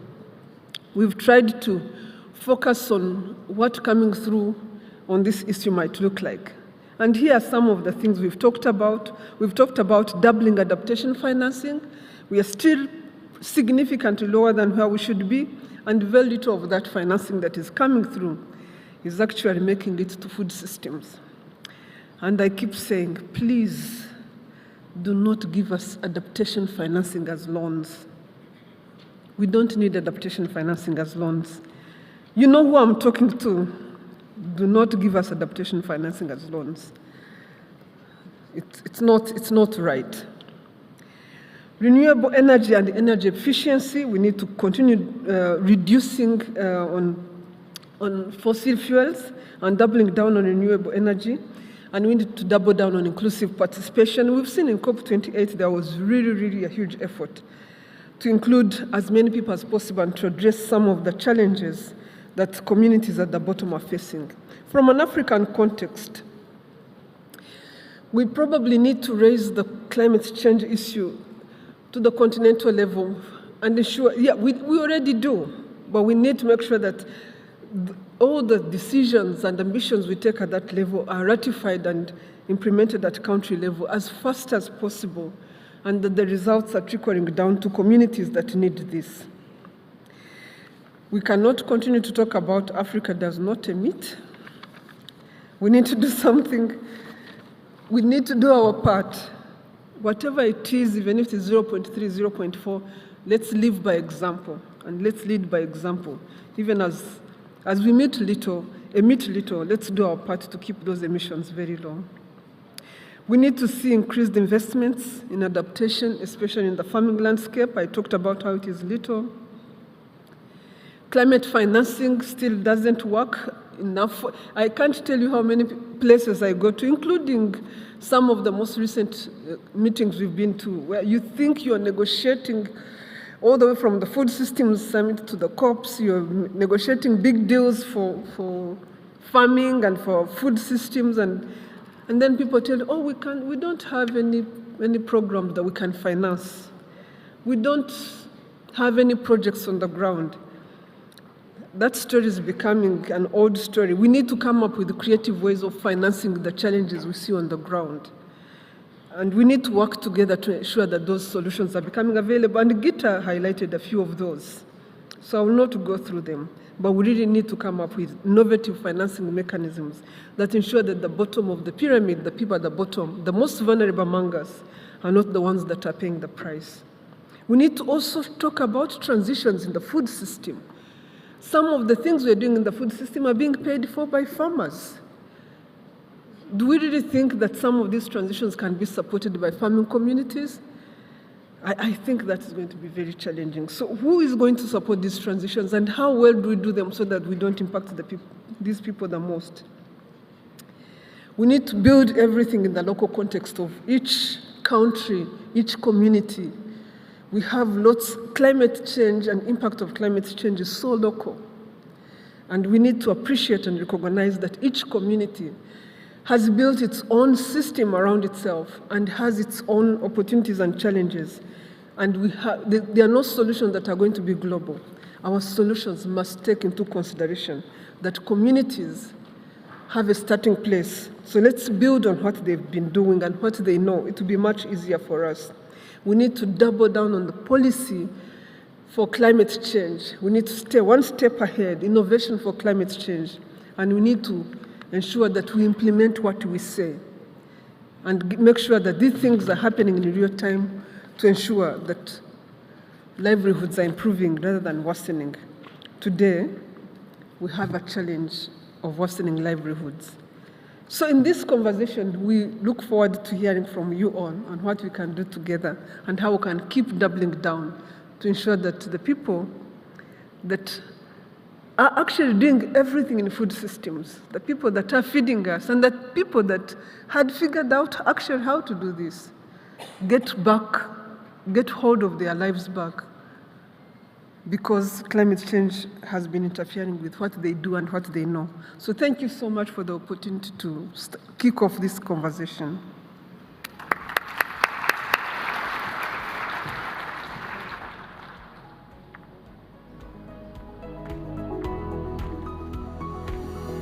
Thank you, Dr. Kalibata. Let me invite the panelists for session one. It is my pleasure and honor to invite Ms. Maria Helena Semedo, former Deputy Director General, FAO, and former Minister of Economy and Finance, Cape Verde. Welcome. I'd like to invite Mr. Ibrahima Sheikh Diong, Special Representative to the President of Badia on ESGs. It is my great pleasure to invite my friend, Martine van Nieuwkoop, Global Director, Agriculture and Food, Bill and Melinda Gates Foundation. It is my pleasure to invite Mr. Ian Shuker, Regional Director, Eastern and Southern Africa, World Bank. I would like to invite, with great pleasure, Mr. Kwamina Kwasson, Director for Science, Technology and Innovation.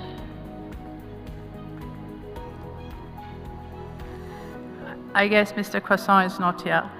It is my pleasure and honor to invite Honorable Eric Rigamba, Minister of State, Agriculture and Livestock, Rwanda.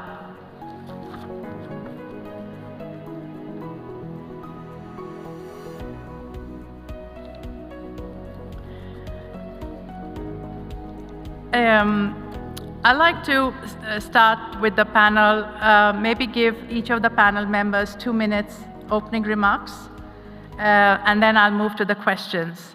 Maria, would you like to start? Okay, I will start. I think that Agnes set the scene, that we are really in a world that we are every day affected by climate change.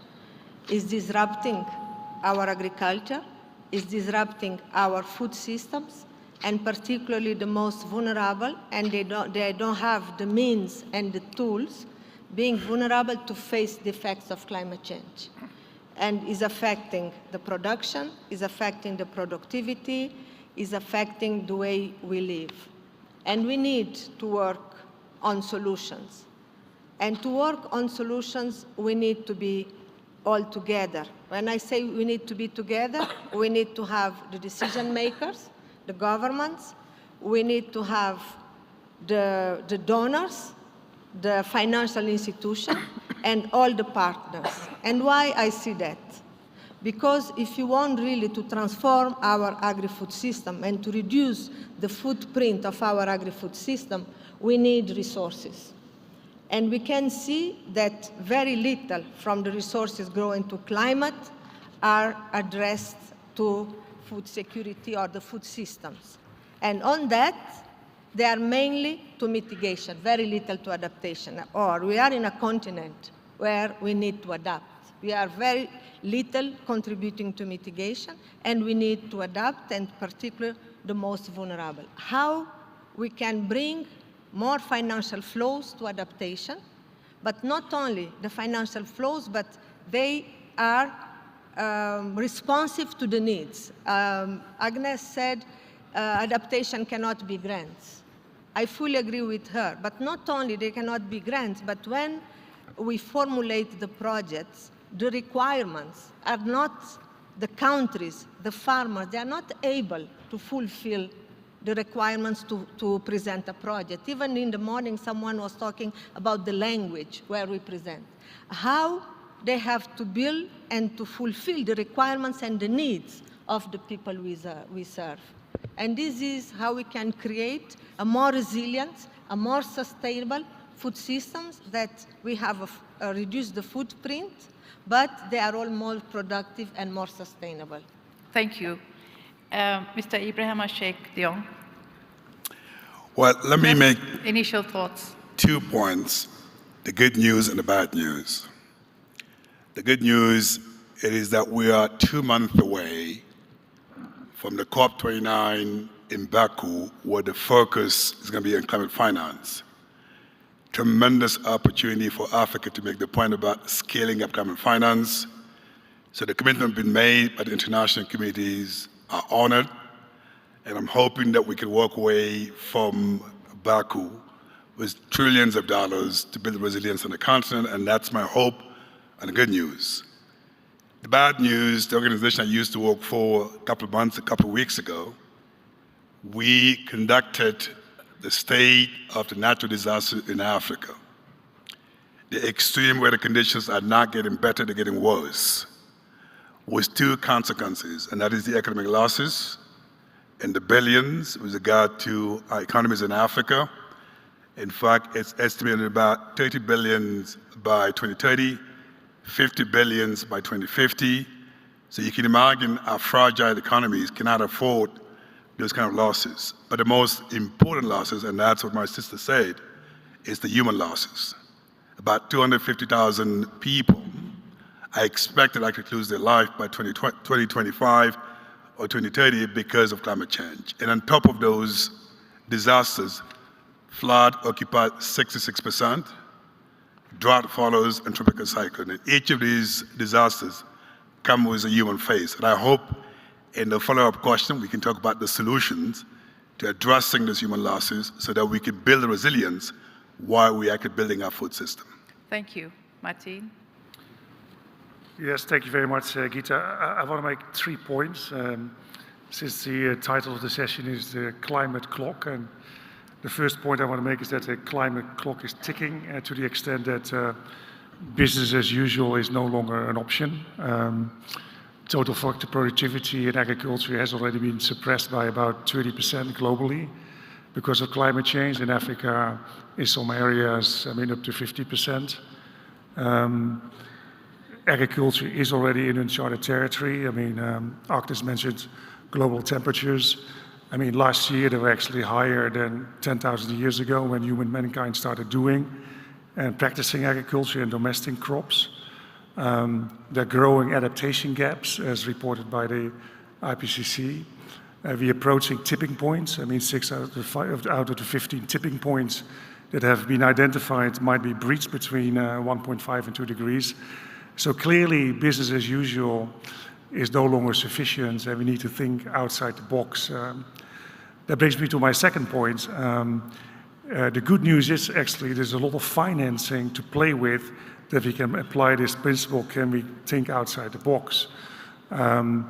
Public support to agriculture, according to OECD, is approaching $700 billion per year. Private financing, including procurement, is estimated at $2 trillion per year when it comes to the agriculture and food sector.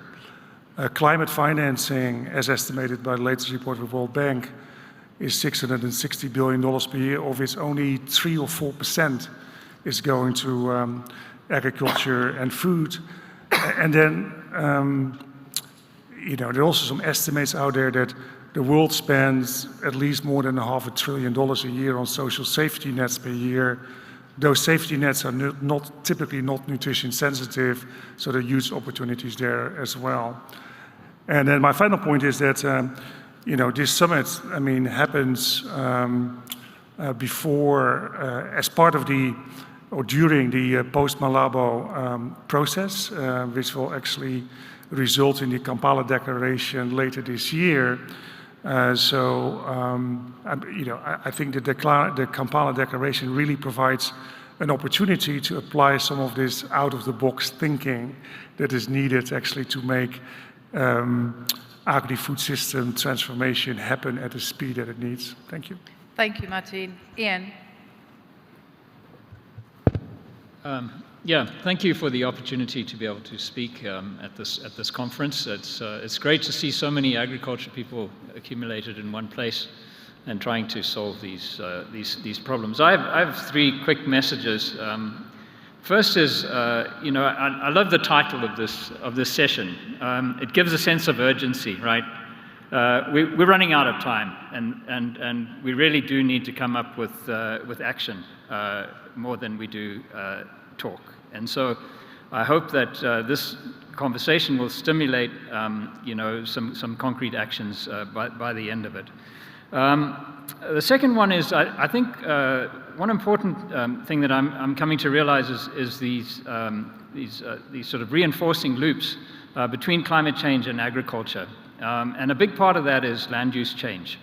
When I worked in China many years ago, we ran an interesting experiment. We were revegetating some very degraded land, right?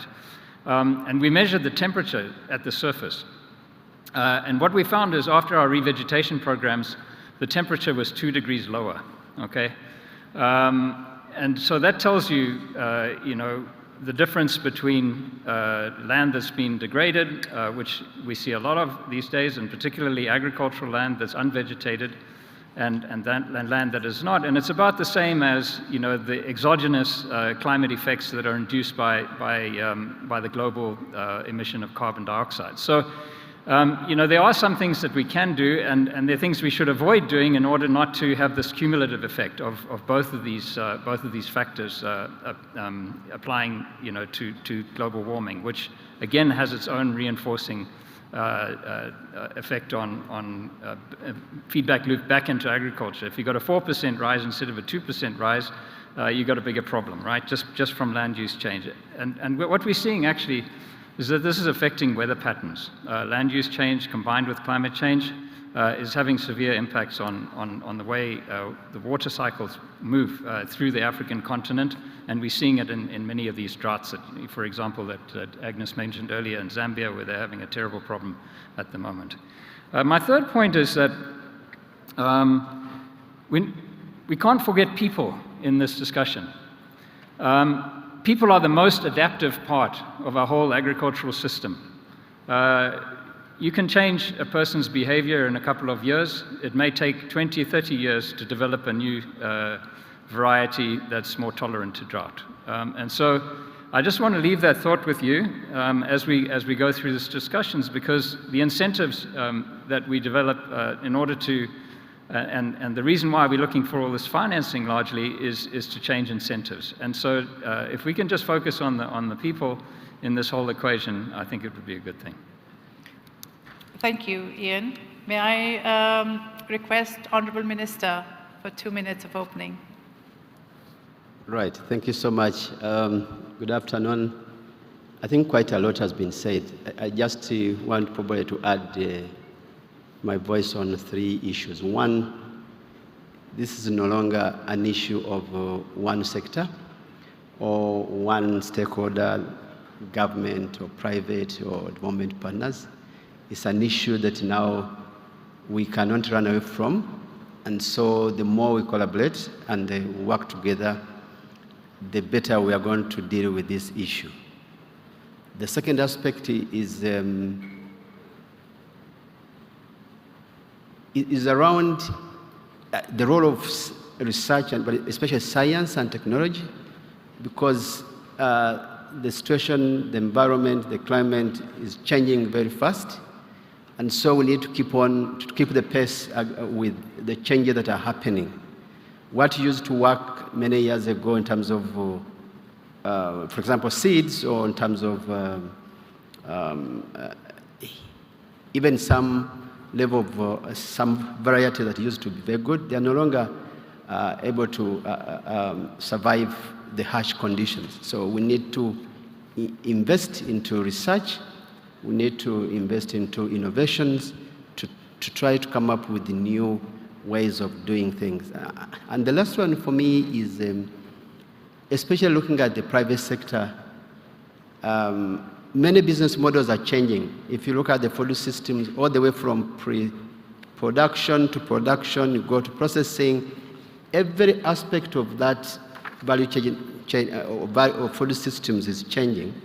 And so business actors along that, we need to continue bringing them on the table such that they keep on work around and positioning and their business models. Otherwise, we are going to see a lot of them, and we have seen already some of them getting out of business because of the climate change impacts. Thank you. Thank you, Minister. I'm going to now go into the questions, sort of the more formal setting, and you have about 3.5 minutes, so we can open it up for questions towards the end. Maria Elena, how can philanthropy mobilize climate finance for agriculture and food systems to address climate challenges and working with public and private sector? Okay. We just heard from all of us panelists that we have a major gap between the needs of climate action and the available resources. And I think that the philanthropic, and we had a session on philanthropics, is a new actor that can help work in this environment. They can bring resources. Unfortunately, so far they are not in this space so much. They are mainly on other sectors, health or even on the food, but not on the food system transformation. But not being or not looking for return, what the philanthropy they can do, they can take some risk. They can take risk in finding solution, in investing in research that can bring some solutions to adaptation to climate change, to resilience to climate change. They can also foster partnership, bringing together the governments, the private sector, the NGOs, the farmers. They can support working with the most vulnerable, what they are doing, work with women and youth, because usually they are not the ones most target when we are looking for return of investment. But also we heard some solutions that they have been bringing. And one of the areas that philanthropy has been working, and we have Martin talk about the soil mapping. The soil mapping help us to invest in the soil in order for them to be more productive. They can invest in carbon market, which is new, and we have some examples where they are working with the communities, bringing them together to the carbon market. They can also bring in resilient crops. You are talking about floods, you are talking about drought, but we need crops that are resilient to climate. And this also they are investment in research. And the philanthropics, they can work on that. They can work in infrastructure. We said that we need infrastructure on cooling, we need infrastructure in transportation. They can invest because they are not looking for return. Sometimes we go to a place that we don't have the return of investment.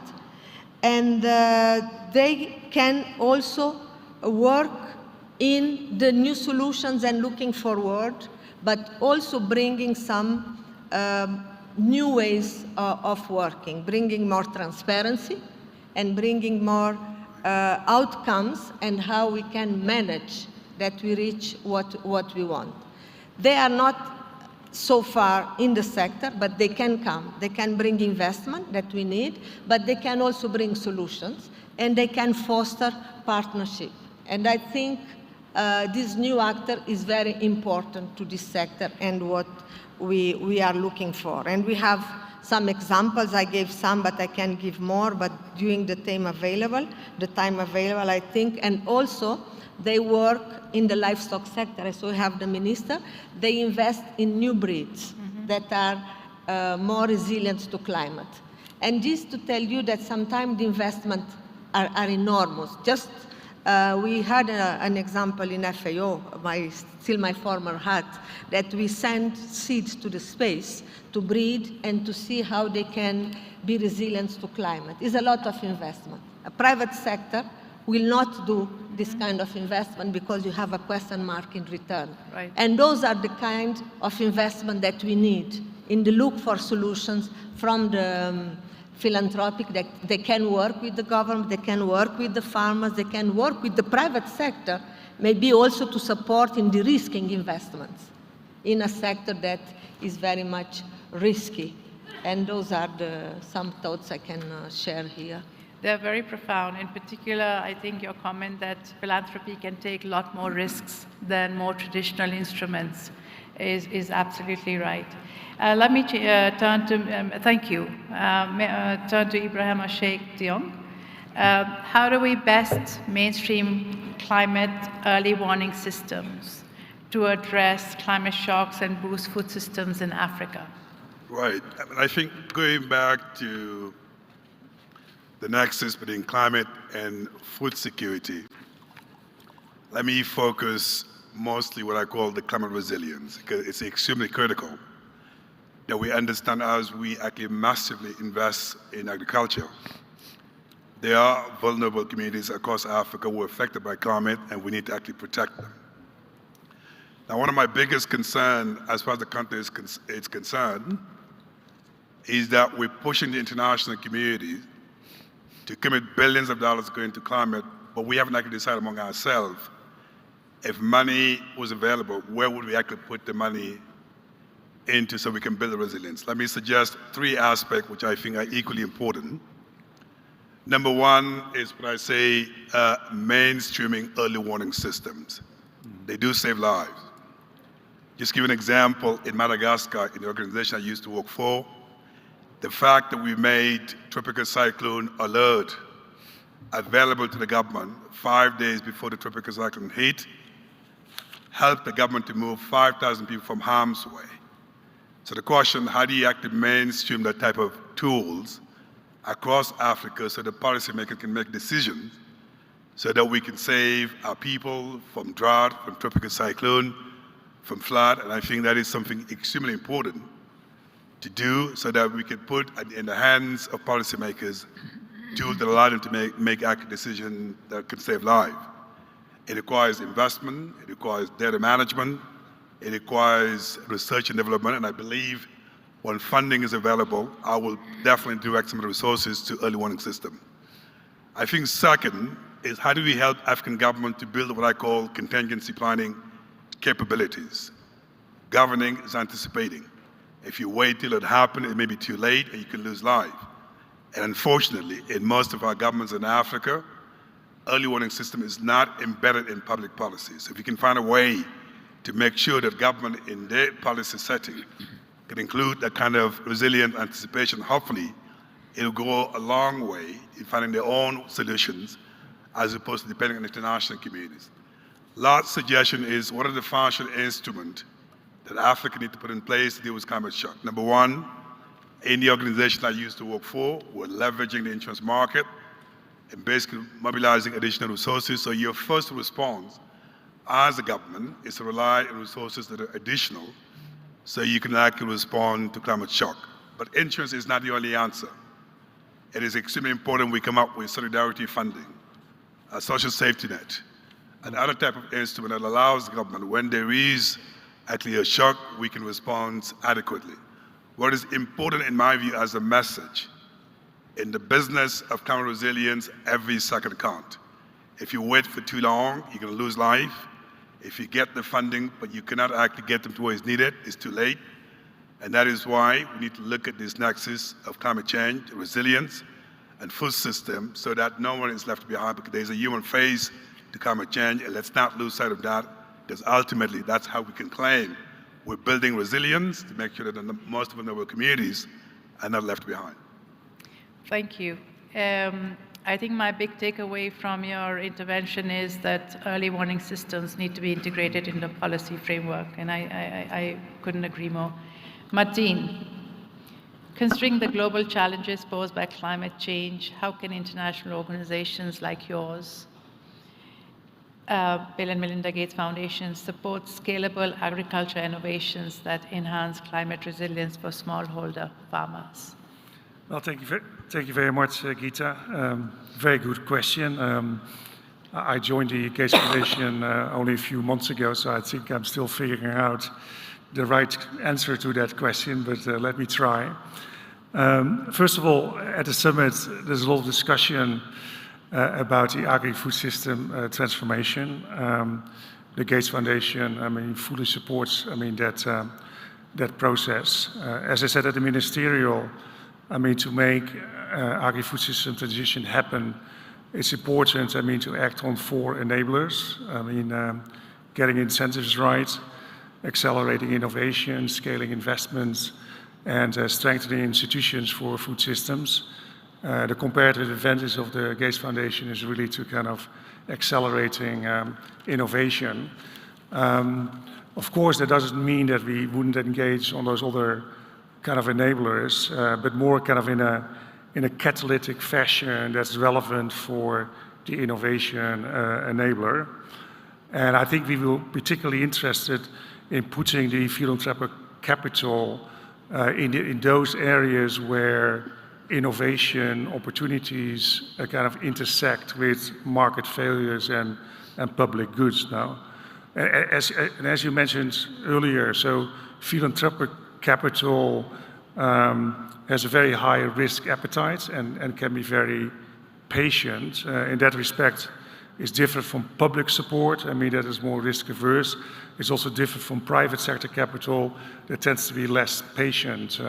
So what does it mean then in the terms of concrete engagement? I mean, that philanthropies like the Gates Foundation could engage on. I mean, first of all, and that's I think an exciting part of working in a foundation, is that you can actually make those out of the box bets. No, I mean, how can we make photosynthesis more efficient? How can we make photosynthesis more heat resistance? Can we think about nitrogen fixating rice or nitrogen fixating wheat? I mean, so those are some of the examples of high risk, potentially high returns, and breakthrough innovations. In terms of patience, was already mentioned. I mean, the foundation invested in a digital soil map for Africa. Took actually years, I mean, to put that together. And what you have then is just a foundation. It takes, again, years subsequently actually to kind of then develop applications based on that soil map, which we are arriving now in terms of apps like the virtual agronomist, actually that can put actionable information in the hands of farmers. When it comes to the catalytic side, and that I want to touch upon the financing, since this is also an element for a focus point of this the discussion today. What you see is that when it comes to the adoption of climate-smart agriculture technologies, I mean, in the initial years, I mean, you see actually a reduction in profitability before farmers reach a new equilibrium and actually start fully kind of benefiting from those climate-smart agriculture technologies. I mean, smallholder farmers don't have the surplus actually to kind of manage and absorb, I mean, those temporary losses in profitability. So the question is, how can you help farmers manage this valley of transition, and what kind of innovative climate financing can you bring to bear, I mean, to kind of manage those? So in that respect, I mean, the foundation can be catalytic. We're investing in a kind of insurance mechanism. We could kind of consider kind of guarantees as well. But I think that's an important area where we can be catalytic in a way that's relevant for the innovation agenda with our comparative advantage, just as an example. Now, of course, the philanthropic capital can be high risk, can be patient, but it doesn't come for free. And in that respect, I mean, philanthropic capital is also looking for impacts. And in that respect, I mean, very keen to partner with relevant partners, particularly governments. And in that respect, as I said at the ministerial yesterday as well, when it comes to innovation, African governments over the last 20 years or so have only invested 0.3–0.4% of ag GDP in R&D. This needs to go up, I mean, to at least 1%, actually, to kind of deal with the challenges moving ahead. And I think that we also think that would be a major opportunity to include it in the Kampala Declaration. And when that happens, when the countries themselves step up, I mean, their investment in R&D and extension, and then I could also expect more philanthropic capital coming in, I mean, to kind of support that agenda, particularly in the upstream and in the kind of the long-term engagement that it needs actually for those upstream investments to pay off. Thanks. Thank you, Martin. I think the big takeaway is innovation in global public good, and I think that's exactly what we need. Ian, may I turn to you? How is the World Bank supporting Africa in mobilizing climate finance and investments for sustainable agriculture? Okay. First of all, let me tell you about some lessons learned from working on other financial products in the 90s and 2000s. So what I found, we worked a lot with these green bonds, blue bonds, rhino bonds. Worked a lot with these innovative insurance products. And some of the things that we learned from that was, the first thing is you have to ensure the integrity of the underlying asset, right, that you're trying to develop. on which the financial product is based.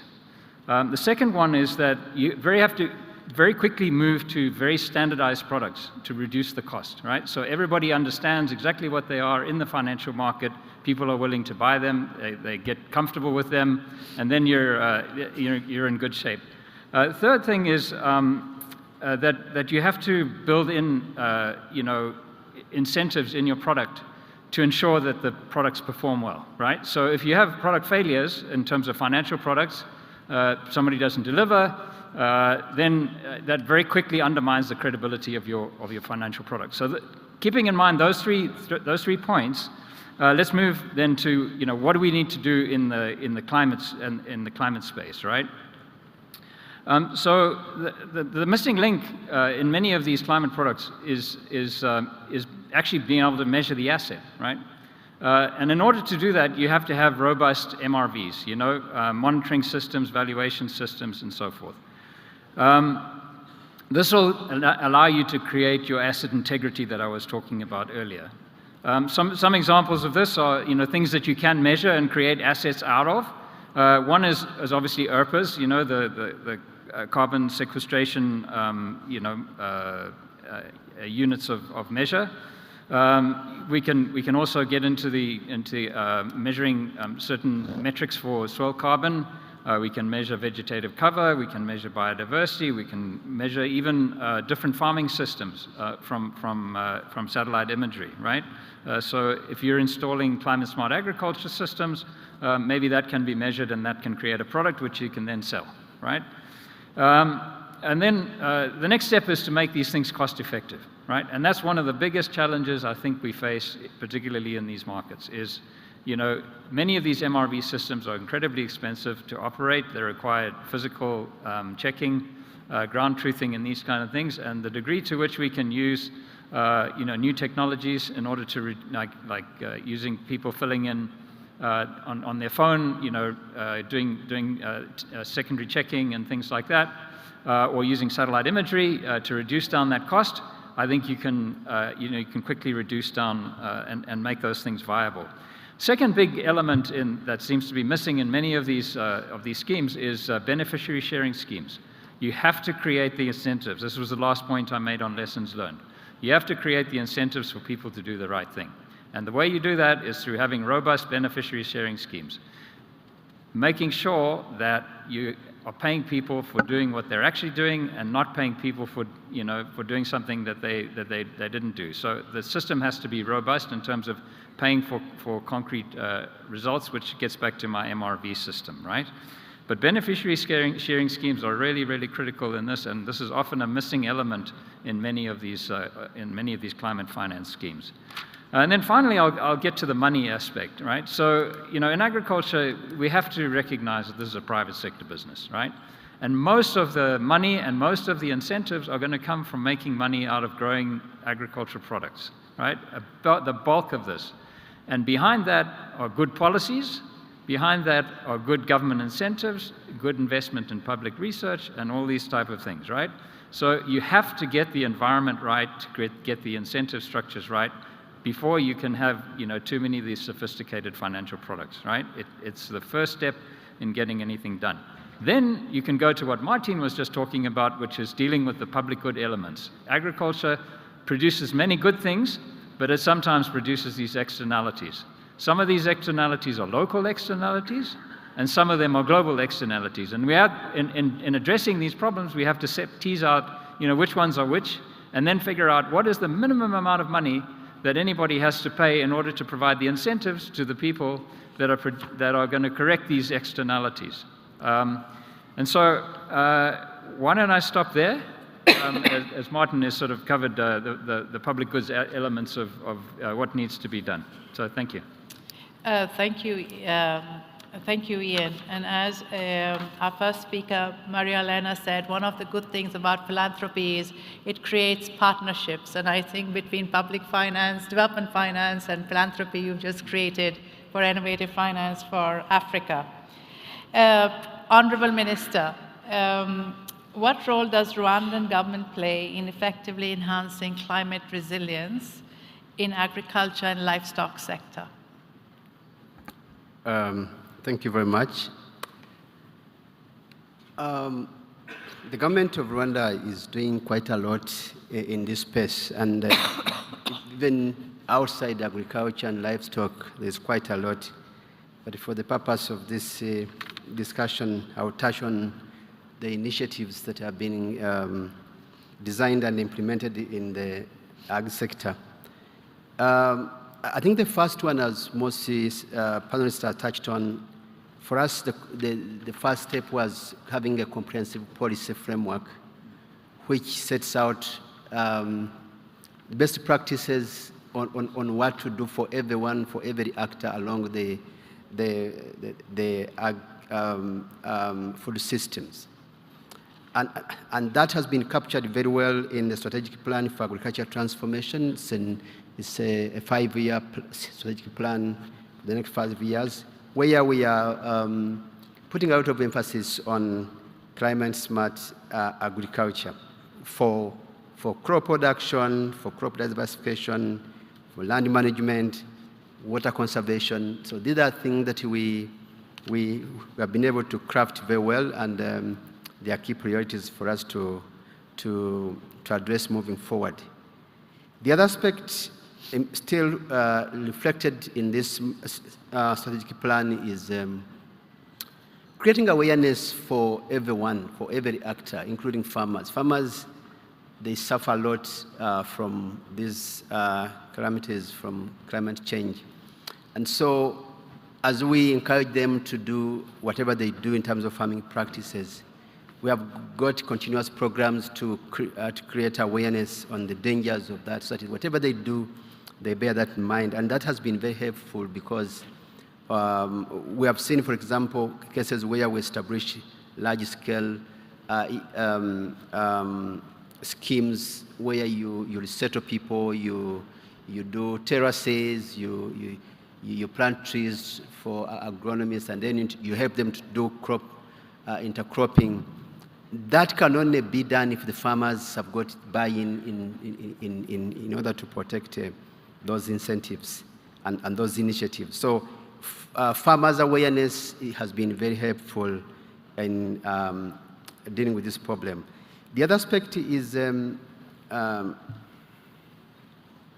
government has invested quite heavily in terms of getting, offering subsidies for climate resilient seeds and the other inputs. And this is, we know, as I think speakers were saying, they are very costly. So what the government has done is to come forward, work with the government partners, allocate budgets to make sure that we have these seeds that could be able to resist these changes that we are living with. And this is more for smallholder farmers, because for large-scale farmers, quite often they're able to embed that into their business models. But for smallholder farmers, they are hit harder, and so we try to create incentives for them. Irrigation and irrigation infrastructure is the big component of what we do. We have set up several irrigation schemes across the country to try to create an opportunity for farmers to have to grow food throughout the year, maybe 3 times, where we have 3 seasons. That has been helpful, but that to happen comes from the government's commitment to allocate budgets on that, trying to mobilize resources from external development partners, and that has been very helpful. But I think one thing I want to emphasize, it comes with intention. So we design everything and the priorities in terms of allocating limited resources towards that cause.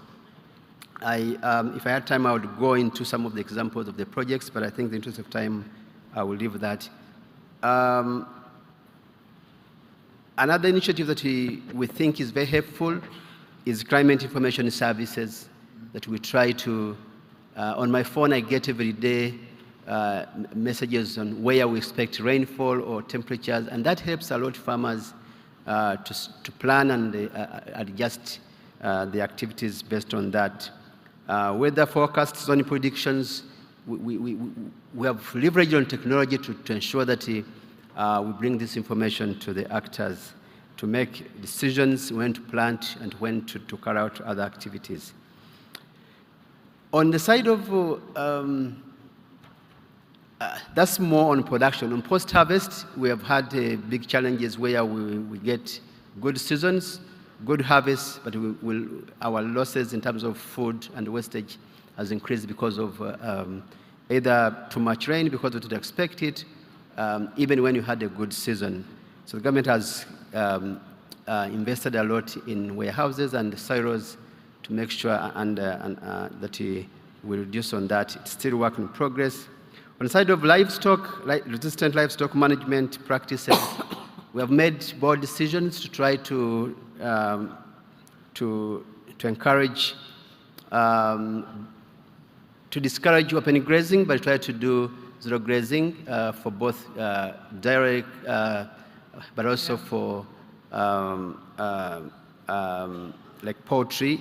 And the reason is because we want to create a conducive environment that are controllable, and that costs a bit of investment in terms of getting the right breeds, getting water access to water, and we continue trying to invest into production of forage. These are some of the programs that have been very helpful to deal with this problem. And lastly, the government offers 40% of the premium for crop and livestock and insurance. And this is really to try to see, to make these ag insurance accessible and also affordable. And the uptake can only be realized, especially for smallholder farmers, if you try to bring in an investment in terms of subsidies to make the premium affordable. I'll pause here for now. Thank you. Thank you. For a people-centric strategy, I think it is very laudable. I want to open it up. I know we're out of time, but I promised the audience I'll open it up for questions. We have such esteemed panelists. It would be wasted not to have queries from the audience.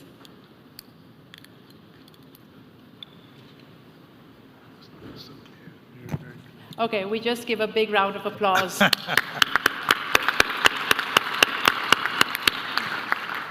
Thank you very much. Take a group picture. Thank you.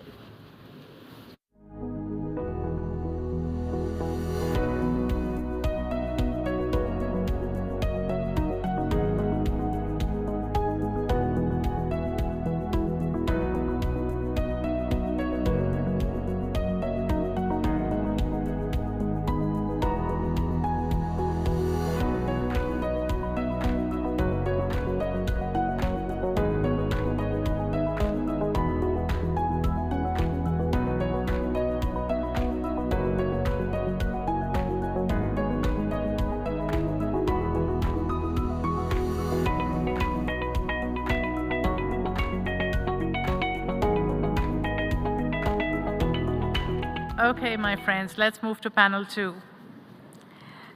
Thank you, panel 1. That was very inspiring. May I invite our first keynote speaker, Donald Brown, Associate Vice President of Programs, IFAD. Donald.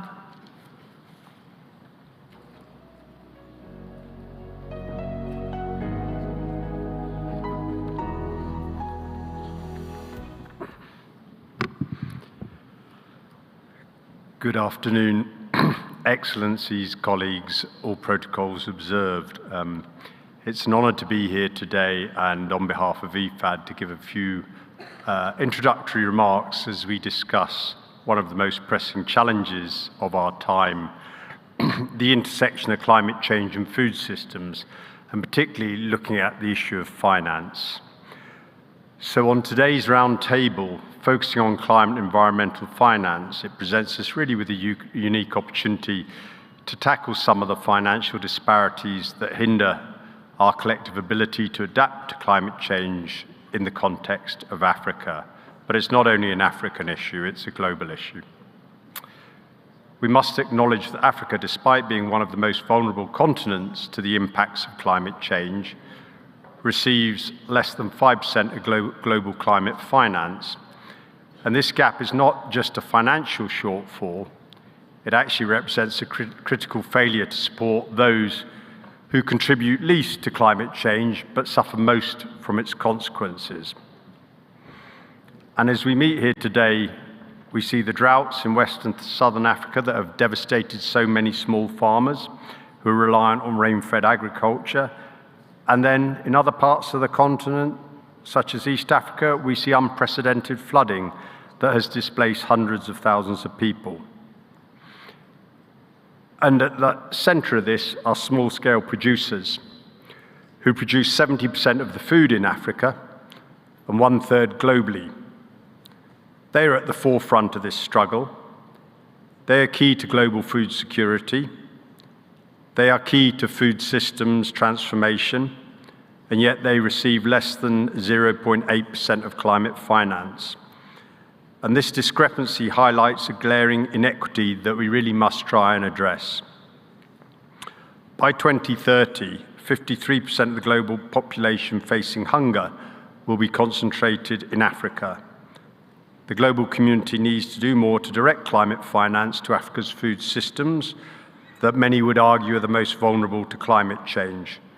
But this demands financial innovation and a strong political will, not only globally, but also in Africa. But despite these challenges, we've already seen some of the opportunities, particularly through advancements in technology. Annual investments in renewable energy across the continent have grown tenfold in the past decade. And digital agriculture is rapidly expanding on the continent, with the market expected to reach 2.3 billion by 2030. This opens new opportunities for improved productivity, market access, and especially climate resilience. And moreover, one of the greatest assets Africa has is its young people, with nearly 70% of them under the age of 30. With their ideas, innovations, and energy, which we've seen again this week here, they can help us build food systems that are climate resilient and sustainable, but only if we invest in them. Only if we create the conditions that allow them to earn decent livelihoods in farming and food systems. IFAD continues to recognize that Africa's time has come, and we're ready, committed to invest in Africa. Currently, over half of IFAD's core financing goes to Africa, and we will be increasing that to 60% of our core financing over the coming 3 years.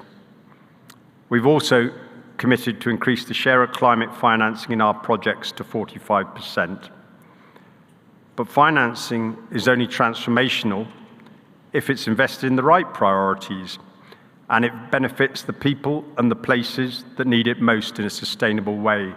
And I hope this afternoon we can also think about what are the right priorities, not just about the amount of financing and who will most benefit from that. And I would like to say, in particular, training Africa's youth is one of the best in the best agronomic practices will enable many young men and women to start careers in agriculture. And as we all know, one of the real challenges making agriculture attractive for youth. Promoting climate-smart farming practices is another critical priority. We've seen how eliminating slash-and-burn techniques, introducing sustainable practice like crop rotation, looking at soil fertility, strengthens communities. Farmers have told us not only that these new techniques keep their farms healthy, but also improve incomes and nutrition for their families. We also need to invest more in solutions like market-based mechanisms that fairly compensate small farmers, and also in ecosystem services. Solutions like the creation of innovation labs so that small-scale farmers can benefit from the latest cutting-edge technologies and techniques are another important source, as is investing in agricultural research. We need to ensure that not only we're building climate-resilient infrastructure with a focus to support small farmers and small and medium enterprises in Africa, because these are the backbone of food systems in Africa, but also that both these groups have access to finance, not only to grow their businesses, but also to help them adapt to climate change. And solutions like better weather information systems and easier access to finance are a key part of this. So in IFAD, together, we're scaling up our work on these priorities, along with partners such as the Green Climate Fund, African governments, other international actors, but also the private sector. A particular focus is working on greening agricultural banks and broader financial sector. This work will not only improve access to credit and technical assistance for small-scale farmers and other small and medium agri-food businesses, but also provide the resources they need to adapt their businesses to climate change. So these and other initiatives show the potential of what we can achieve by working together in new and innovative ways. And I would like to stress that innovation is a key part of this. Again, I think it speaks very much to the three words that are key this week: innovation, accelerate, and scale. So in IFAD, we're very excited to be working hand in hand with African countries, but also with international partners and the private sector to make the shared vision a reality. And I really look forward to hearing the thoughts of this panel this afternoon. Thank you.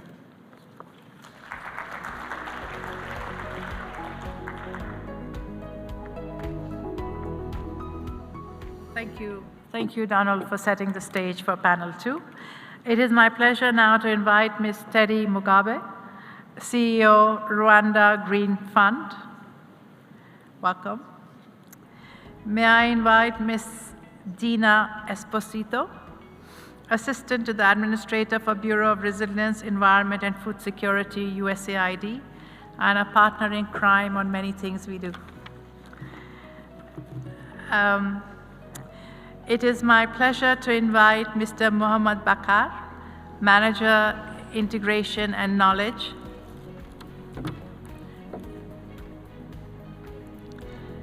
May I invite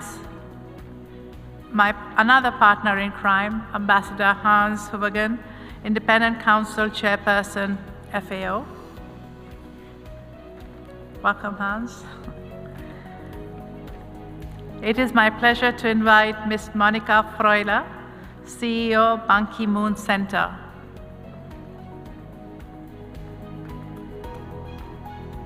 Okay, Ms. Monica is not here. Finally, my great pleasure to invite Nico Johnson, Program Manager, Agricultural Livelihoods, IKEA Foundation. Welcome, Nico.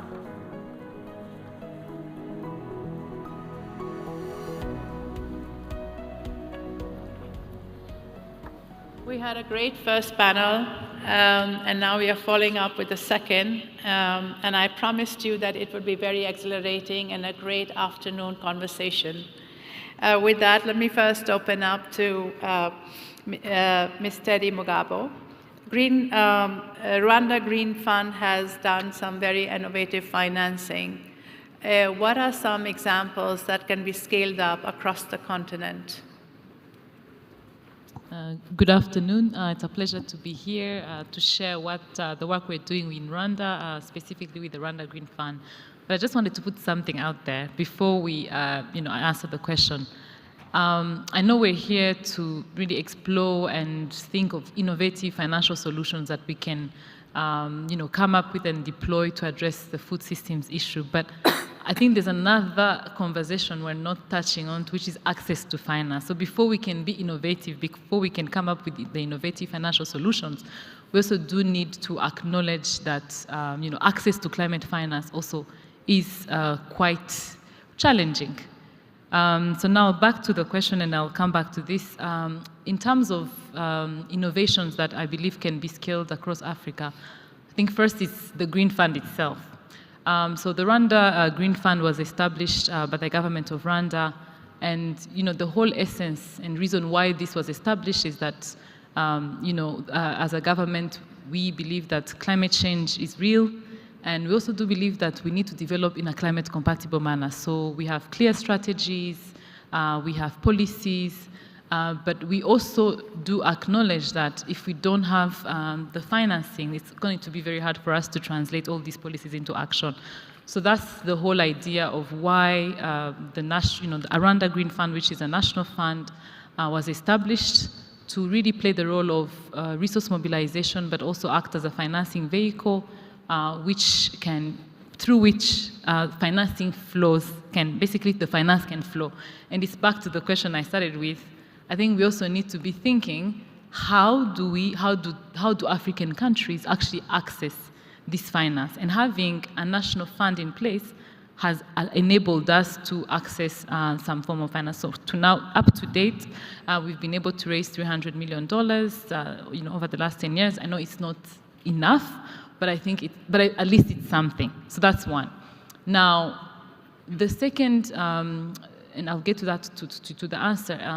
When you look at food systems, food systems are complex. So I think we need to embrace the complexity, but also looking at the entire value chain. It comes with different challenges. So what we've done specifically at the Rwanda Green Fund is we believe in being agile. We believe in coming up with tailored financial solutions.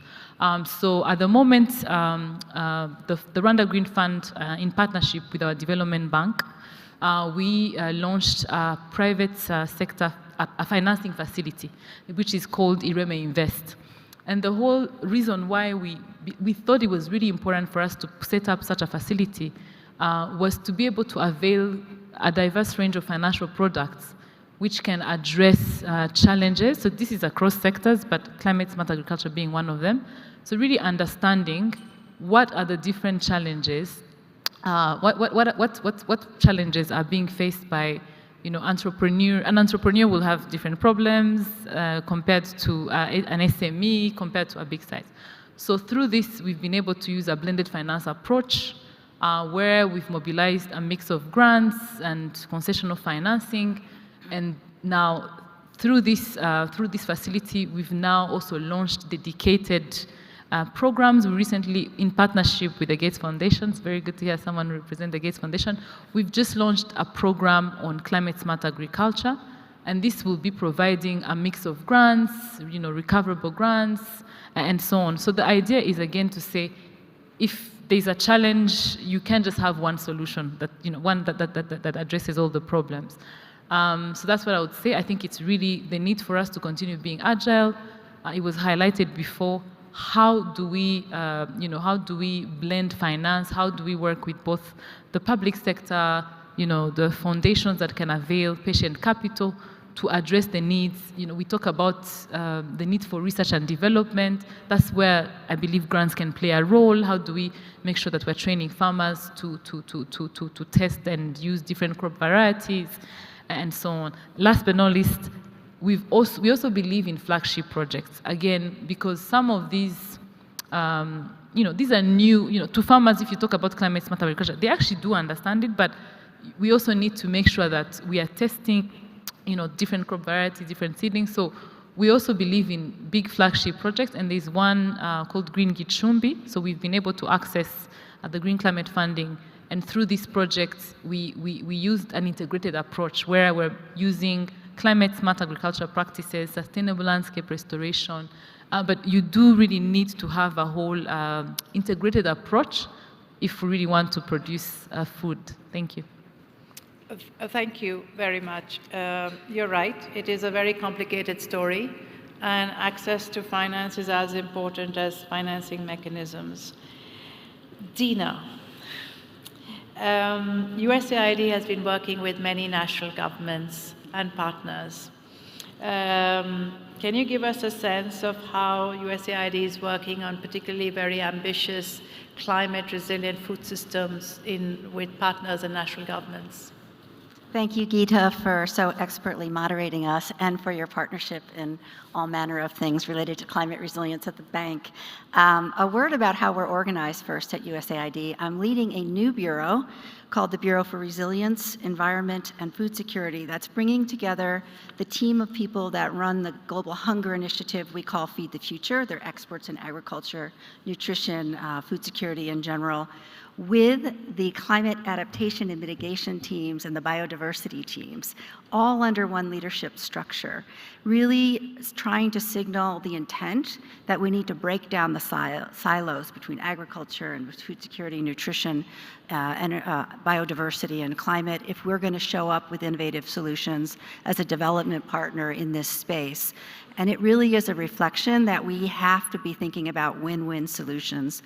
We know we have to boost productivity, there's no question about that, to feed a growing population, but we have to do it in a way that's mitigating the impacts of agricultural productivity on climate while urgently speeding ahead on the adaptation agenda. So just structurally, we've tried to reorganize to reflect that agenda and how we show up. About 4 years ago, President Biden launched an initiative he called the President's Emergency Plan for Adaptation and Resilience. And he called upon all U.S. government agencies, more than a dozen, working in the international sphere to come together to help 500 million people, 500 million people, adapt to a changing climate. And a key pillar of that is extending climate early warning systems, weather early warning systems, to people all over the world. And we heard a little bit about that on the first panel. So we've turned to our partners in the Space Agency of the United States government, NASA, and we are using their satellite data imagery and other geospatial data to help governments and communities translate that information into early warning. So for example, in West Africa, we have used that information and shared it with others who are translating that into text messages and radio messages to pastoral communities to help them understand the availability of water in seasonal water basins, recognizing that traditional knowledge about where the water is going to be just doesn't necessarily hold anymore. So we're trying to apply technology to that problem. In Malawi, we were able to partner with between USAID and NASA to get community-based flood early warning systems improved to go from just a few hours of early warning for floods up to a few days of early warning. And in 2022 in Malawi, we estimated that during the rainy seasons that this helped reduce damages in Malawi by as much as $40 million. 60% of Africa still does not have access to early warning, so this is a key priority area for us, and we're looking to expand our investments there. A second pillar of our Prepare agenda has to do with helping governments integrate climate into all of their policies and programs, and we've developed assistance, a platform of assistance that really tailors that aid to the needs of African countries, governments, to get agriculture into their NDCs and their NAPs, and to provide a range of services for them to do that. It could be helping them develop a pipeline of investment-ready projects. It could be helping them engage in stakeholder dialogues, making sure that those folks who are on the front lines of the climate crisis and the hunger crisis are actually informing what the climate adaptation or mitigation agenda is in order for it to be impactful and sustainable. We have supported 8 countries so far in Africa with that kind of support. We have resources available for up to 25 countries, and we welcome further partnerships in that area. Feed the Future, the Global Hunger Initiative, is evolving with this climate adaptation agenda. You will see us investing more in climate smart research. We invest about $150 million every year, and we work in close consultation with the NARS, ag research centers on the continent, as well as African universities. And we want to invest even more in crop diversification, helping to improve the varieties of grains, fruits and vegetables, traditionally neglected crops, so that they're more drought resilient, they're more pest and climate disease resilient. We'll be doing more in animal genetics and improved animal production practices. We'll be doing more around improved agronomic practices that are climate smart as well. And we're also investing a lot more in food loss and waste, which is a partnership that I think some others on the panel will talk about. And on the climate finance side, I spoke a lot in the deal room about our investments on driving more climate finance related resources to small and medium enterprises. The whole AGRA report is really focused on that agenda, and we see our role as a development partner to de-risk the private sector. So we're providing incentives to national banks to provide products that meet the needs of small and medium enterprises. Really, again, making sure that we're prioritizing the development agenda of helping young people, helping women, helping marginalized groups and smallholder farmers access that finance. And we're doing the same. We announced elaborated on a partnership with the government of Norway and other donors to develop a fund of funds, the FASA Fund, the Fund for Agricultural Small and Medium Enterprises in Africa.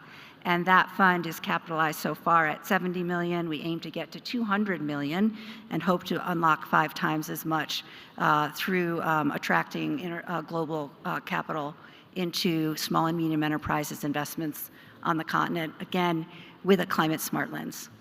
Thank you, Dina. The first panelist, Martin, talked about the fact that today food systems, agri-food systems is uncharted territory because what we are seeing has been unprecedented since agriculture was born. And you talked about NASA, so really exploring non-traditional partnerships to address this complexity. Thank you. May I turn to Mr. Bakar? Trade is seen as one of the mechanisms to create inclusive markets. Could you share with us your thoughts on the role of trade in building resilient food systems? Thank you very much. Well, first of all, let me start by saying that the Global Environment Facility where I work, we have a specific commitment to support all nations that are defined as eligible or recipient countries to tackle major environmental challenges in connection with the conventions that we serve as financial mechanism. And throughout our history, we have always recognized agriculture and food systems as a major priority because of the nature and the type of projects that countries have traditionally brought to us. And we also recognize that despite the importance of agriculture and agri-food systems for human health, food security, nutrition, and prosperity, they are the major sources of many of the environmental challenges we deal with, from deforestation, biodiversity loss, land and soil degradation, and greenhouse gas emissions. And of course, this discussion here is centered around climate change and climate finance. But it's also not lost on us that there is a hidden cost of the current food system, which has been estimated to be on the order of $12 trillion US dollars, which means that this is something that touches on all sectors, touches on all dimensions of our society. So we recognize this as a very important, a fundamental need, and so we don't take it lightly in our programming. And over the last 10 years, we have taken very important steps to engage with countries in how we can approach the food system space in a more holistic way, in a more integrated manner, so that our investments, as small as it can catalyze and address many of the other facets related to ensuring that our agri-food system is sustainable.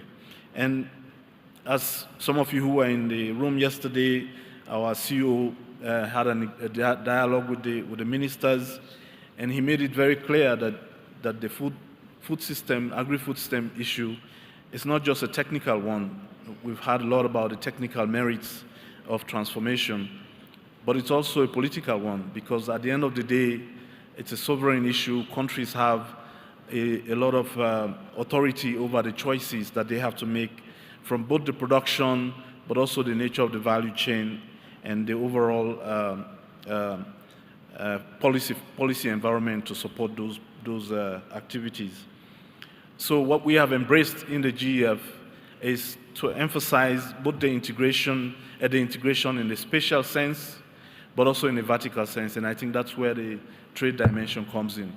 Because if we're going to transform our food systems, we have to look at how that transformation will not just deliver the benefits for the environment, but also how it will respond to the growing demand for the consumption, because ultimately that also has an environmental dimension to it, if it is not done in a way that will create a circular system that is consistent with a transformation that is more regenerative or circular in nature.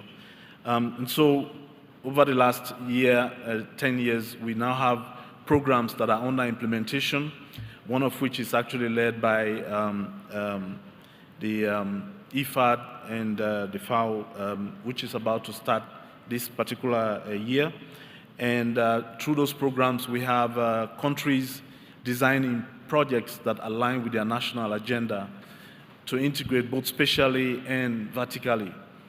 And one of the things that has struck me at this particular forum is the countries that are bringing in these national agendas, legacy programs to tackle food system and demonstrating the sectoral integration that is needed to achieve that transformative agenda.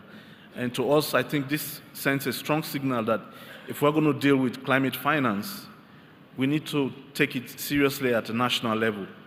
Because even from the UN Food Systems Summit, they are now beginning to demonstrate that countries actually have a lot of natural and national resources that need to be aligned in a way that will start to leverage the public financing that is in limited quantity, but at least can be catalytic and help to unlock future opportunities, particularly from the private sector.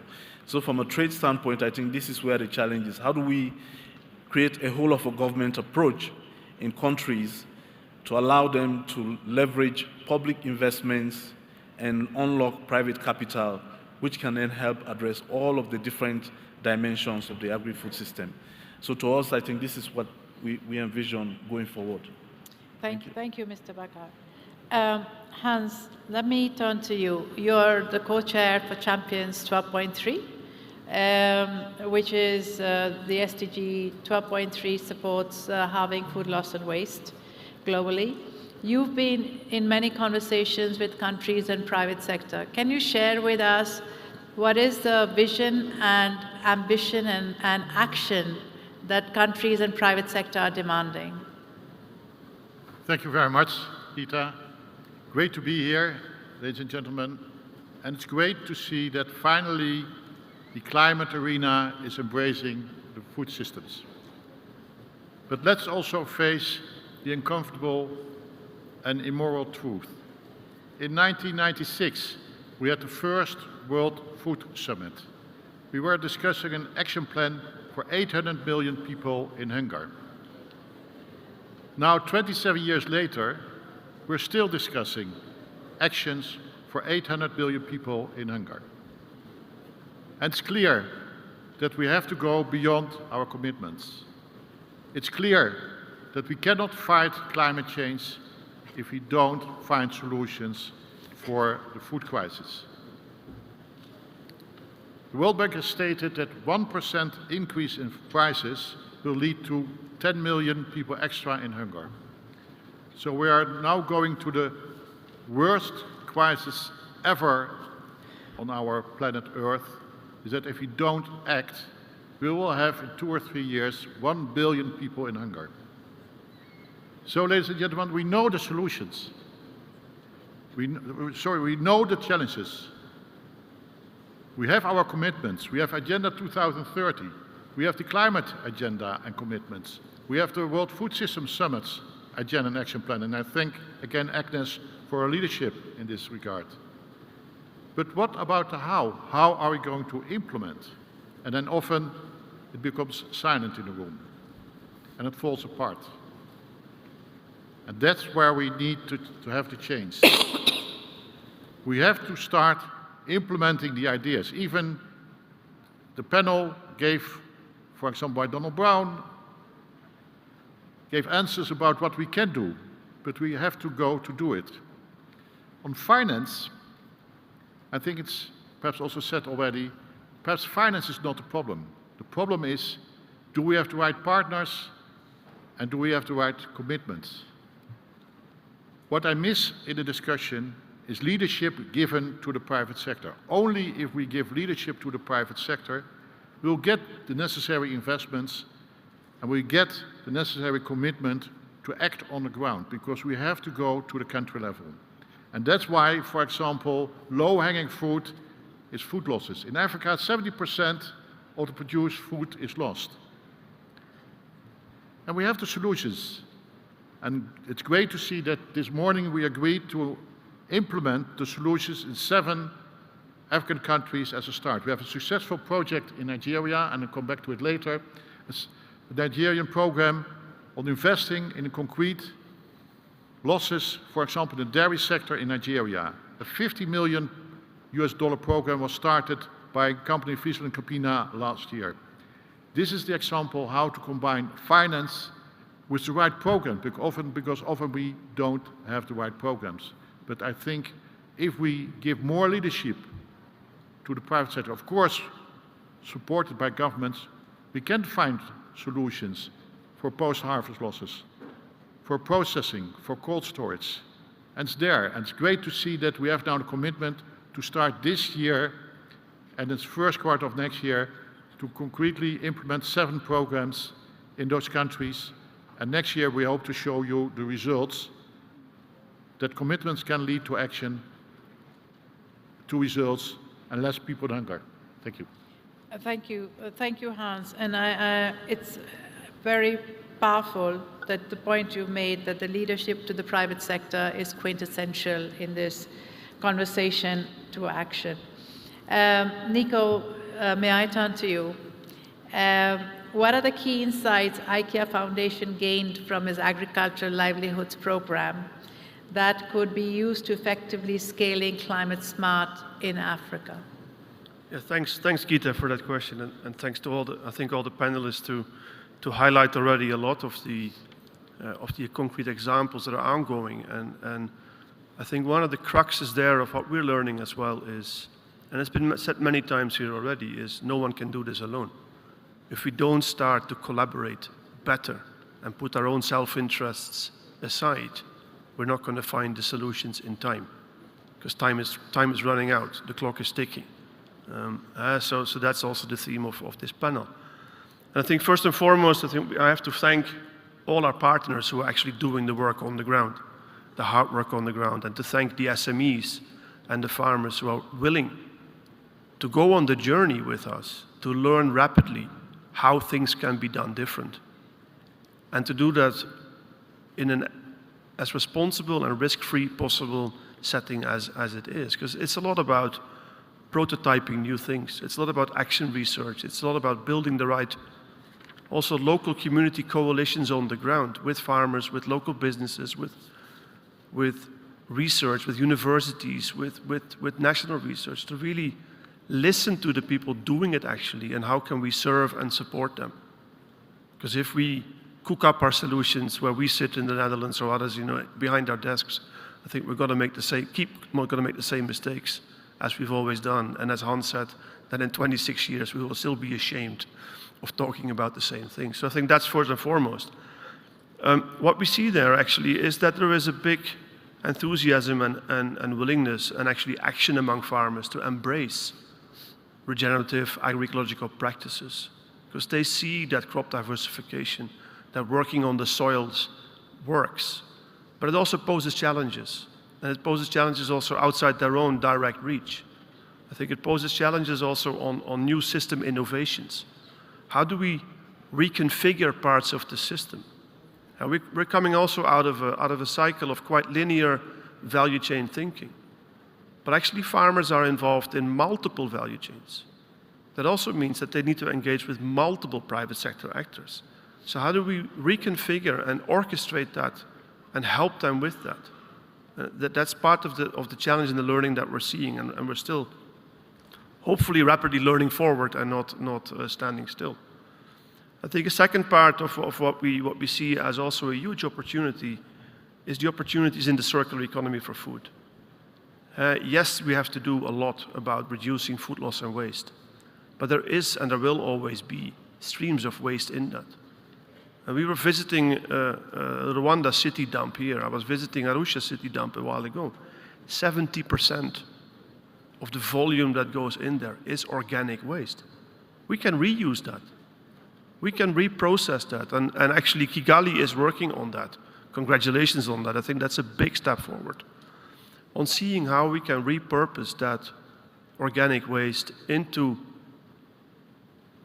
black soldier fly type processes, into composting, into new types of fertilizers that also may lessen the dependency of countries on importing it and using their limited foreign currency on that. And that's part of financing as well.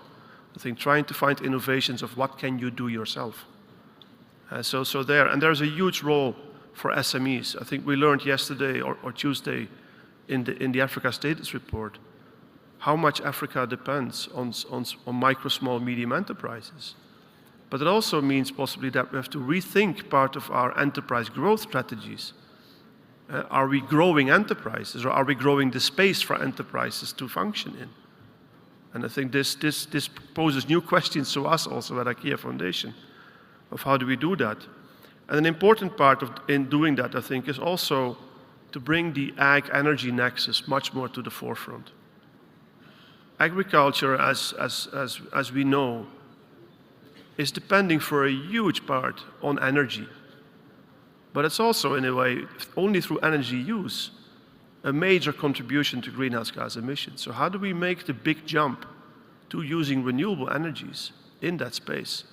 With IKEA Foundation and Rockefeller together, we launched, of course, a few years ago, the Global Alliance, or the Global Energy Alliance for People and Planet.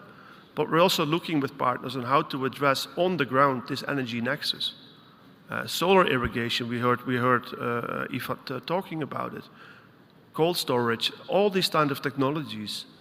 But we need to roll up our sleeves and do it. And we have many, many functioning models now. As IKEA Foundation, we can innovate, we can accelerate possibly, but the deep pockets for scaling will need to come from the private sector, but also from the governments in rethinking some of their investments. And that brings me, I think, to the last point, and is that enabling environment and governance of the space. There's a lot of talk also this year and already for a few years about the terminology about regenerative, or actually how poorly it is defined. And I think that's where we are investing together with other philanthropies on how do we define and guardrail that space so that people know what to expect from it and not just use it as the next fashion, but use it as really a force for change and a movement for change, because we need that movement for change. And we don't have the time to bicker along around us and start the next trench war about terminology. But really we need to come together. And I think that's the beauty of initiatives like that, where actually the farming community through the World Farmer Organization and the business community through platforms like the World Business Council are coming together to commonly define what can this bring us and what can we benefit from that. And I totally agree with Hans on that point. What we actually really need in that is leadership. Leadership at all levels, at micro level, at meso level, at macro level. And that's also why we've started here in Africa a program called the African Food Fellowship, which is bringing up cohorts of young career leaders to really take charge themselves of their community and their role in changing the food system. And I think there's huge promise on that. And that is, yes, leadership in business is important, but that's also leadership in government. That's also leadership in civil society and leadership in serving industries like finance, to actually say, hey, finance needs to contribute to agriculture, because it's not just international finance that is lacking in funding agriculture, it's also domestic finance that is lacking in agriculture. Because if we look at how difficult it is for SMEs to get a small loan from their own banks, the equity banks or whatever, and they're changing. And we are creating, together with a lot of partners through Aceli Africa, instruments to de-risk their behavior. And I think together we need to continue doing that, to bring back the hope and the inspiration also in the next generation that agriculture production can be sexy, can be profitable, and can bring you a good livelihood. Thank you. I think the Africa Food Leaders is definitely something in terms of the vision and hope, but also laying out a plan. And you're reminding us on the circular economy as a big outcome. Spot on. With that, I think we are close to getting our final speaker on board. So a big round of applause to our panelists. Thank you very much.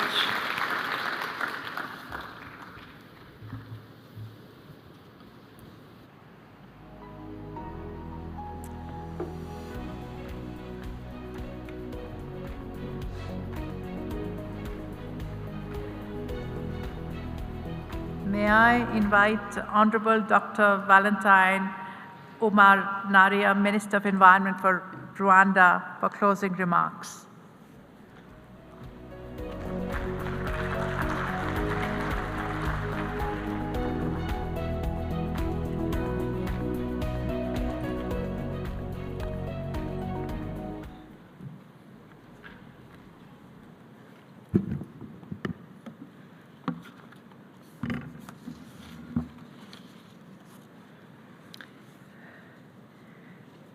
Distinguished colleagues, esteemed panelists, good afternoon. I think my role will be easier because of the great panelists we had. And as we draw this important discussion to a close, I'm reminded of the urgency and scale of the challenge before us. The collective messages today are clear and consistent. Developing countries, particularly in Africa, require substantial and sustained financial resources to meet our nationally determined contributions, climate action goals. Yet the reality of funding flows tells a different story. One of underinvestment, particularly in climate adaptation. Only 20 to 25% of committed concessional financing is currently directed towards adaptation. This figure is alarmingly insufficient compared with the projected annual costs of climate change adaptation in Africa, which is expected to be about 50 billion of USD dollars by 2050. This gap in funding threatens to undermine our efforts to protect our people, our economies, and our ecosystems from the impacts of climate change. Despite these challenges, African countries have demonstrated remarkable leadership and commitment by investing about 2% of their GDP annually in climate adaptation. This is a significant contribution, particularly given the other pressing demands on national budgets. But as we have heard from our expert panelists today, this investment, though commendable, is not enough on its own.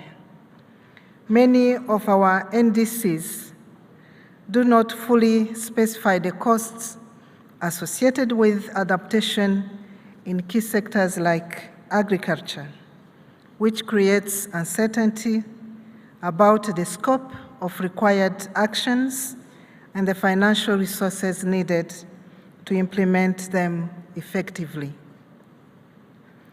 This lack of clarity is not merely a technical oversight. It is a critical gap that must be addressed. Without a clear understanding of the financial needs within our NDCs, we risk underestimating the investment required and missing opportunities for strategic international support. Today's discussions have reinforced that our adaptation strategies must be backed by precise, well-articulated financial plans that can attract and sustain the necessary funding. Our dialogue today has been rich and insightful. We have learned about the progress being made, but also about the substantial gaps that persist. It is evident that there are significant opportunities for international support to help us transition to low carbon, climate resilient food systems. However, unlocking these opportunities requires more than just financial commitment. It requires strategic alignment across our policies and strategies, coordination among our national and regional bodies, and deepened collaboration with our global partners. As we move forward, let us take insights and the lessons shared today as a call for action. We must work together to refine our NDCs, ensuring that they are not only ambitious, but also backed by clear, costed, and actionable investment plans. Thank you all for your participation and for the vital work you continue to do in this area. I look forward to the ongoing collaboration that will stem from today's important discussions. Thank you.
Good afternoon, ladies and gentlemen. I'd like to let you know that we'll be starting this session very shortly.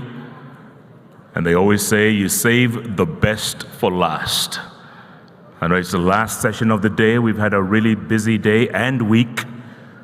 So let's end it on a high as you settle in. And we have a wonderful panel. In fact, I'm proud to say it is an all-women panel. Let's have a round of applause for that. Thank you very much. Thank you. First time, I think, in the last few days, we've had an all-women panel. So we'll be talking about climate change and food systems. It's going to be really, really good. So settle down. We'll start very shortly.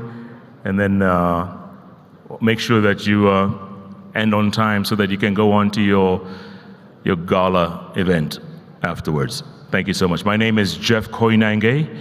I'll be your guide throughout this session. And yeah, let's make it a good one. And the thing about my sessions is I like to have the floor participate. So any questions, any comments from the floor makes the session even better. So feel free to do that. We'll be going around the room and exchanging ideas and looking forward to the future of Africa. So settle down. We'll be starting very shortly. Thank you.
Good afternoon once again, ladies and gentlemen. Let's begin this session. The topic for today will be climate change and food systems. We'll get to it in a while, but to set the stage, to let us know what the way forward is, what the challenges are, I'd like to invite my good friend Ibrahima Sheikh Diong. He's a special representative to the president of Badea on ESGs, and he's also a former United Nations Assistant Secretary General and Director General of the African Risk Capacity Group. Ladies and gentlemen, please welcome Ibrahima Sheikh Diong.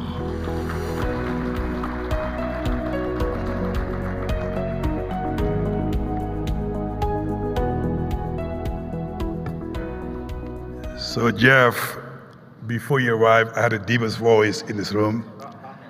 And now that you're here, I'm extremely jealous by that voice. So I have to make my voice deeper than what I had before, so that we can be even. Well, first of all, let me apologize, because this is actually the third time I came back on the stage. I started as a moderator, I was a panelist, And now I'm back to set the scene of a conversation. So if you're tired of my voice, it is certainly understandable. And then second, last session of the day is always very challenging. What Jeff hasn't told you, at some point here now we're going to start singing. And that is a way to keep you awake. And one of the songs I always like to sing is Louis Armstrong, What a Wonderful World. I say to myself, what a wonderful world. There are two possibilities. Either you appreciate my singing or you run away from the room, or I'll keep you awake, and I'm glad you're still here. But let me make a couple of points very quickly just to set the scene. And the words are timing, problem, implication, and food for thought. On the timing side, I mentioned it earlier, we are 2-3 months away from COP29 in Baku. I had a chance to participate in some of the discussion whereby it is clear the focus of COP29 is going to be on climate finance. How do we scale up climate finance? And I believe there is a consensus that more need to be done in delivering climate finance. So let's hope by the time we get to COP29, we'll hear the big numbers so that the international community will likely honor their pledges when it comes to climate finance. Second, extremely important for those who follow up the climate discussion last year in the beautiful city of Nairobi. African heads of states, they met, they put in a declaration what they expect from the international community. So you cannot argue anymore that Africa does not know what it wants, because we laid out our expectation, particularly in decarbonizing the global economy, but more importantly, in adding more money into climate resilience. Now, where do we stand today on the problem linking climate change and food security? What is the problem that we're faced with? Before I left ARC, we actually conducted a study that looked at the state of natural disaster on the continent. What we found is a couple of things that are a bit alarming, and that is the weather situation, the extreme weather on the continent is not getting better, it's getting worse. And that is something that should worry all of us to take action, because it's affected a lot of people on the continent. Second, the problem also has two implications. And that is the implication, what I call the human face of climate change. In fact, in our assessment, we identified about 250,000 Africans by 2030 who may be losing their lives because of extreme weather conditions. So we should be inspired by the problem and see what are we going to do about it so we can protect lives and livelihood across Africa. The second consequence is what I call the economic losses. And that's why this session is extremely timely. The impact it has on food security, on our infrastructure, and all the aspects of our economy, whereby when floods occur, you may have seen it, our government tends to be overwhelmed, and they cannot react and react swiftly. So as of today, you have about an economic losses estimated about $8 billion just in 2023. It's going to get to $50 billion by 2050, and we cannot afford as a continent to incur those losses in a way we need to be actively rebuilding. So what I want to challenge the panel, just to wrap up, there are a couple of things that we need, in my view, to think collectively in linking climate and food security. Number one, to understand that ultimately we need to protect the most vulnerable, not only their lives and livelihood. And I've seen in my experience at ARC, at African Risk Capacity, whenever you have this type of disasters, communities have to sell their assets to survive, and ultimately it leads to something that we should all be working toward protecting. And I'm extremely delighted to have on the panel IFAD, who is known for protecting small farmers, and I'm sure she'll be able to share with you efforts that are being done to make sure at least no one is left behind. I think second, if you look at the way we've been dealing with humanitarian intervention, food security, there's a tendency not to have a broader policy as a country. So what I'm asking the panel to look into, how do we build actually sustainable policies and strategy as a nation so that we can anticipate? Because my view is that governing, it's anticipating. If you wait till it happens, it may be too late. And I think it's important to understand what do we need to do so those who get it right, the Kenya of the world, the other parts of Africa, how do we make sure those best practices actually mainstream so other African countries can learn from them? I think the third thing I wanted to challenge the panel on is the importance of early warning systems. I said it earlier, they do save lives.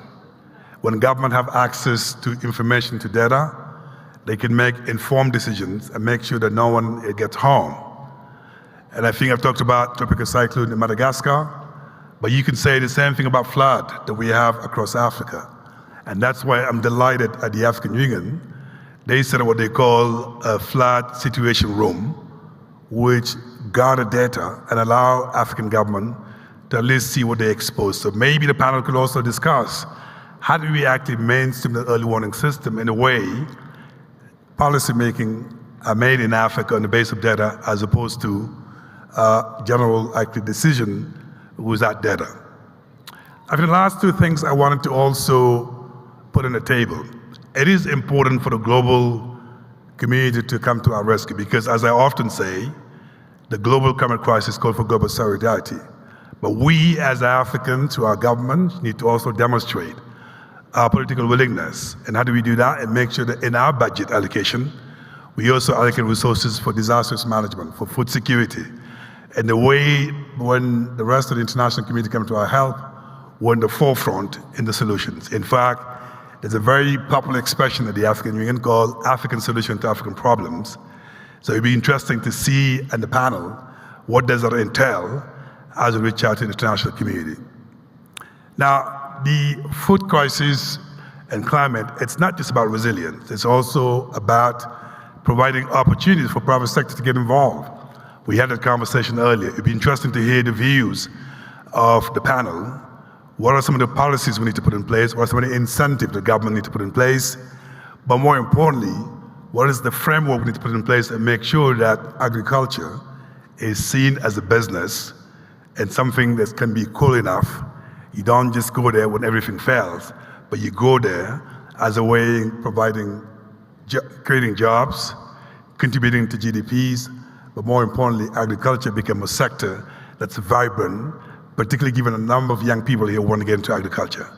So as I wrap up, just be inspired that what we're discussing here has a human face. So whatever we decide in our discussions, we have to make it relevant to the most vulnerable Africans across Africa. And that's why I'm so looking forward to this conversation. And at the end of the conversation, the reward is Jeff and I, we're gonna be singing for you, What a Wonderful World.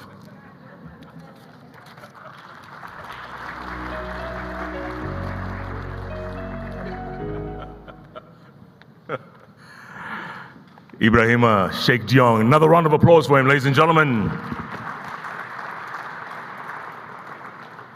Ibrahima, if you ever want to quit your job and come singing, I'll be there for you, brother. In fact, we could do a couple of country music songs together if you want to. Like Kenny Rogers, Gambler, you know it? You got to know when to hold 'em, know when to fold 'em. You can do that. Know when to walk away. I could go on and on, but we have a session. By the way, what I was saying earlier on is with this session, please, I'd like a lot of interaction if we can from the audience. Again, it's an all-women panel, the first time in a few days, or maybe all week, I'm not sure, but it's going to be a good one. It's great to end on a women's note because I feel women are the backbone of this continent.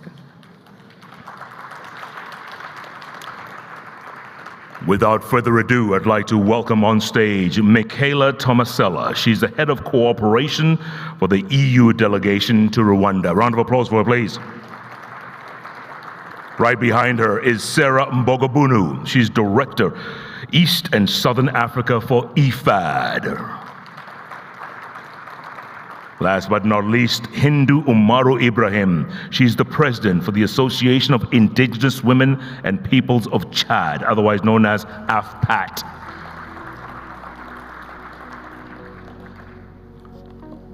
I'll start my first question from here, and then I'll move closer to you ladies, because you're also beautiful and smart and beauty and brains. Sarah, let me start with you. You heard Ibrahima talking about the challenges out there. The challenges when it comes to climate change and food systems, and the fear that by the year 2030, we may lose 250,000 people on this continent. Your thoughts? Thank you. Thank you, Jeff. Yeah, daunting and very challenging, a huge challenge, I think, for the planet, but one that we must really rise up to the occasion for. And not only that, I think looking at our ecosystems would really help us. I think we have all the tools now to make informed decisions around specific landscapes and foodscapes. The data that is in our fingertips by the power of digital should really enable us to understand what soils do we have, what is the water situation, what types of crops are best adapted to that environmental mix in order for us to plant and grow the right things in the right spaces. So I think we are equipped with all those necessary tools to make those decisions. But now, who acts on those decisions? And I think that's where there's a disconnect. I think the finance is out there. I do think the private sector is there, maybe without this information. I think the researchers might have the information. The farmers would like to make the right decisions, but they also don't have access to that information. So I think that's where we're missing the bullet. Michaela, you've been in Rwanda, 2-3 years now? You've worked before in Central African Republic, you've been in Benin, Togo. You've crisscrossed the continent.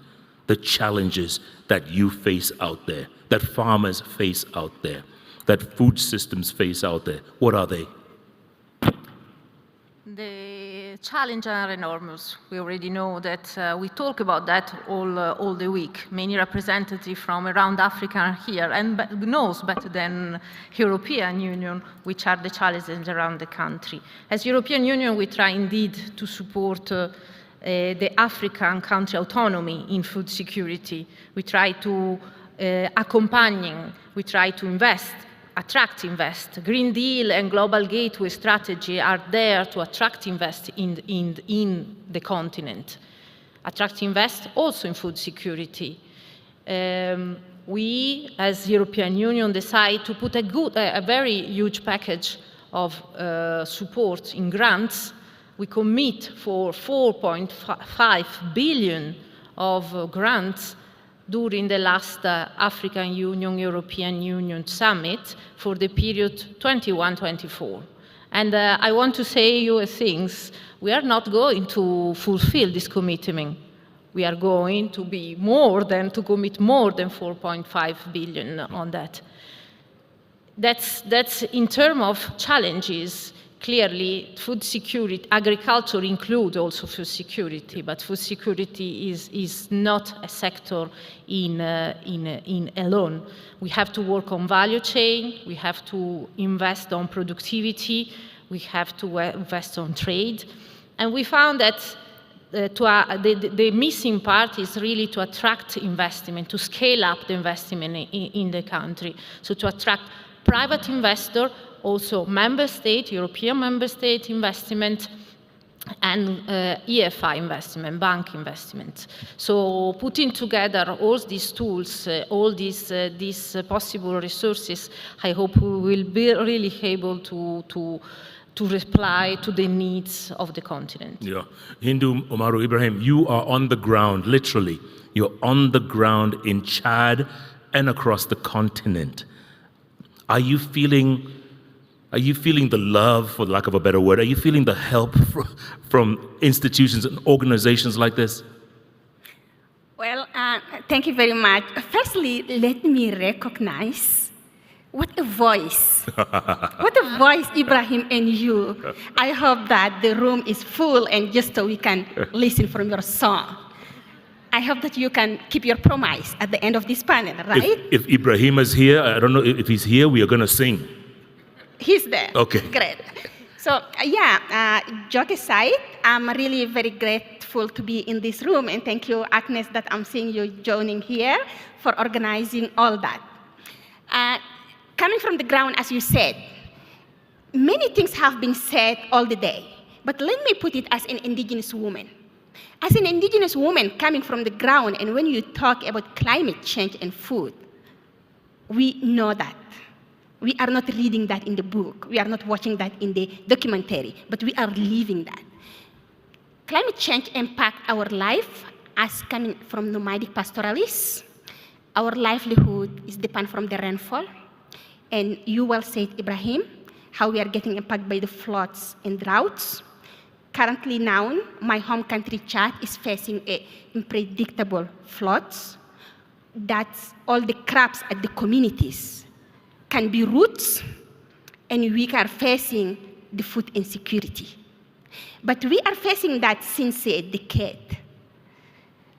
Because as a communities, our economy and food based on the milk, and now is reduced 50%.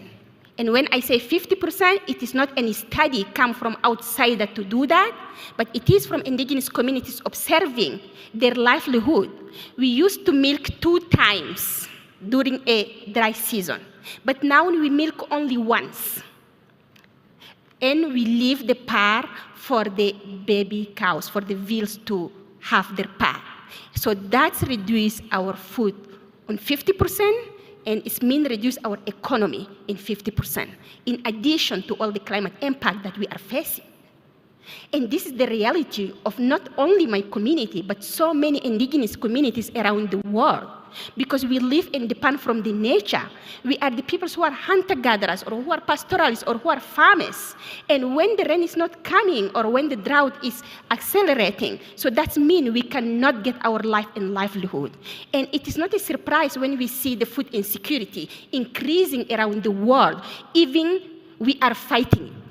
But the issue is also the system. The system is not working well when we wanted to address the food security. We must address how the countries can have the food sovereignty. And that's what Indigenous peoples call. We are basing on the food sovereignty.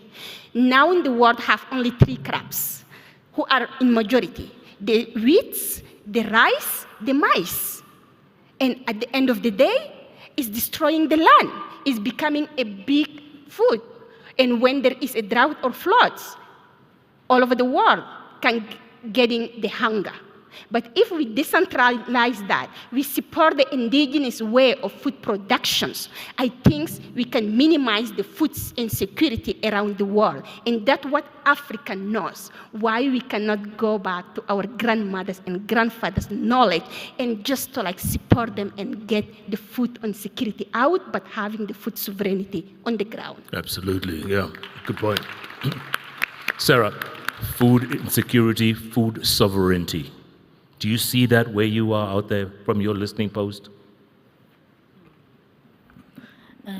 We do. I mean, as IFAD, we have several instruments that recognize and champion Indigenous people and Indigenous food systems. We have, for instance, an Indigenous Peoples Assistance Facility, and Indigenous communities who are organized, who are in production, can apply to this facility and receive some financing to strengthen it. Of course, those funds are not enough. We also sit in the Indigenous Peoples Coalition, and it's a coalition which is advocating for just what Hindu said, the value of these traditional knowledge systems and exploring ways of scaling those up. So, and we also support Slow Foods, for instance, which is a company really run by Indigenous people in Central Africa, and producing Indigenous food and advocating and marketing for that. But I think we have to go beyond that. And I think governments, private sector, have to really come together and really in our urban settings start campaigns, awareness about how our diet needs to change. Because markets drive our reality. And as long as the demanders, us the consumers, don't make those informed decisions and demand to eat certain foods, then that is not going to happen. And in addition to that, I think we also don't understand the real cost of food. And for various reasons, we have always subsidized the urban consumer in the African context at the cost of the environment. And so if we can really start making very clear what the real cost of food is, including the cost of water, including the cost of soil, including all those aspects on biodiversity, then we'll have the real price of food. And I think then that will incentivize and safeguard the incomes that we're talking about.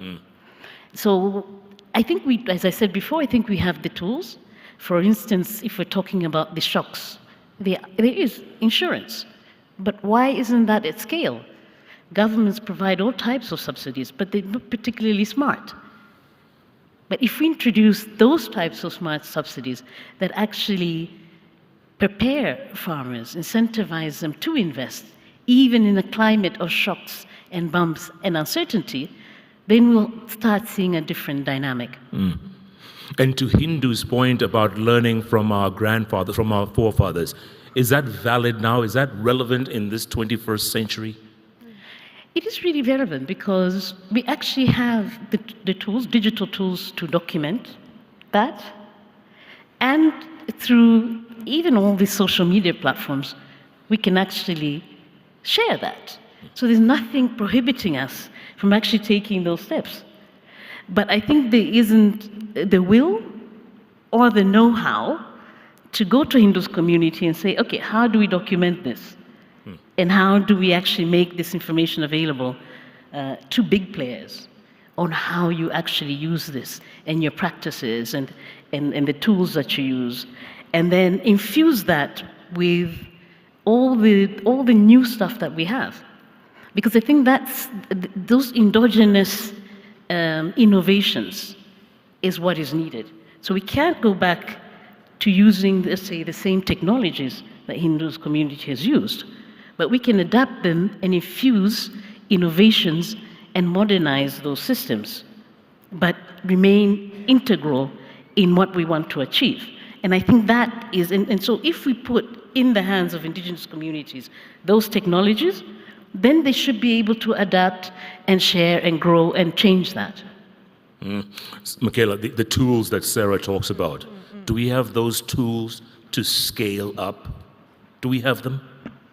I mean, I'm very interested in what Sarah just said about clearly making science at the disposal of agricultural food security. I think this is a very important point.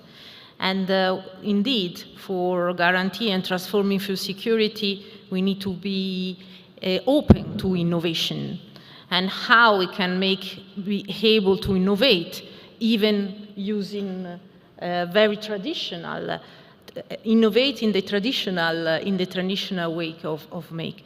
This is there, putting together the university and putting together the researcher, the youth, the farmer, the small or the farmer, and also in particularly then try to disseminate the best practices that are found at research level.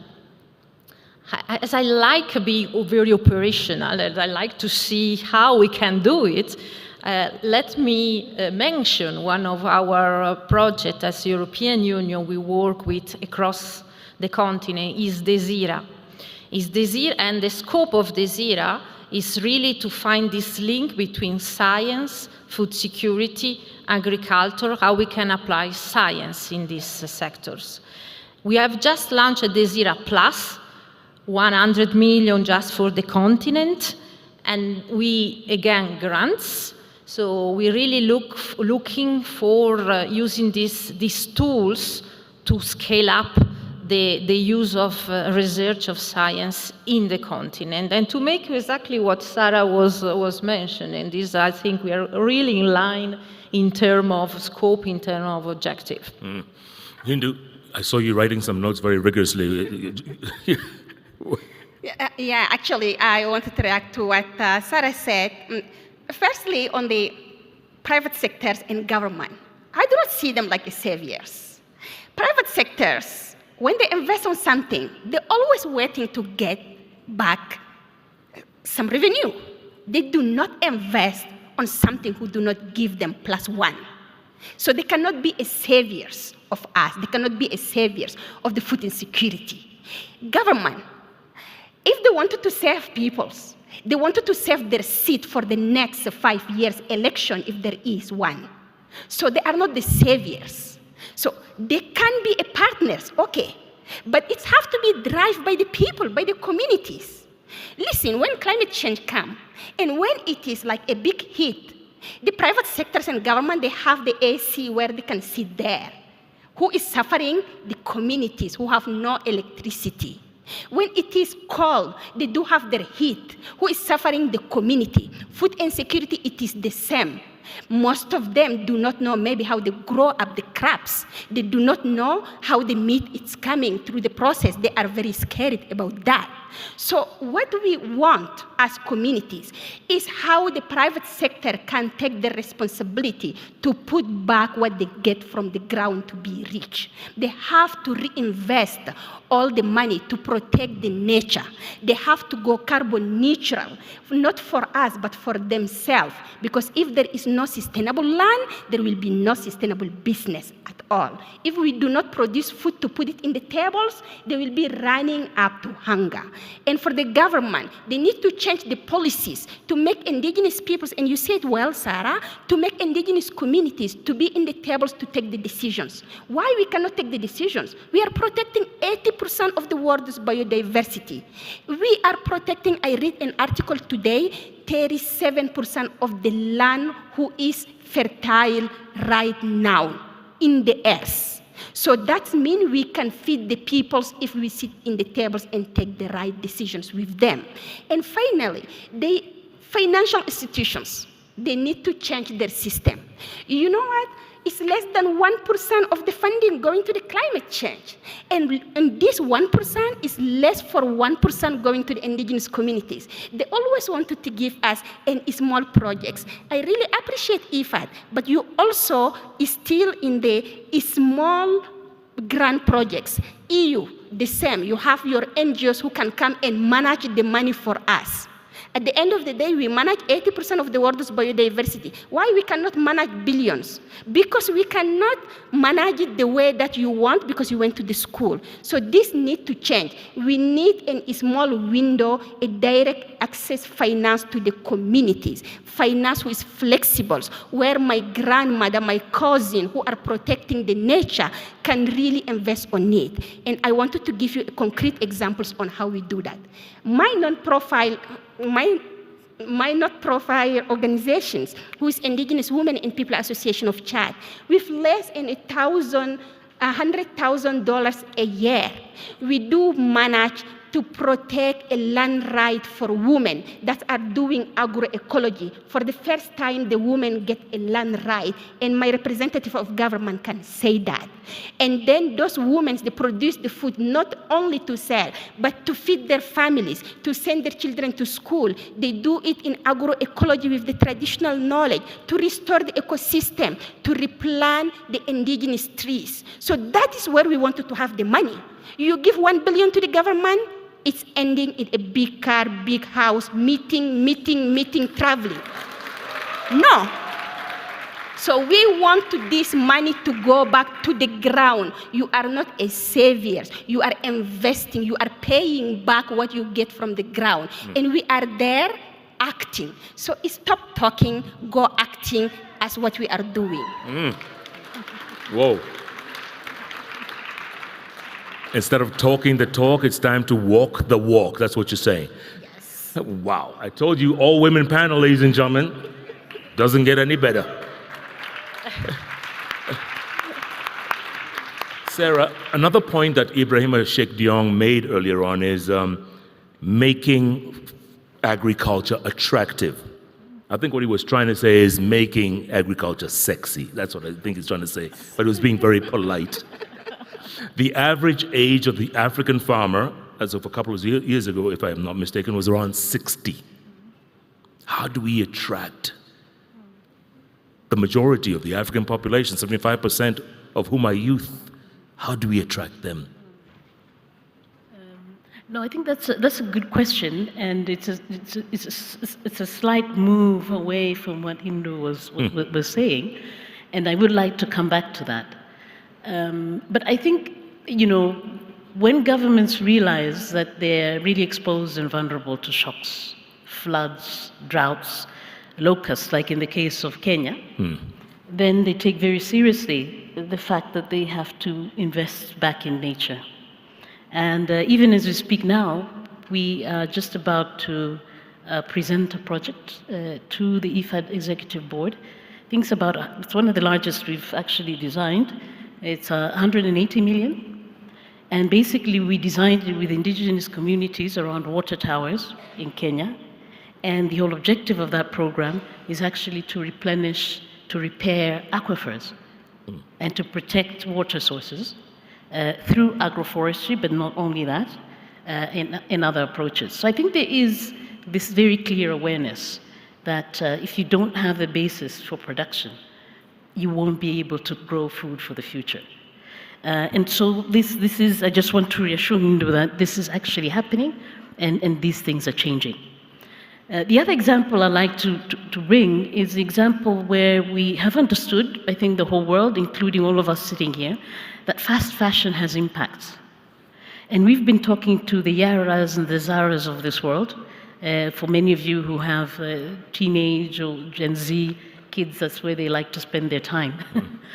And they're very happy to work with us in the context of Lesotho and look at getting the wool and mohair growers into sustainable fiber. And by doing that, they triple their income. And so this is the other way we've started trying to do designs, is start with the market. Those two giants will bring in the traceability systems. The small wool and mohair farmers are doing sustainable land and pasture range land management. They're also changing their shearing sheds to renewable energy, and they're intensifying their ranching of their cattle. So with those types of instruments and those types of designs, you already plug in recognition of soil, of water, of earth, and of nature, and you actually put a value to it, and it goes straight back to the community. And I think we can do those designs. And so I'm excited about what that suggests. But coming back to your other question, I think we have tools. Young people will not go back into subsistence farming. I don't think that, they don't envisage that as an opportunity. Food enterprises, we know, bring in quite a lot of money. Many of them don't have processing skills. They don't have exposure to technologies that would add value to tomatoes, to carrots, to other types of. So if they're equipped with that, then they are ready to go.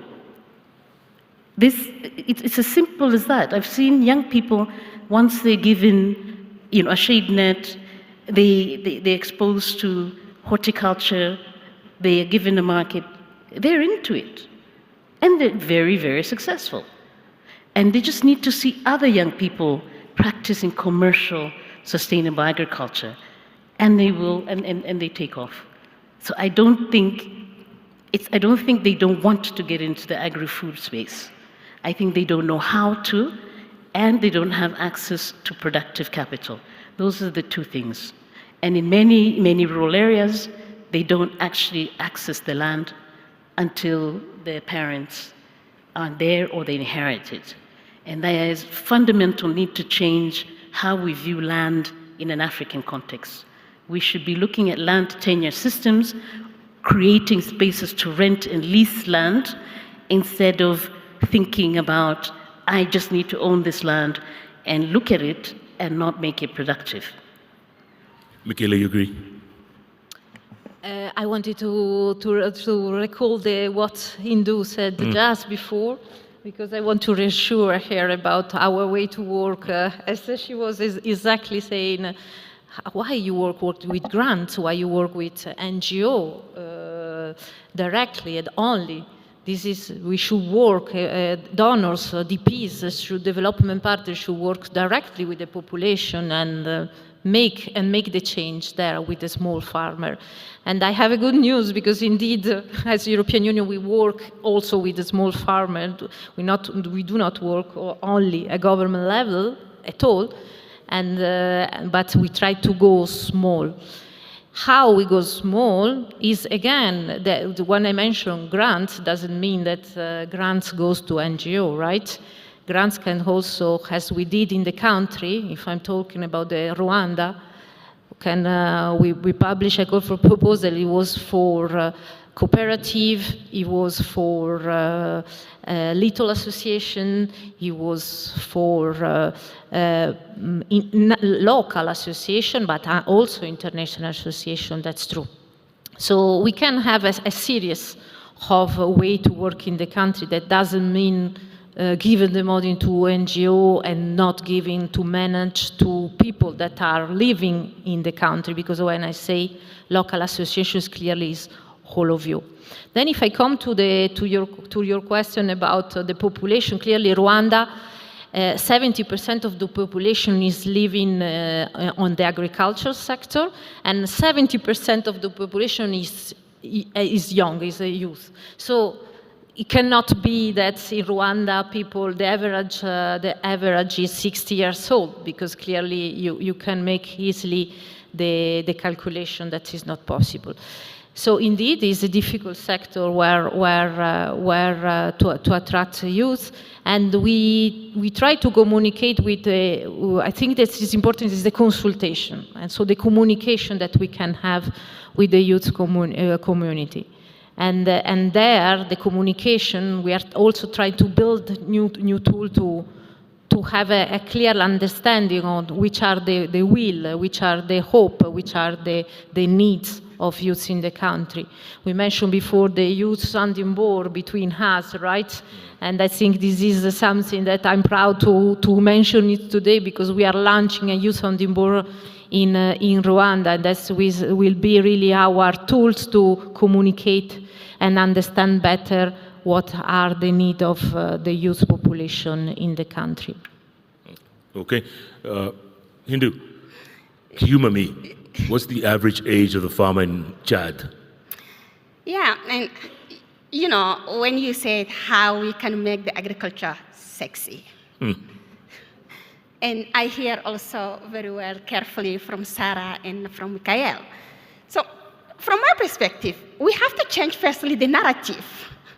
When you call the people who are producing the food villages, when you call someone who have a diploma who doing a small business entrepreneur, so that means you're already killing the agriculture part.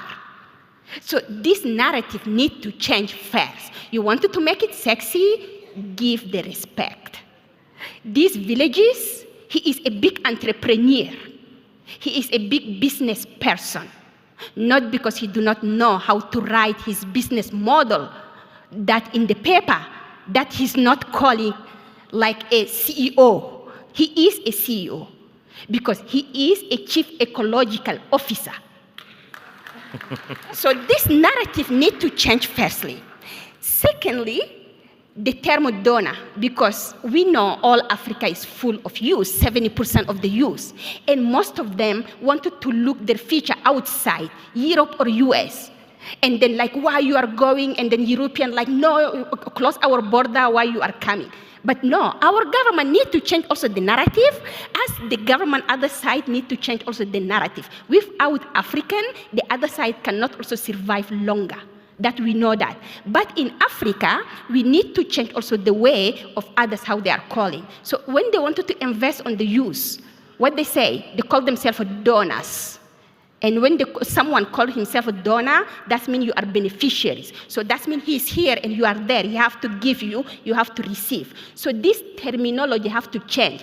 There is no donor and beneficiaries. We are partners. You have economic partnership. You wanted to give the money, you invest, and I have my knowledge. I have to invest my knowledge, so we are partners. So we are equal. So that can change the narrative. Thirdly, we have to build the trust, because the trust is lost. So to rebuild the trust, we have to sit down equally. And that's why as indigenous peoples, now I'm sitting there, of course we adopt the Western way of doing business, like we are lecturing you. But we cannot lecture you. You have your knowledge. We must sit equally or together and discuss in the equal way. And that means you can listen to me, I can listen to you. It doesn't matter that I do not accept what you said or you do not accept what I say. But we have to discuss equally and accept and get a compromise. So then we know we can make our business sexy, we can make our agriculture sexy. And to do that work, so of course, we need to invest on the youth. We need to give them what they want. Not only let the youth go to school and everyone looking for the job of the government. At the end of the day, we are saying like, oh, there are so many people who have diploma, they don't have job, because there is no good orientation, there is no good education. Why we cannot give the educations on how you can manage your land and be rich from your land? Because you know when you invest in the land, you can get it. Why you cannot give them all the education of how they can use their own traditional knowledge to value them, because we talked earlier about that. Why we have science knowledge, everyone recognizes. But when you talk about traditional knowledge, they say like, oh, it is magic, especially in Africa. Yeah, you are doing the magic. The magic is the science. So give it a same level or otherwise bigger. And I give you a concrete examples of the magic of my grandmother. So when you have, I always love these examples. When you wanted to see if it's going to rain or not, you have your app of the weather forecast in your phone.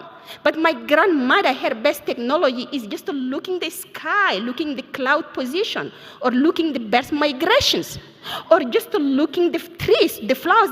She can say it's going to rain is the next 2 hours, no lie. But your iPhone can tell you next 2 hours it's going to rain. They say, oh, surprise, it's not going to rain.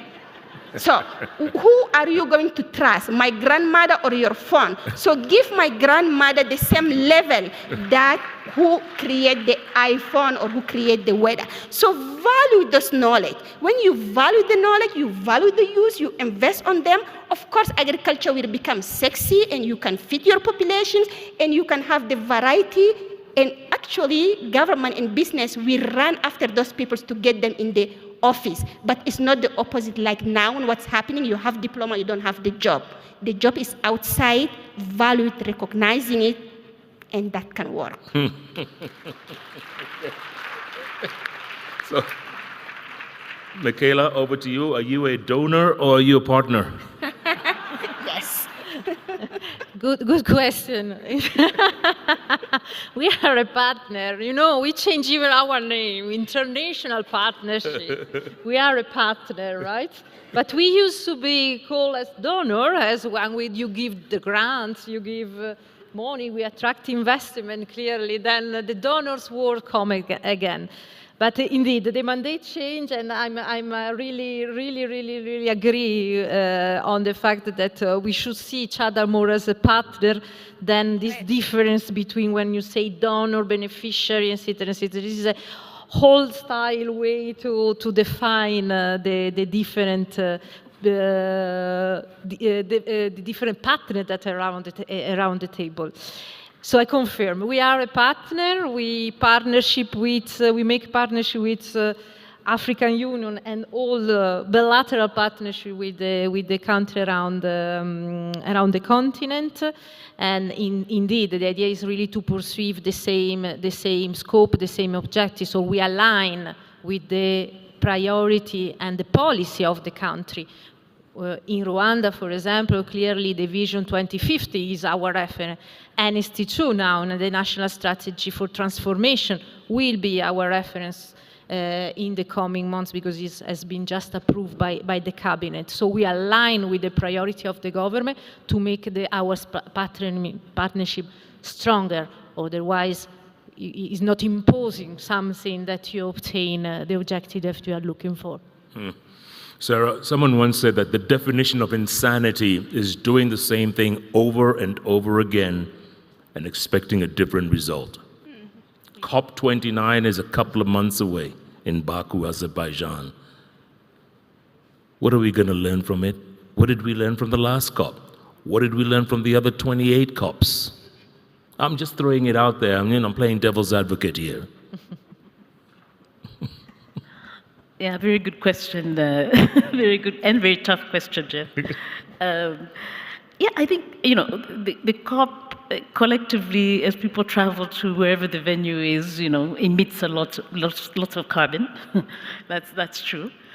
But I think, last COP, there was a commitment to the Loss and Damage Fund.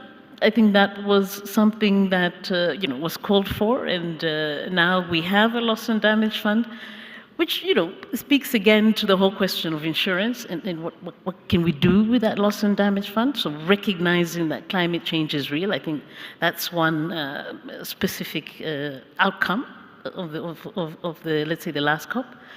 I think this COP and looking at the shocks and the intensities of those shocks will raise more awareness around, we have no more time. And, the earth is warming up. So it brings, again, more awareness to this.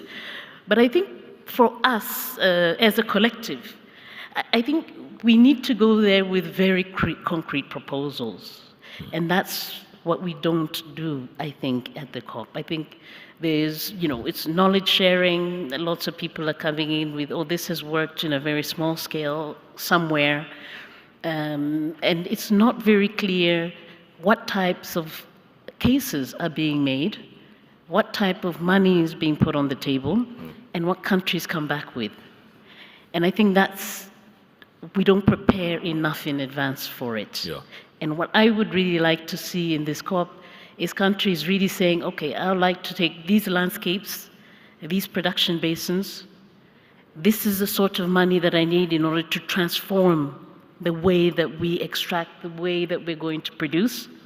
And this is concretely the partners we're going to need, and this is how we're going to do it.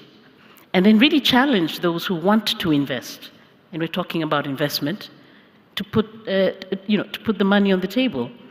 I think, the idea of going to the COP and being on a panel, I think those days, should really be behind us. And so I think before people jump on that flight, if you haven't done your homework, if you don't come with something really concrete and sharp, don't go at all. Yeah, nice. By the way, I'm going to go on the floor. If anyone has a couple of points, I can see a couple of hands up already. We have some ushers with some microphones. I'll go to you in a second. But Hindu, since you've been speaking your mind all afternoon, is COP a waste of time? Well, I'm the person who really attend the COP. Oh, no. I know. Seriously? It's not an excuse. You just like to travel, right? Of course I do love. I'm a nomadic person born, right? So the nomadic people travel always. But COP is important because it is space that can help everyone to come and gather and talk about one topic, climate change. Are we making a progress, you said? I can say yes. Are we making a progress as we want? No. Is that fast enough? No. Are we taking right decisions that can really change the way? No. Just to look at COP28, we have the decisions for the first time on the food. That was an agenda item to negotiate. We have nature as an agenda item to negotiate. We have health. They start understanding what indigenous peoples are saying when you talk about climate change. It is a holistic way of the life of human being. It's not only here climate change, here biodiversity, here land, here food, here health, etc. So they start understanding that, so this is a progress. The second progress was the language of phasing out the fossil fuel, the bigger elephant in the climate room. We all have countries who are developing in the fossil fuel, and especially the northern countries, the European countries, the US, and of course China. So all of them are based on the fossil fuel. And then when COVID comes, they say like they are ending, they're changing the policies, coming back and back. So this was one of the steps of the decisions we take. And of course, as Sarah said, the loss and damage finance. The loss and damage fund finally have been adopted. There is some funding that announced it. Don't get me wrong. There was no cash in the tables that you can count. Otherwise, my country who's facing the floods can get access to it. But of course, they committed to some of the funding. Okay, so those are the advancements. Are they good? Yes. Are they enough? No. COP29 now. We are going to the COP29. Everyone is saying it's the COP of finance. But everyone is using the geopolitics to say is the COP, this is going to the West, Eastern Europe, who is more next to the Russia. Maybe we go, maybe we do not go, maybe head of state go. So you see how they are turning the life of the humanity into the politics. I said, even if the COP is going to be in the middle of Russia, if you care about the humanity entirely, you care about the planet, you go there and make your point and ask them to change. But all the European countries and the US countries, they are not very warm to go to the COP29 because of the geopolitics. For the peoples like me, where now my community are under floods, we cannot lose 1 year. We have to be in the COP29. We have to build the bridge. We have to use the opportunity to talk about food, to talk about nature, to talk about finance, to talk about where is the real finance of the loss and damage. So that's why COP29 is important. But people are preparing to COP30. Yes, COP30 is going to be in a sexy country. It's going to be in Brazil. Everyone dreaming to go there. That's why like everyone wanted to put all the package there. Yes, but it's not about being in a sexy country. It is about saving the humanity. It is about saving the peoples. So why we do not know how we can put our first objectives. So that's why the reason I'm going to the COP to remind peoples, it is not traveling or being in a sexy country or not sexy country. It is being there to make them take the right decision, to ask the developed world to put the cash in the tables for us, to tell them it is not a charity, it is a payment for what they put as damage to our peoples. It is asking our government to raise their voices, one voice, to claim. And Secretariat is making it now, right? You know, they say they shrink the accreditations of the civil society, but they wanted to make the equity, the developing countries can get access as civil society, more of the badges. So we need those concrete examples of the COP that can help us to change the world. That's why it is important, and that's why, of course, I'm traveling there.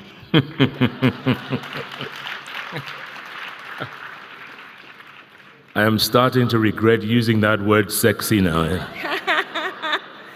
Hindus using it in every sentence now.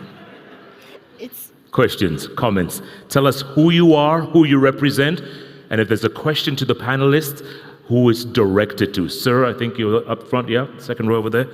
Great. Thank you, Chair. My name is Shadrach Agaki. I'm a UN Food System Youth Leader. But for the last 11 years, I've been working for members of parliament in Kenya. So listening to the dynamic panelists, one thing that came out is policies. When I was in Zambia for the Malabo, post-Malabo framework, the issue of policy came out so strongly. And by the way, there is nothing we're going to achieve in the whole, with all your passion, if we don't have the policies right, there is nothing that we are going to do. But unfortunately, One thing that I think we have failed to understand is how to de-risk implementation of policies by policymakers. The only way that can happen is to have the largest public opinion on key public issues. As we are seated here, the key public issues is food system and climate change. How do we address this using the power of the young people? Now, I'm asking the panelists who are there, we need to calm down, do what we call food system diplomacy, and start talking about how do we get young people. Jeff, you are from Kenya, you know what happened with the Gen Zs. Yeah. I have 1 year before I moved to Beyond the Youth. One thing that happened is the young people were able to put themselves together. I was in a meeting that had 65,000 young people on X. And I spoke in that meeting. And one thing I told them, we need to start to understand where are we going to plug in terms of making the policies that we want to be implemented. And the only way you're going to do that is to have a critical mass. Jeff, when I came here, I was not supposed to come, but I had to do a poster and post it on social media. And I know the president of AGRA is here, so they made it possible for me to be here. She might not know that. But one thing I said, when I come here, what I'm going to do is to try and help us, all of us who are seated here, to know that what we are going to do is to have to build a critical mass of young people to de-risk the policy makers from making policies or from implementing policies. The finance bill came down because it was not so popular. But if the young people understood if their views were taken, I know it will have passed. So come down, tell us, how are we going to go to the X spaces in JAD? I have my colleague who is JAD, who is in the food system, and thanks for the UN Food System Coordination Hub. Your representative is here for recognizing 27 young people from Kenya to lead the process of implementation of the food system. So I want to hear how we are going to do that. Thank you, Shadrach. Who's going to go first? Sarah, policy?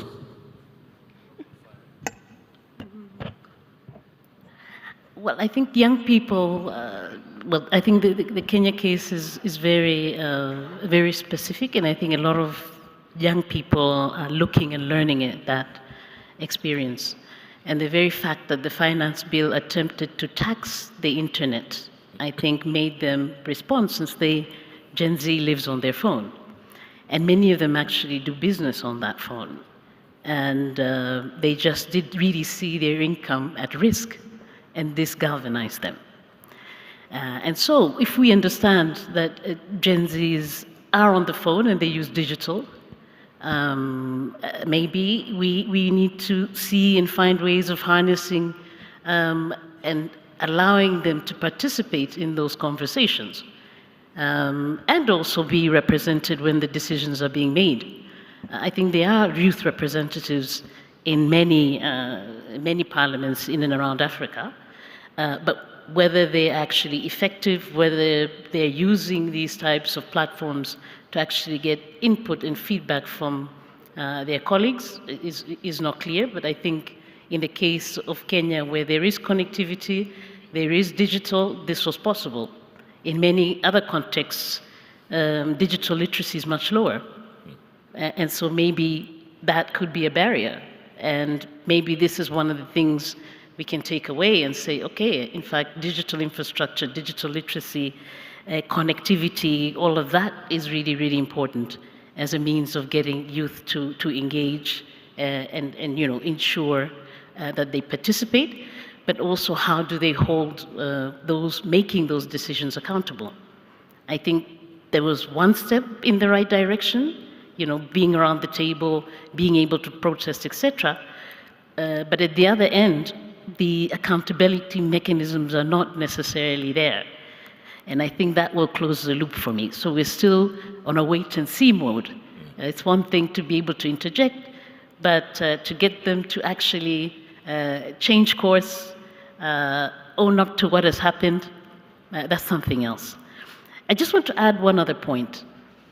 Agriculture, food enterprises are expensive to get into. There is a high barrier to entry. And that's why many young people don't have the capital to take that risk and invest. Many of them would if they actually were given the opportunity to de-risk that investment. That's why most banks don't finance the agricultural sector, because of the perception of risk, but also the unclarity around where the markets are. So if you fix those two things and you enable and you give young people the possibility to de-risk those. So if I'm going to farm, I need water, I need the logistics, I need the market. They will go into it immediately. And I think those are the sort of questions and the sorts of investments that you need to put in their hands. Yeah.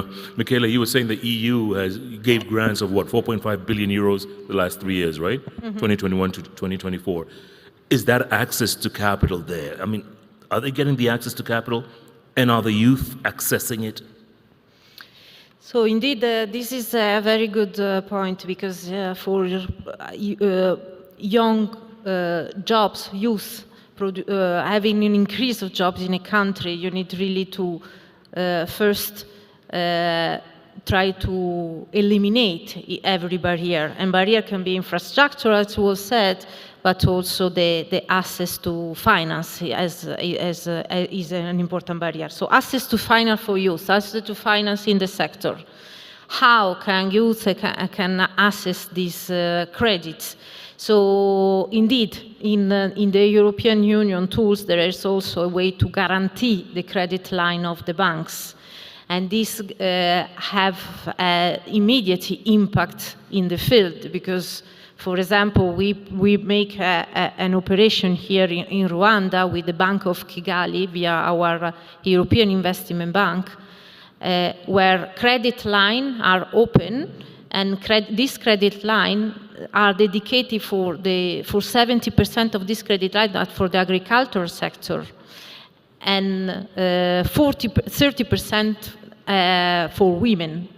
So we put some criteria on the table, criteria that help youth to assess the credit line and help the banks to the-risk a sector that is perceived as highly risky, right? So this is not only in the grant side, but this is completely by also the loans that I was not mentioning before, but the loans that our European Investment Bank can make in the continent. And then when we talk about youth, this is not only the barrier is not only how to access the finance, it's also, as we already mentioned, how the training, that are they educated, are they receive a training to better use the resources. So working in TVET, working in very fundamental knowledge, best practice, dissemination of best practice, etc., has a huge impact as well. And this, I think, the education sector remain one of the priority where we, as European Union, but also our partner country, needs to really focus on if we want to have a change in the medium long term. And TVET help in having an immediate change, right? Because TVET had very short training that can be immediately used by the population to make little things, little change that have a big impact. Yeah. Hindu, Shadrach wanted to know about how active Gen Zs are in your country. And you also wanted to know whether you were Gen Z yourself. So, I'm not going to respond to that. Don't ask women that. So to come to your questions, actually, how the policies can be for Gen Z. So policymakers have to led the old fashion of designing of policies because it's not adapted to the Gen Z. You know how they design the NDCs, the National Determined Contributions? You know how they design the NAPs, the National Adaptation Plans? So all of them, they do it all the fashions, and they do it in another way that they don't want to be called with. All the countries say, like, we are sovereign, sovereignty, etc. But when they come to design the policies, they use the Western way design of policies. Call a consultants as expert that can help you to design the NDCs, that can help you to design the NAPs. How it's come that they are expert?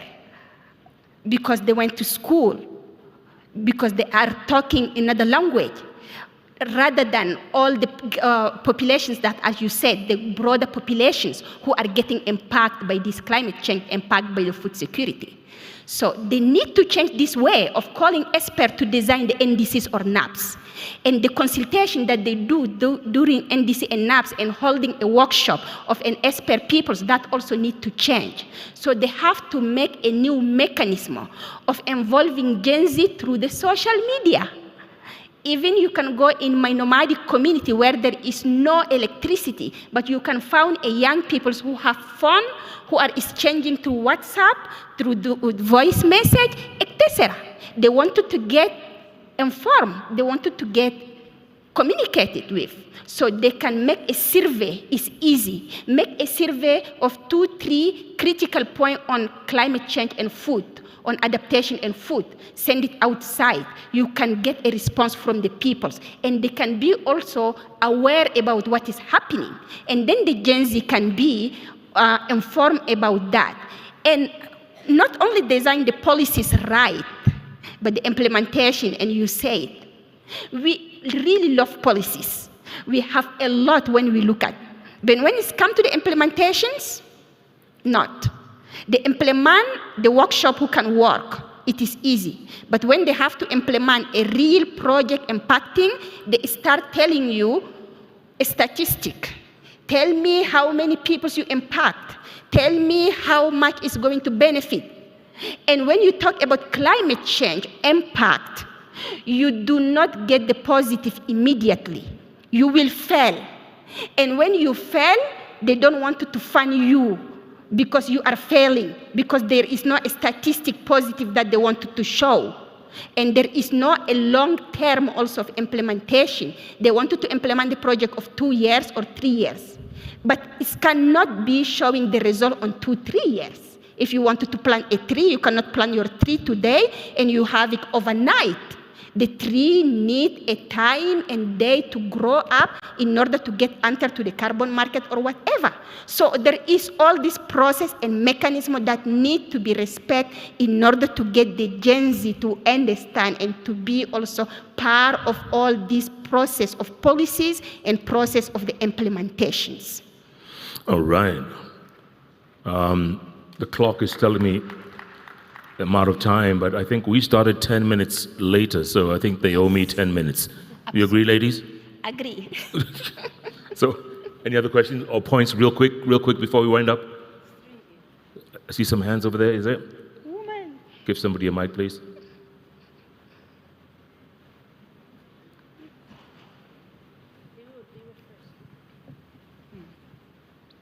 Real quick, keep it short if you can. Thank you. Thank you. My name is called Howard Muhwezi. I'm the member of the EU Sounding Board in Uganda, and I'm also an alumni of the UN Youth Leadership Program. My point goes straight to CADIP. When we talk about young people's participation or accelerating CADIP, in most cases when we are talking about some of these programs, AKUFTA, CADIP, what comes into my mind is how many young people are informed about some of these programs. Because in most cases, we normally bring young people as beneficiaries, and we don't bring them right away from the start of the programming, which means at the end of the day, it means meaningful participation of the young people in some of these good programs. Then the second thing I've been hearing of financing young people failing, young people need financing, young people need to be capacitated, but I have a feeling the first problem is mindset. In Uganda in 2016, we trained 350 young people across the country in mindset change program. I want to assure you that most of the young people that were trained in the program that we had then, it was called Youth Inspiring Youth in Agriculture. It was supported by FL. I want to tell you most of those young people, after training them, they were telling us the problem was actually not capital. The problem was mindset, because they were not prepared for the money. They were not capacitated enough. They had a wrong narrative. So the beginning point should be changing their narrative. How do you get the young people inspired? The young people need to be inspired, exposed. They need hope first. Otherwise, you're going to bring your finance, capital, and everything at the end of the day for you to track impact. You will get almost like 20 or 30%. Then the last one, you're talking about establishing a youth sounding board here in Rwanda. My point of encouragement is that I wish you would choose the young people who come from the grassroots. Otherwise, you're going to put out a call and pick those young people who know how to speak English, but they are not grounded into the issues at the grassroots. Thank you. Thank you, Sebo. Mindset, changing the mindset. Do you want to take them and we just respond directly? The two over there? There's two more. Are you going to remember the first one? Because I'll forget. Okay. All right, go. Thank you. I am Engineer Maila Jeanne Pomsen.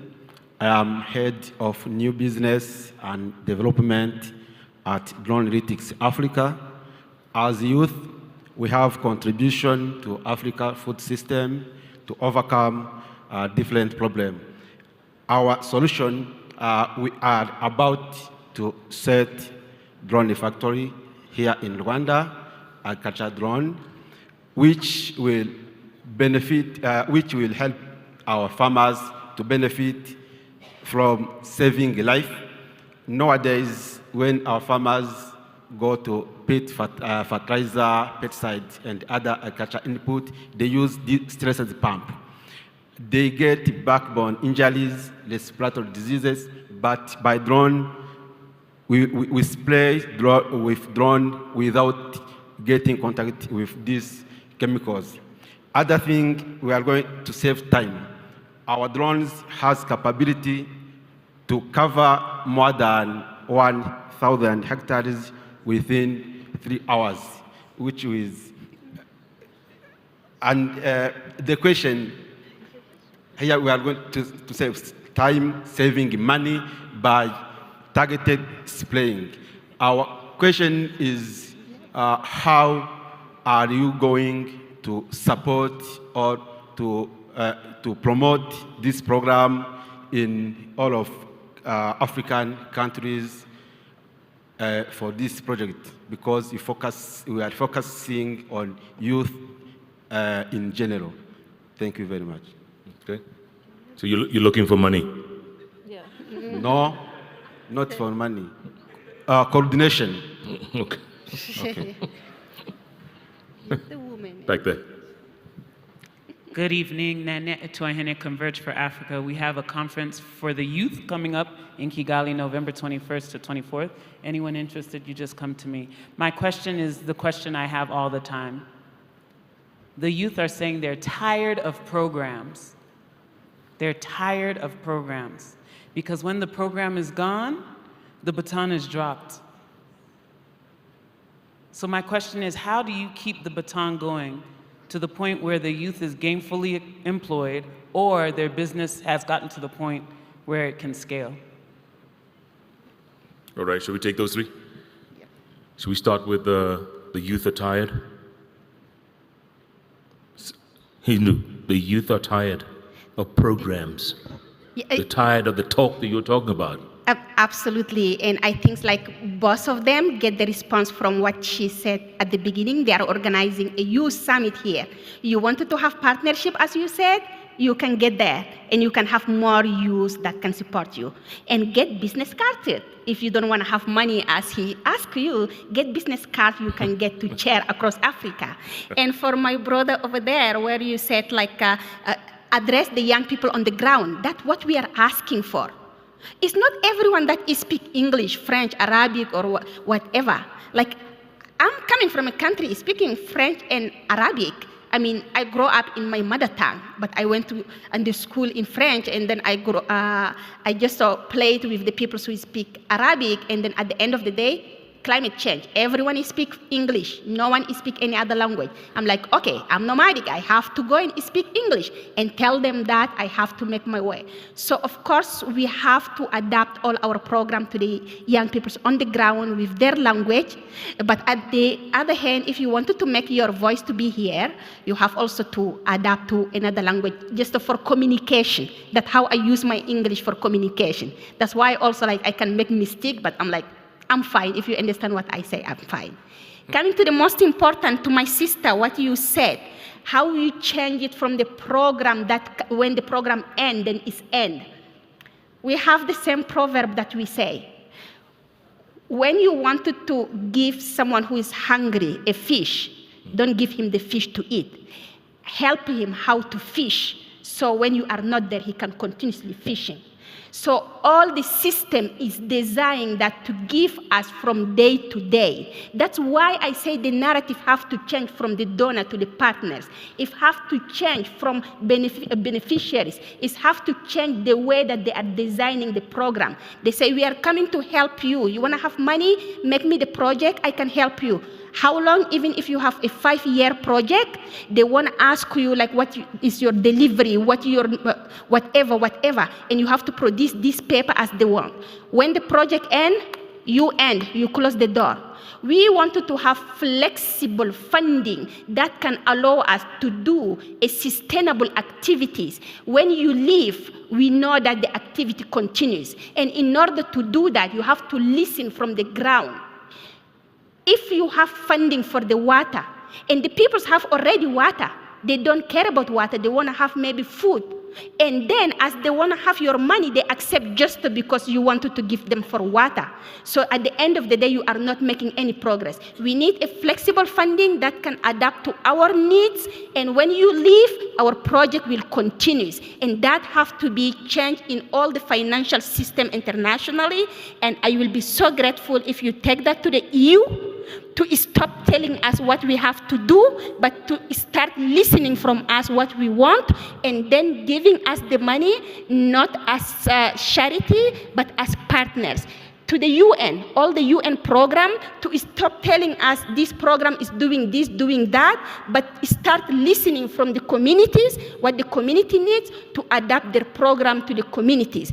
And when at the end, you left the program, you left the country, we will be continuous. And just to remember, when we all are thriving, we thrive together. But where we are down, you will be also down with us soon or later. Thank you. Wow. Hindu, those were your final thoughts, because the timer is telling us we're out of time. But Michaela has to respond to that donor partner thing. Otherwise, she won't be satisfied. Yeah, absolutely, absolutely. Yes. No, I mean, that's interesting discussion. I think Hindu, she's really expressed what we know since some years already, and what we are already taking into account, this change from donor to partnership, this change from donors giving just grant for a project to a programmatic approach. So it's not anymore a project, little project there, but a programmatic approach in the long term. What I mentioned before, the credit line, clearly credit line for a young person, the young person has to build his own business plans. We can support on doing that. We can give also some technical assistance, just talking the jargon, to make the knowledge, to have the knowledge to prepare that. But the business plans need to be there and being effective and demonstrate the long-term return. So we are really going out to this old way to think. So I really accept the criticism that were expressed expressed, because this helps us already in building a new way to work, a new way to be a partner in the country. If we want to think, if I may comment on the policy side, so not only on the project side for the last beneficiary, sorry for the word of beneficiary, indeed, we have also to change the jargon. If we talk about the policy side, as I said, the European Union is ready to align with the policy of a country. If we talk about Malabo, 7 commitments that were taken during Malabo, and if we talk about Dakar 2, and if we talk about post-Malabo, I think we need to really understand in every enriched country which is the priority. And once the country has defined its own priority, its own policy, we can support it. So I think that this narrative of European Union, in this case, wants to push for their own priority without taking into account what is the policy in the country and which are and this only project approach is something that is already for which I can already assure you that we are going out of that phase, and we can discuss later on many examples that I can give. Thank you. All right, Sarah, you get the last word. Exciting, and I really enjoyed this. I really enjoyed myself, Jeff. I must say. Just 2 thoughts on my end. I think it's important for us to remember that we are Africans, and I'm an African, you are also, and we have national investors. For a long time, I think government has been searching for elusive investors all over the world, creating conditions to incentivize them to come and invest. But we have all of you, and I think young people are investors in your own countries. So if you don't put the conditions in place for your own communities, your own population to invest, I don't think you can expect the EU or the UN to come and do that for you. And so I really think we need to start looking at ourselves very clearly and understanding that we are the investors, and it is our responsibility to invest and to create employment for ourselves. And once that dialogue starts and the people we elect into office start seeing the talent, the wealth, the ability within us, then they will know that the investors are already with them and they will enable us. So that's one thought out there. And I think the UN, EU, whoever comes to partner around that. The second thing I'd like to leave you all with is just a thought. And even as we go to COP, when I go home each time, the Usambarines, the mountains, there's just a few less trees. Why are there few less trees? Because in some instances, electricity hasn't reached there. And it's just a decision, I think, a global decision to extend electrification. If we did that, I think our trees would survive. So is it that costly to extend electricity in many of these states? I don't think it is. And you will then have clean energy, and when you have energy, you have development. You have lighting, you have, energy for cooking, you have so many things. So I think that narrative that we take to COP also must change. It's not that expensive to extend those lines and connect those houses. Thank you. Sarah Mbogabunu, Michaela Tomasela, and Hindu Umaru Ibrahim. You guys are great. Wonderful ladies. Let's give them all a round of applause, ladies and gentlemen. Fantastic panel. Well done. Well done. I hope you guys learned a lot from this, and thank you so much for your input. Thank you for staying on, and enjoy the rest of the summit. We appreciate it. God bless you all. Thank you.